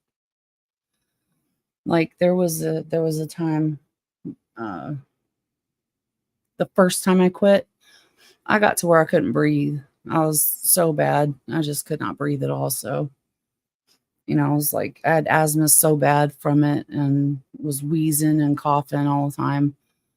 And laying down in bed was just so hard to breathe. So I was able to quit because I wanted it bad enough. Um, and I just quit cold turkey, just with nothing. And then the second time I started vaping and I quit within 3 days of getting the vape the first time. Hey Millbilly. Hey Millbilly. Who's doing lives nowadays on the cases? We talked about allegedly a show, foul play, Becca. You don't know? Yeah, it stinks. It does. All your clothes stink. Oh, and that was my favorite thing. Like I knew that I smelled like cigarettes because man, I tell you what, I could smell it in other people's cars. Like when I was driving, if somebody drove by me that was smoking, I could smell it. Somebody was especially in front of me and driving in front of me, I could smell it. Ugh, and I hated it. It was so gross. And when I would like get close, walk past or get close to someone that smokes, you could smell it all over them. It's just same, same Millibilly. I'm alive.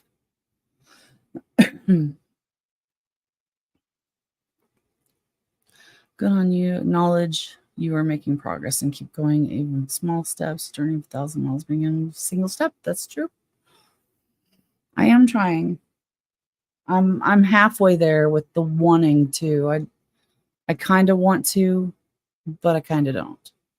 So that's probably the reason why it's not working. This 3 months of taking Chantix and not the way that you should be taking it for quitting smoking.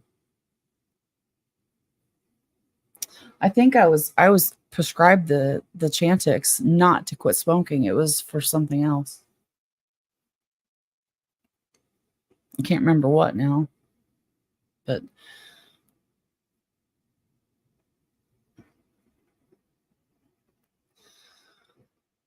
yeah. I mean, the best I can think of, I know there's a Brendan channel, that's always going to be the best as far as I know. And then there's just never going to be anything like Eric Hosey was, He was the best. He was the best. And I don't know how he did it.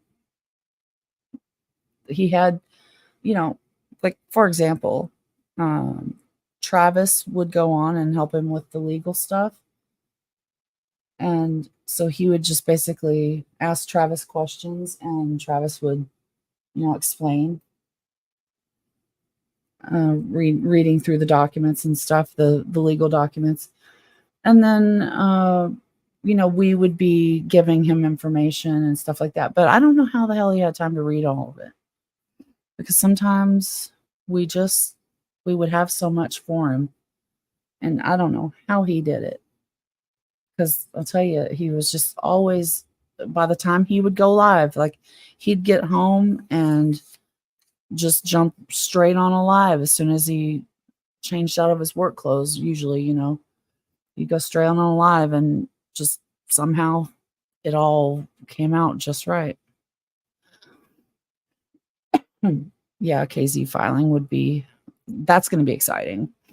I think there will be a whole lot more activity when we get closer to the appeal. Like what's going to happen with the appeal? Oh God, if he gets a new trial, it's going to be craziness. Like I am going to insist that I go up for the trial. He would go on a live in his truck at work. Yeah, I loved when he would do that.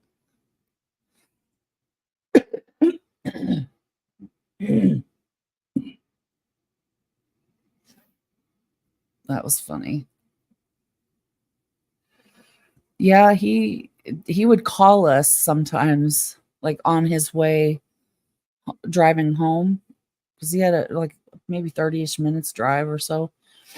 So he'd be leaving work and he'd maybe be driving for like 30 minutes and we'd be on the phone with him talking about stuff. And then when he'd get home, he'd like, give me like 10 minutes and I'll be there.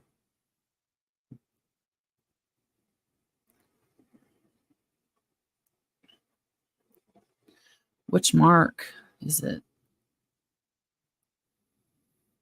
Oh, the chorizo and eggs.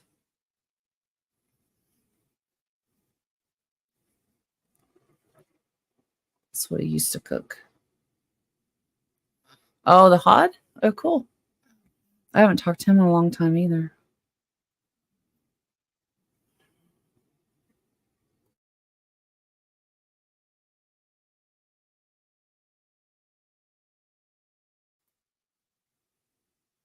Yeah. I got to take a bite of it at the rally.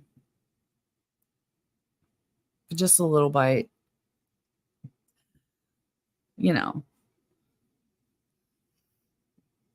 Heard Steven been speaking out. Yeah, he has. Well, Zellner instigated it.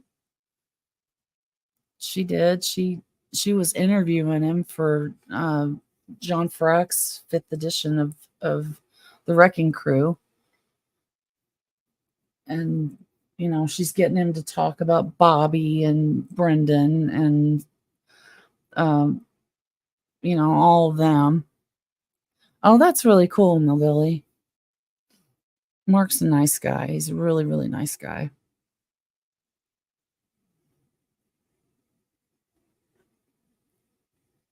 Yeah, so that I just read that epilogue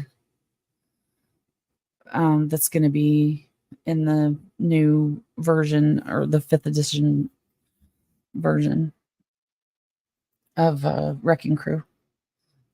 Mind when Eric Cozy and Stacey and Paul went to Australia singing the Land Down Under song.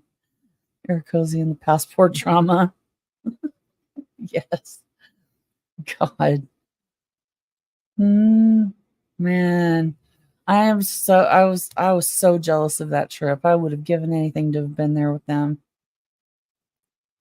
I would love to go to Australia. I've always wanted to.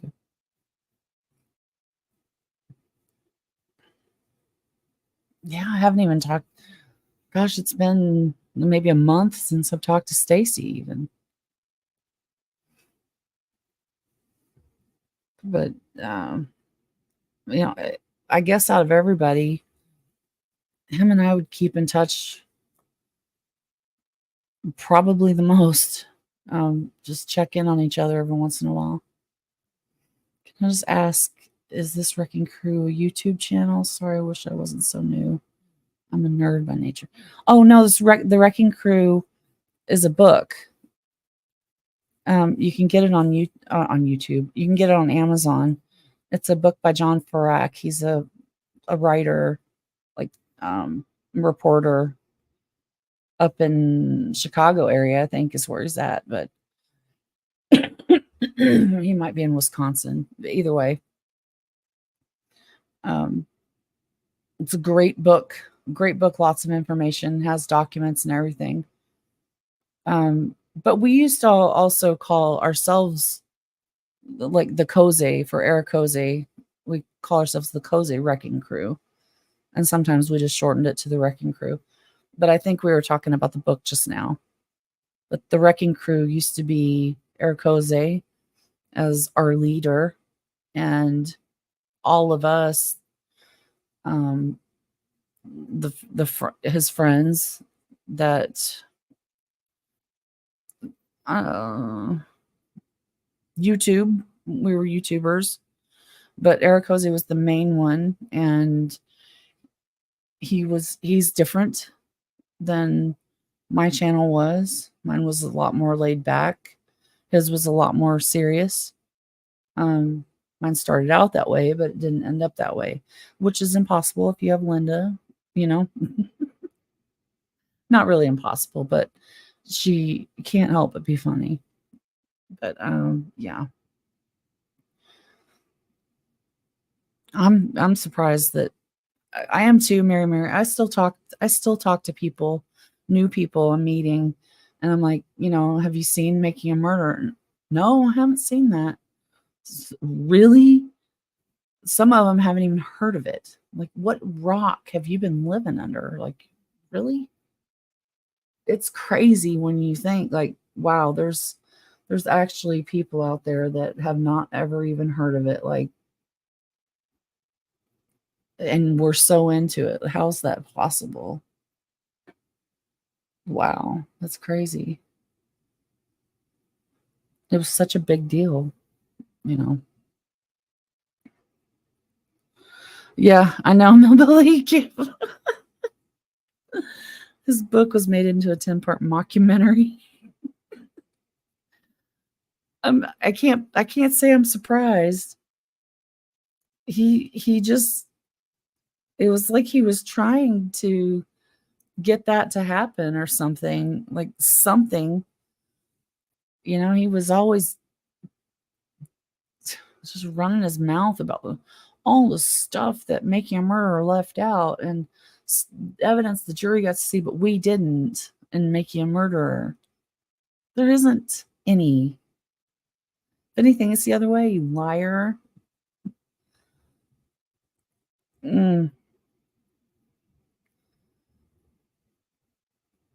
Are you in Australia? Caught me on Netflix to watch this. Oh, that's right. You are in Australia. That's right. You're caregiver for your family. That's right. That's right. Gosh, my hand itches. Oh, I love Australia. It's just, I've never been there, but it's so beautiful. Yeah, Billy, will you be doing a live soon? Do you do lives anymore? Heard you didn't. That you don't.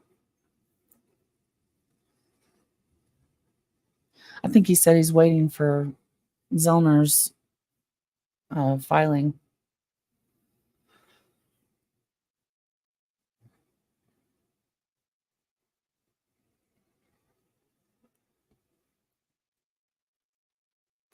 Also, Millbilly, I was wondering, is there any, for someone who's been like missing, gone for like 4 years, is there anything anything really interesting that I've been missing?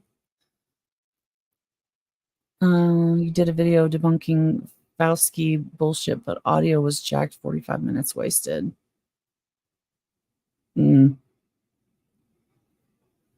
Christmas, Easter.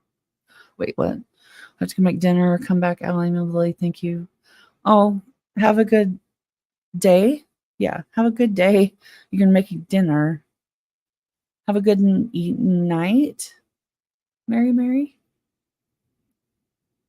Thanks for hanging out.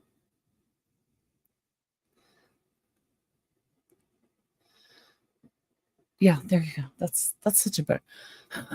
That's so awkward. I swear.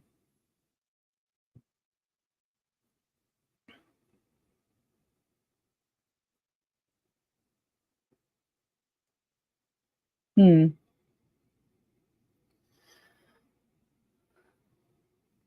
Prawns. Yeah.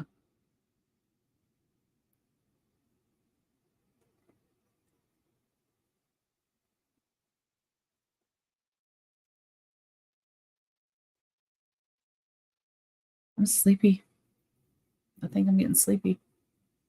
It's almost 6 o'clock. Woo. Can't believe I've been live over 4 hours. That's crazy. Nothing new. Well, so Jinx did show me a draft of a search warrant where they were talking about a bloody blunt murder weapon in the back of the RAV.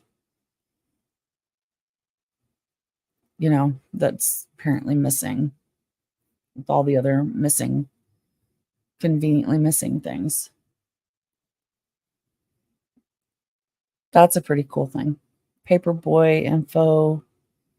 Yes. Tow truck driver info. Yes, that too.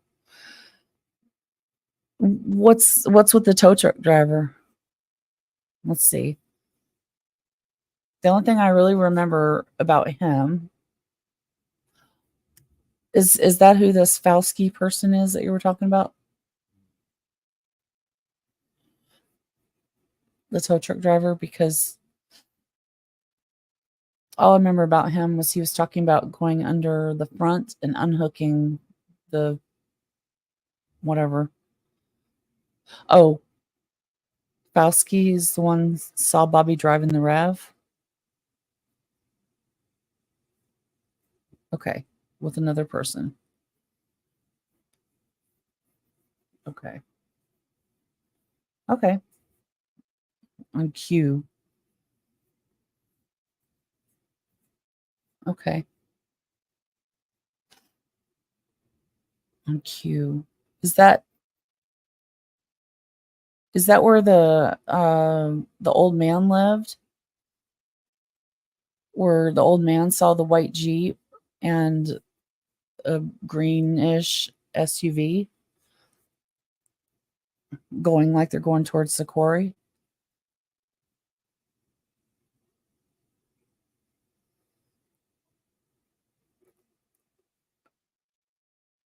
It's 147. Okay.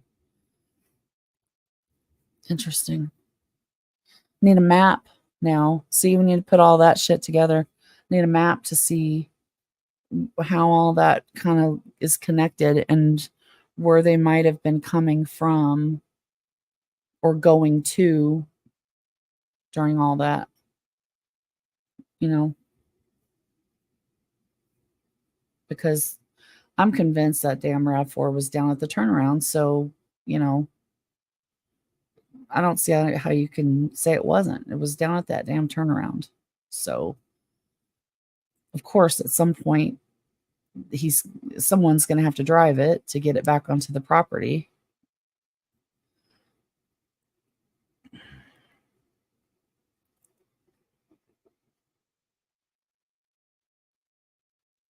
Hmm.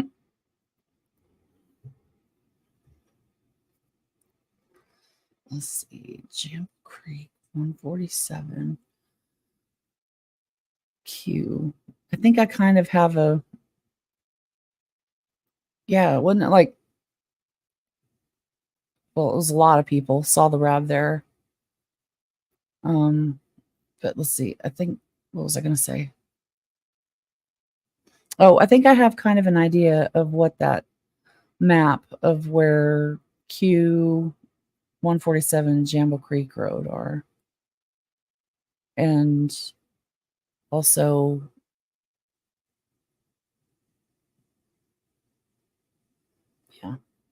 Cuss Road, Ireland. Oh my gosh. I can't wait to hear that accent.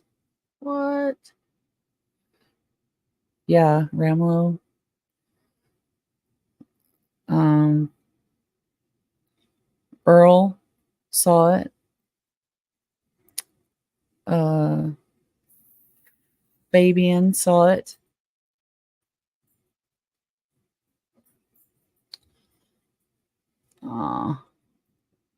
Yeah.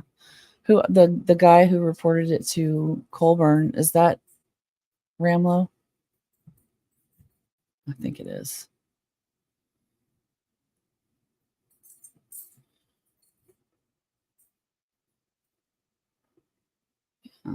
Several people saw it. I do believe it was there. Yeah. Okay.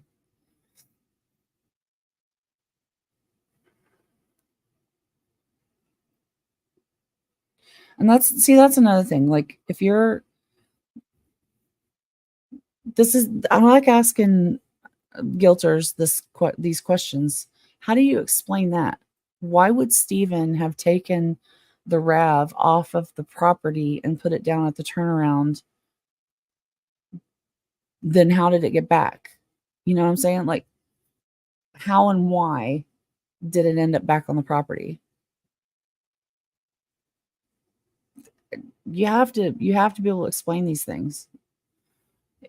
Because is he framing himself? Like, did someone else decide to frame him after? Like, I don't know.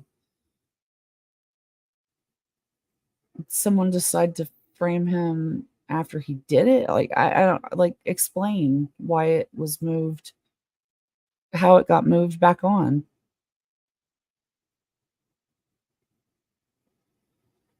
Okay, why the delay? Why they delay Fask from doing her job?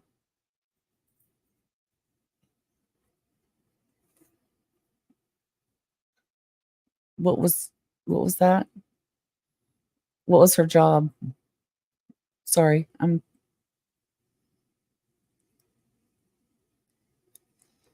missing 30 pages on November 6th dogs report.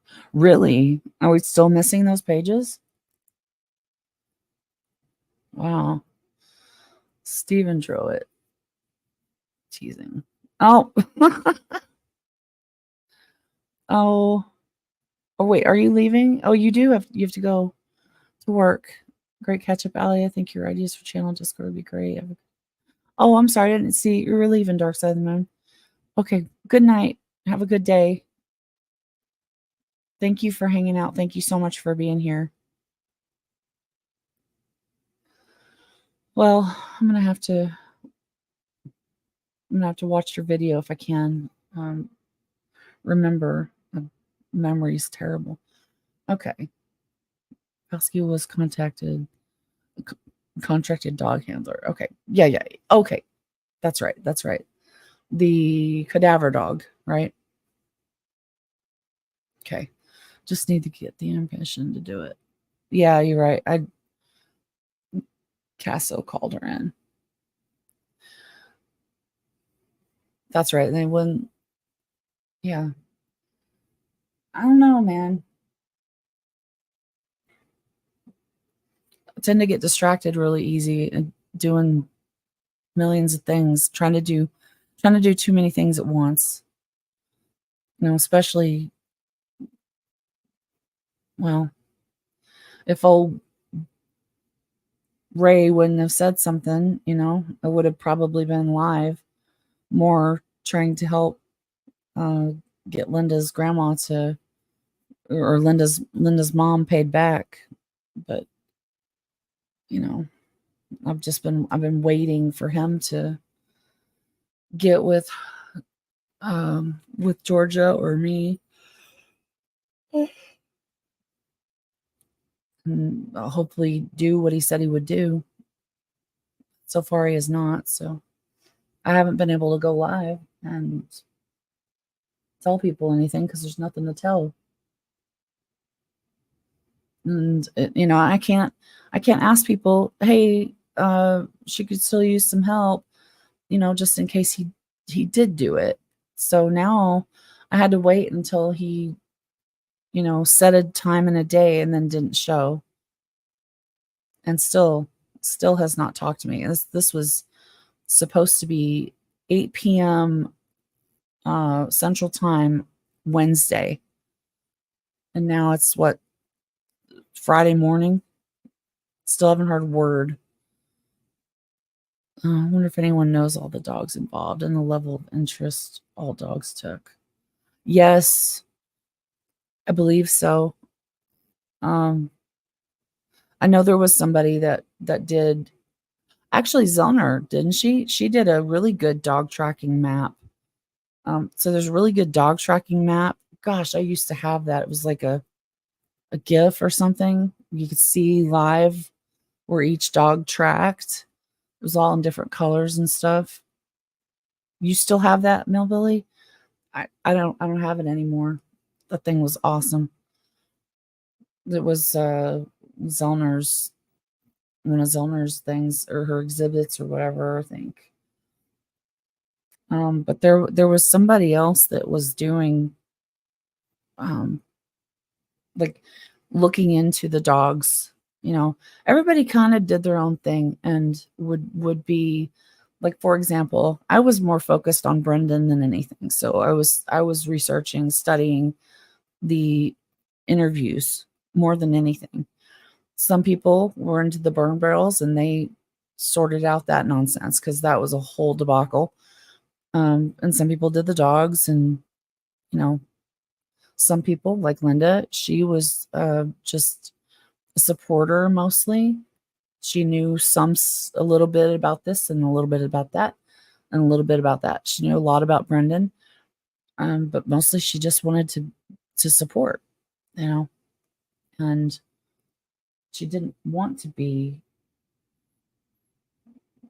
like a full-time researcher, do all that.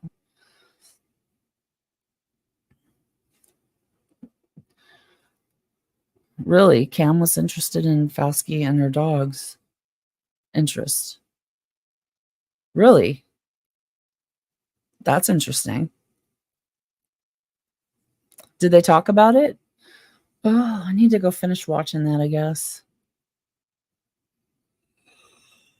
If I'm going to do a thing with Jinx about that, I should probably just start over.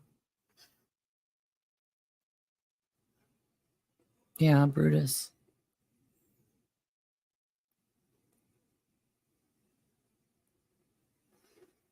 This is a whole other story. So, yeah.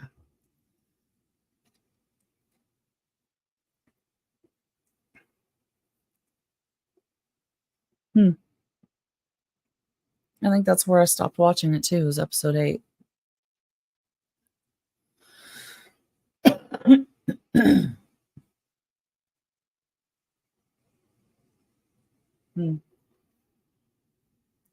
Well, shit. Cuss Road is the key. Yeah.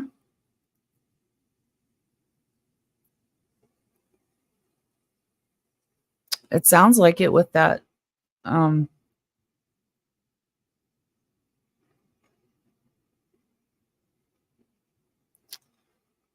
Wiegert when he did the search warrant draft or whatever. Sorry, I'm starting to shut down. My brain's starting to shut down. Yeah, I remember you did something about that on with the audio. Um, Something about having an ambulance there, right? Getting an ambulance there. Something. They tell Steven dogs took us to where body was Bushman's dog. They tell Steven's dogs took us to where body was.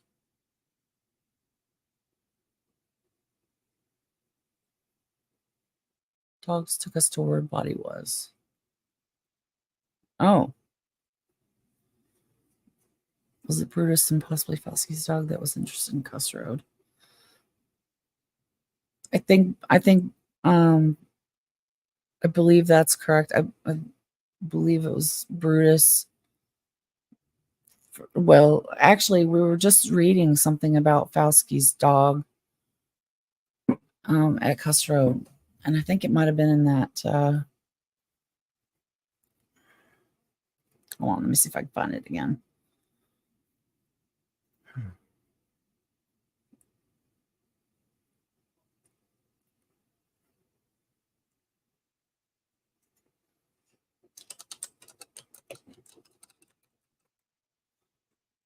Um, residence. Oh, shit. Now I don't remember what he said to type in there. Oh, to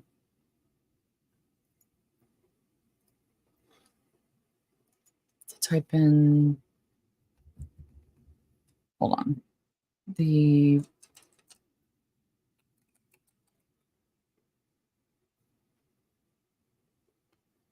No, that's not it. Search warrant. Shit. Oh, the ground. No.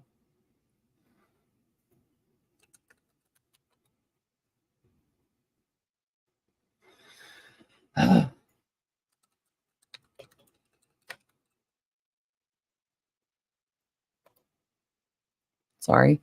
I'm looking for something. Drafts. That's Disturbed Earth. There it is. Let me look at this real quick and see again. I swear I thought I saw something about dogs on this, or maybe.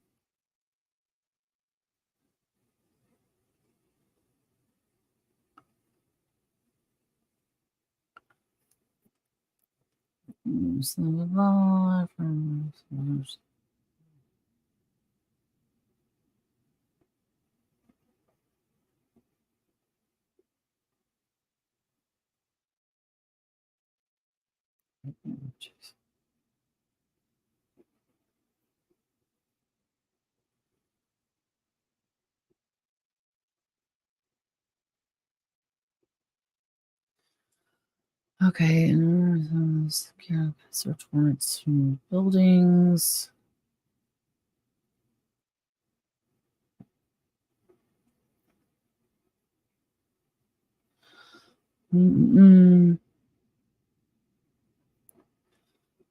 Okay, good search. Mike Bushman. What's he made?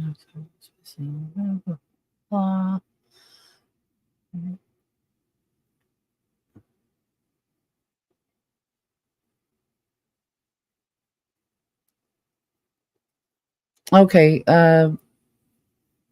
Julie Kramer from Great Lakes Canine utilized a cadaver dog in the search. Kramer utilized a trained cadaver dog near the area of disturbed earth located by Bushman.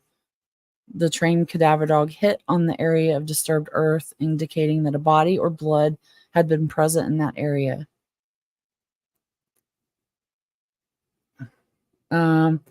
Your affiant is informed that Sarah Fauski of the Kaukauna Police Department, accompanied by her canine unit Loof, assisted in search. Loof is a scent-trained bloodhound who has proven reliable in the past. Loof was provided with the scent of Teresa Halbach near the residence of Stephen Avery. Loof detected a scent near the residence of Stephen Avery and followed it alongside a wood line that kept in east-west direction to Cuss Road. Loof led Sarah Fauski up to the crime scene tape, which was located in a perimeter around the area of disturbed earth. The crime scene tape is approximately 40 yards from the area of disturbed earth. Yeah, so and then they didn't let Loof go in there. So yeah, Loof and the other. Okay. What date? Let's see. 7th. It's on November 7th. Sorry. As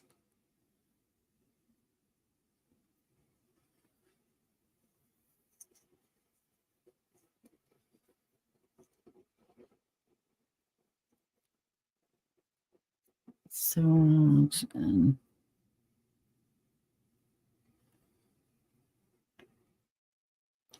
Bruce and Loof, yeah. Denied entry, brought back at a later date. Bruce hit on a shovel. I mean, there were several dogs involved, and it's not like they're all interested in exactly the same tracks. Right, because Loof was a live scent dog, and the other one was a cadaver dog. So they're not going to follow the same trails at all.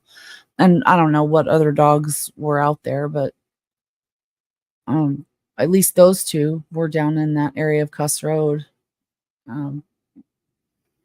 Yeah, I'm with you, Lily. Something's up there, and I think that John Frack's book is really, really the stuff that I learned about Cuss Road in that book was so good.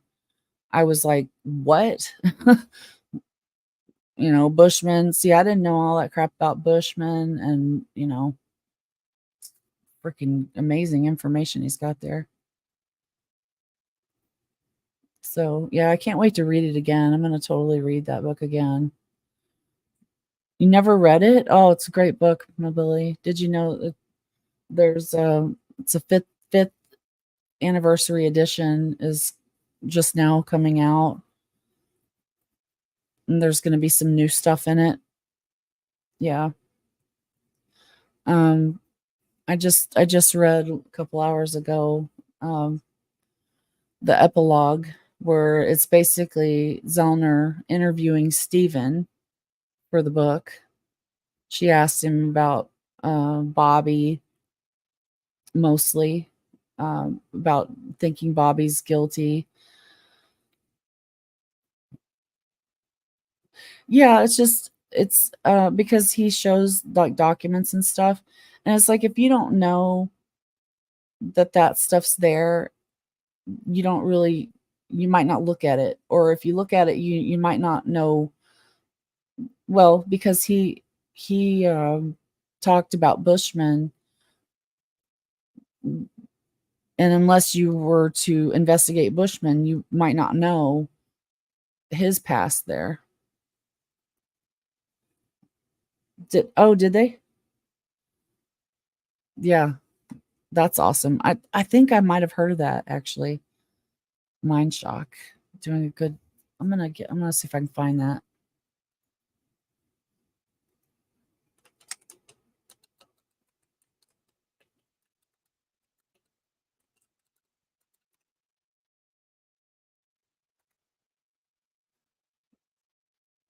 There we go. I found it. Sweet. Oh wait. Okay.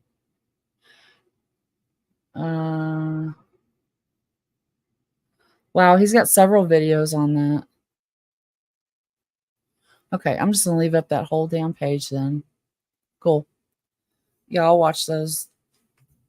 I'll watch those because the more you, I don't know. See, that's what I'm saying. If I want to start looking into all the things Cuss Road, I'd have to go and dig up all this Bushman shit, look at his past, see how he's connected with the sheriff, and what he used to do for the sheriff that John Frack talks about in the book, that he was basically his right-hand man, cleanup guy. When you want to cover something up, get rid of evidence, you called in Bushman. That's kind of what John Frack was saying there. I didn't know all that stuff. I never, I hear Mike Bushman, I don't think anything of it because, I think he's mentioned like once or something. I don't know. So I didn't think anything of it. So until John Frack said something, I wouldn't have known. And it's good, not saying that you shouldn't do your own research, but when somebody talks about something that you didn't know, because everybody can't, well, one person can't know everything. It's hard to know everything. If you want to know everything, then you're going to have to get information from other places too. And then you know where to go and look and investigate it for yourself. But you'd have to grab all the Bushman stuff about the dogs, stuff about the reports about the disturbed earth, like Jesus. Apparently recordings that Millbilly's talking about that I haven't listened to, but I remember him talking about. Um, yeah, talking about ambulance and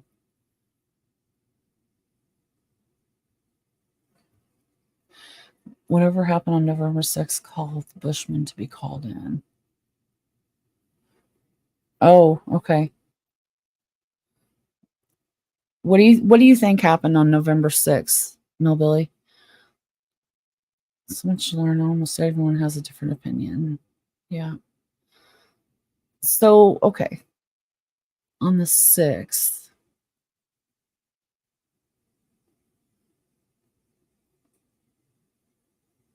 whatever it was, I imagine happened down at Cuss Road, huh? So this is before the dogs were there. Um, right, yeah. Remember that. Got a body yet? Hmm.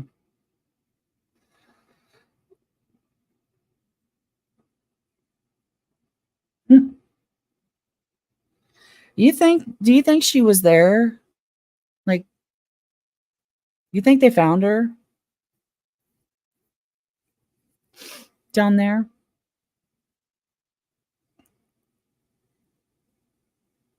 Why he scribble his name out November 7th, Cuss Road checkpoint. Oh, that's another thing. Those damn checkpoints. Oh my god. The the fuckery that goes on in those. Holy shit.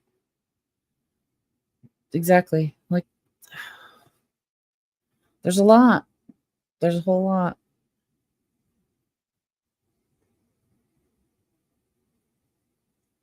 I'm trying to think, like, I would have to go back and look at the reports, or actually maybe it's Colburn's testimony, to find out what day him and Link were searching for I believe they were in the middle of searching for guns in different trailers, and they got called to go check on this possible buried, whatever, disturbed ground, the possible burial site. That's what it was. They got called out to go look at that. I believe that's what was happening. So I don't know what day. Barb's trailer with Tyson.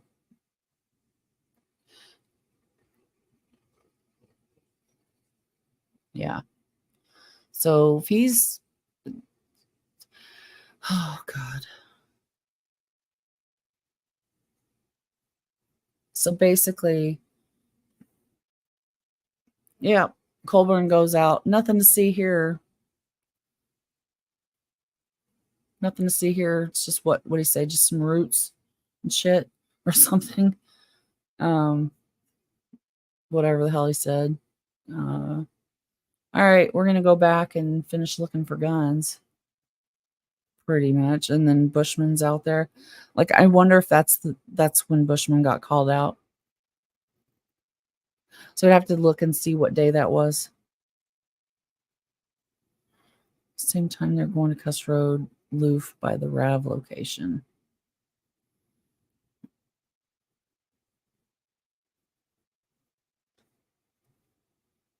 Um, they then tell her go back.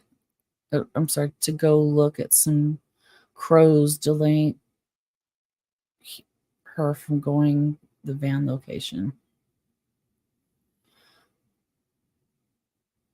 They deny her entry. Oh, I remember that. I remember that. I remember hearing that. Yeah, they were trying to distract her. All right, let me see. Let me see if it says what day. Um,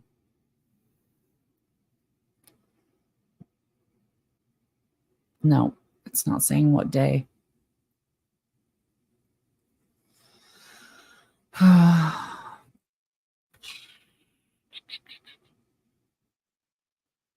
Don't think it's saying what day. Still looking.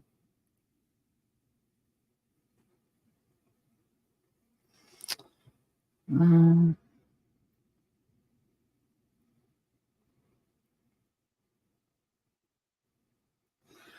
okay, well, it's sometime between the 4th and the 7th is all I can say for sure. I don't know exactly what day by looking at this anyway.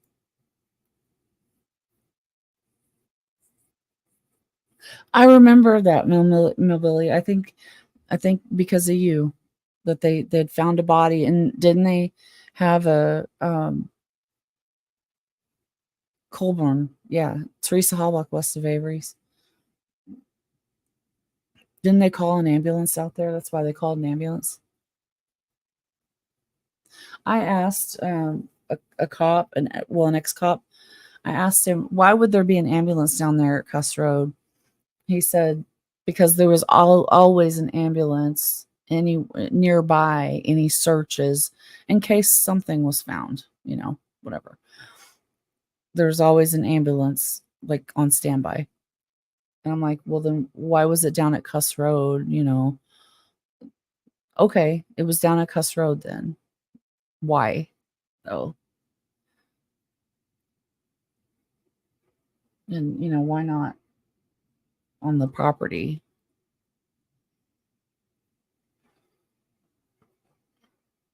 Yeah, best way to remove a body. Let's go that way.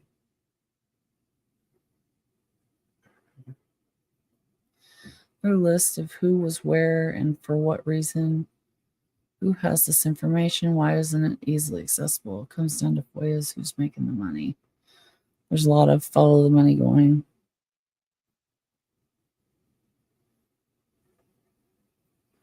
Yes, yes. The scent goes to Q.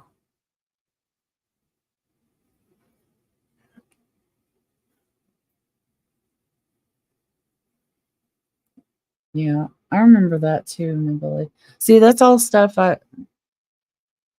just, it's been so long I'd forget. I remember hearing all those things, but I never did focus on Cuss Road too much because there's a lot going on down there. Like, is it related to the deer camp? Is it its own thing? Like I never could really figure all that out. Like, I mean, I know obviously they're separated, but were they part of the same scene? I guess is what I'm saying. Um, wasn't there a burn barrel that was missing from um from the deer camp?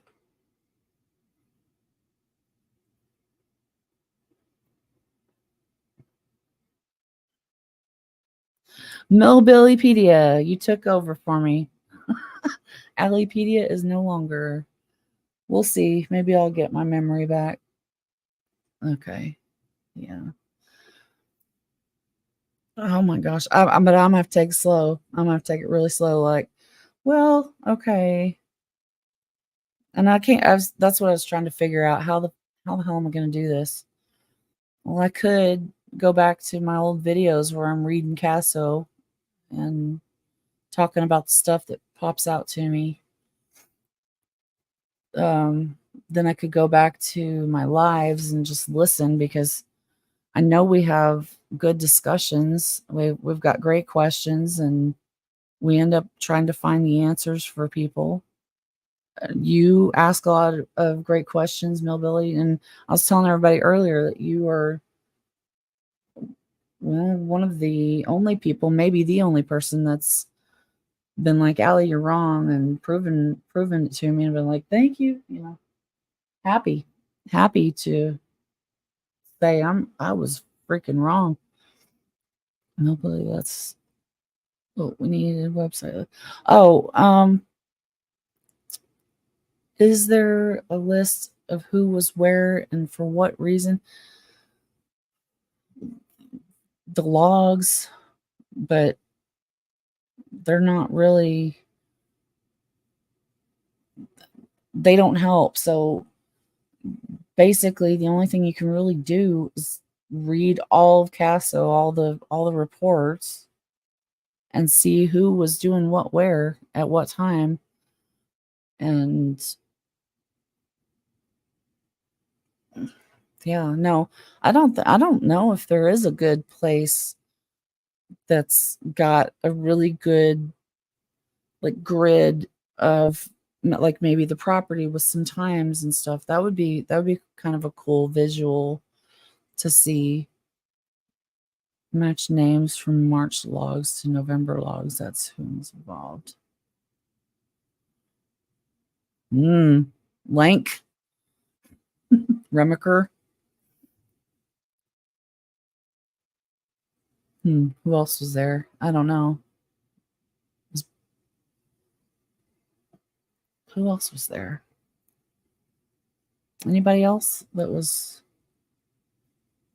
I think those two were there, but I don't know of any others. Link was delivering sandwiches. How nice of him. And bullets and shit. Robus.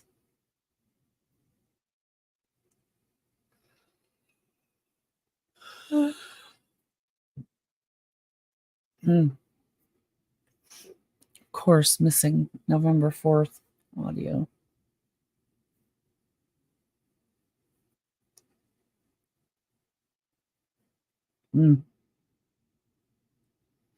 Yeah. What are we hiding on the 4th?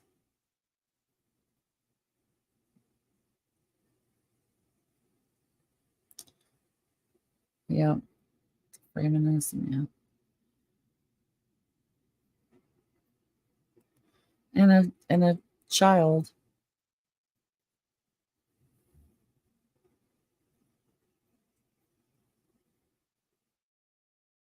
You'd think that somebody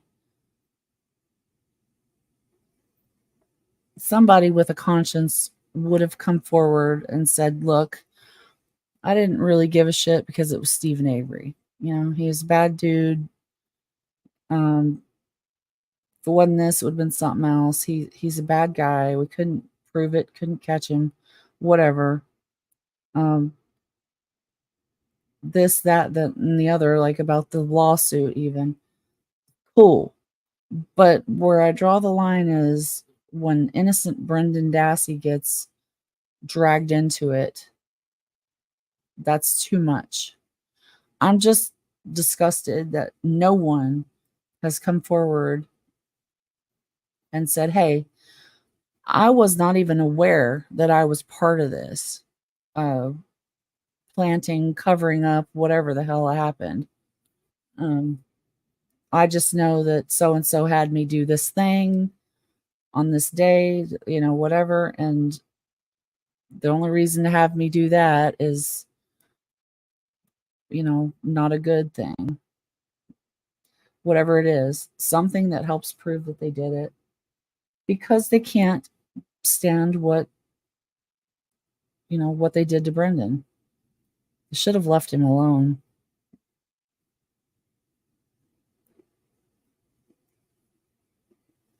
Yeah. Yep. That makes sense to me. Gather all the evidence they can. Go after the alibi with the evidence that they have. Hey, Steve-O, have you heard anything about the Avery case? Yeah, it's been a long time, man. It's like 4 years.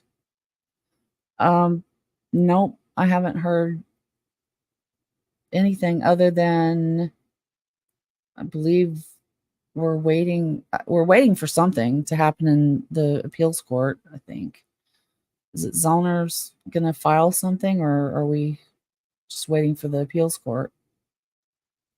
I have no idea.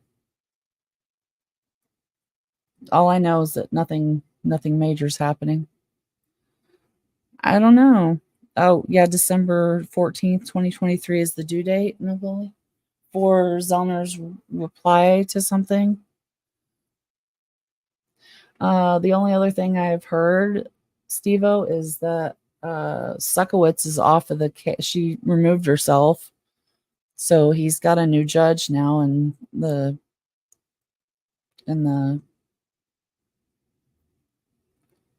other court.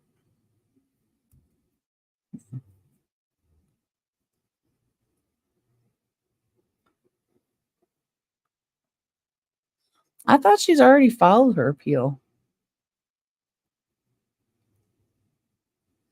Or it's just an updated something or other.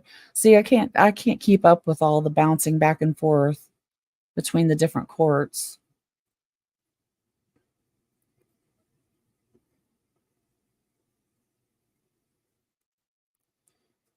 She made notice. If she doesn't get out, or if he doesn't get out, I figured they would at least let Brennan out. I know, right? They gotta prove something though. And Brendan's lawyers, I guess, aren't going to do anything until Zollner's done doing what she could do. And then they'll hopefully, I guess, maybe use the same evidence that she used.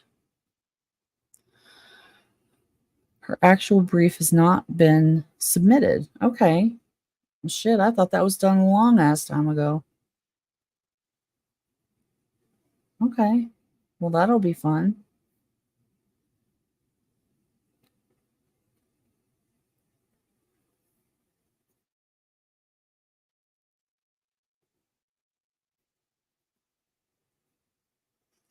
Sketchy stuff. Yeah. It's pathetic. That is true.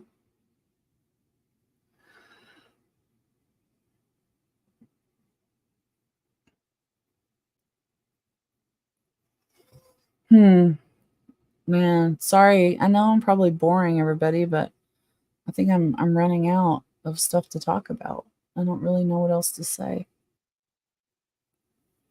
Yeah, I'm sleepy. I agree.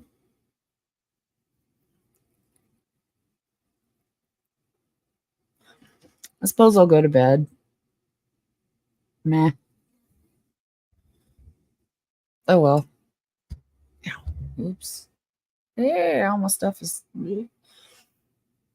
okay. Well, thank you all so much for hanging out with me.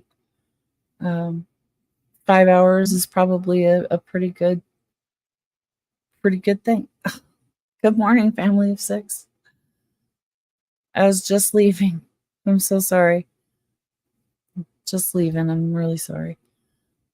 Um, been here for 5 hours and starting to get tired and running out of stuff to talk about.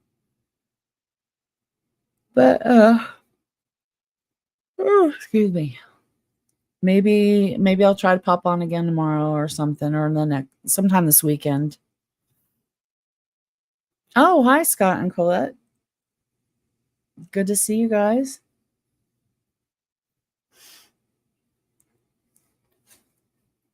Oh man. All right. Well, I'm gonna head to bed, I think. It's 6 a.m. here and time to get our day started. I know it's 6:35 and I'm like, I'm ready. I've been up all night. I need to go to bed. Getting tired. Okay. Well, but thank you all for showing up. Even if you're just now getting here. Thank you all so much for hanging out with me. I really, really, really super appreciate it. I'll try to pop on in here sometime this weekend. Um, no idea what we'll do, but hopefully we'll have fun and figure something out. Okay, well, thank you again. We'll see you guys soon. Bye.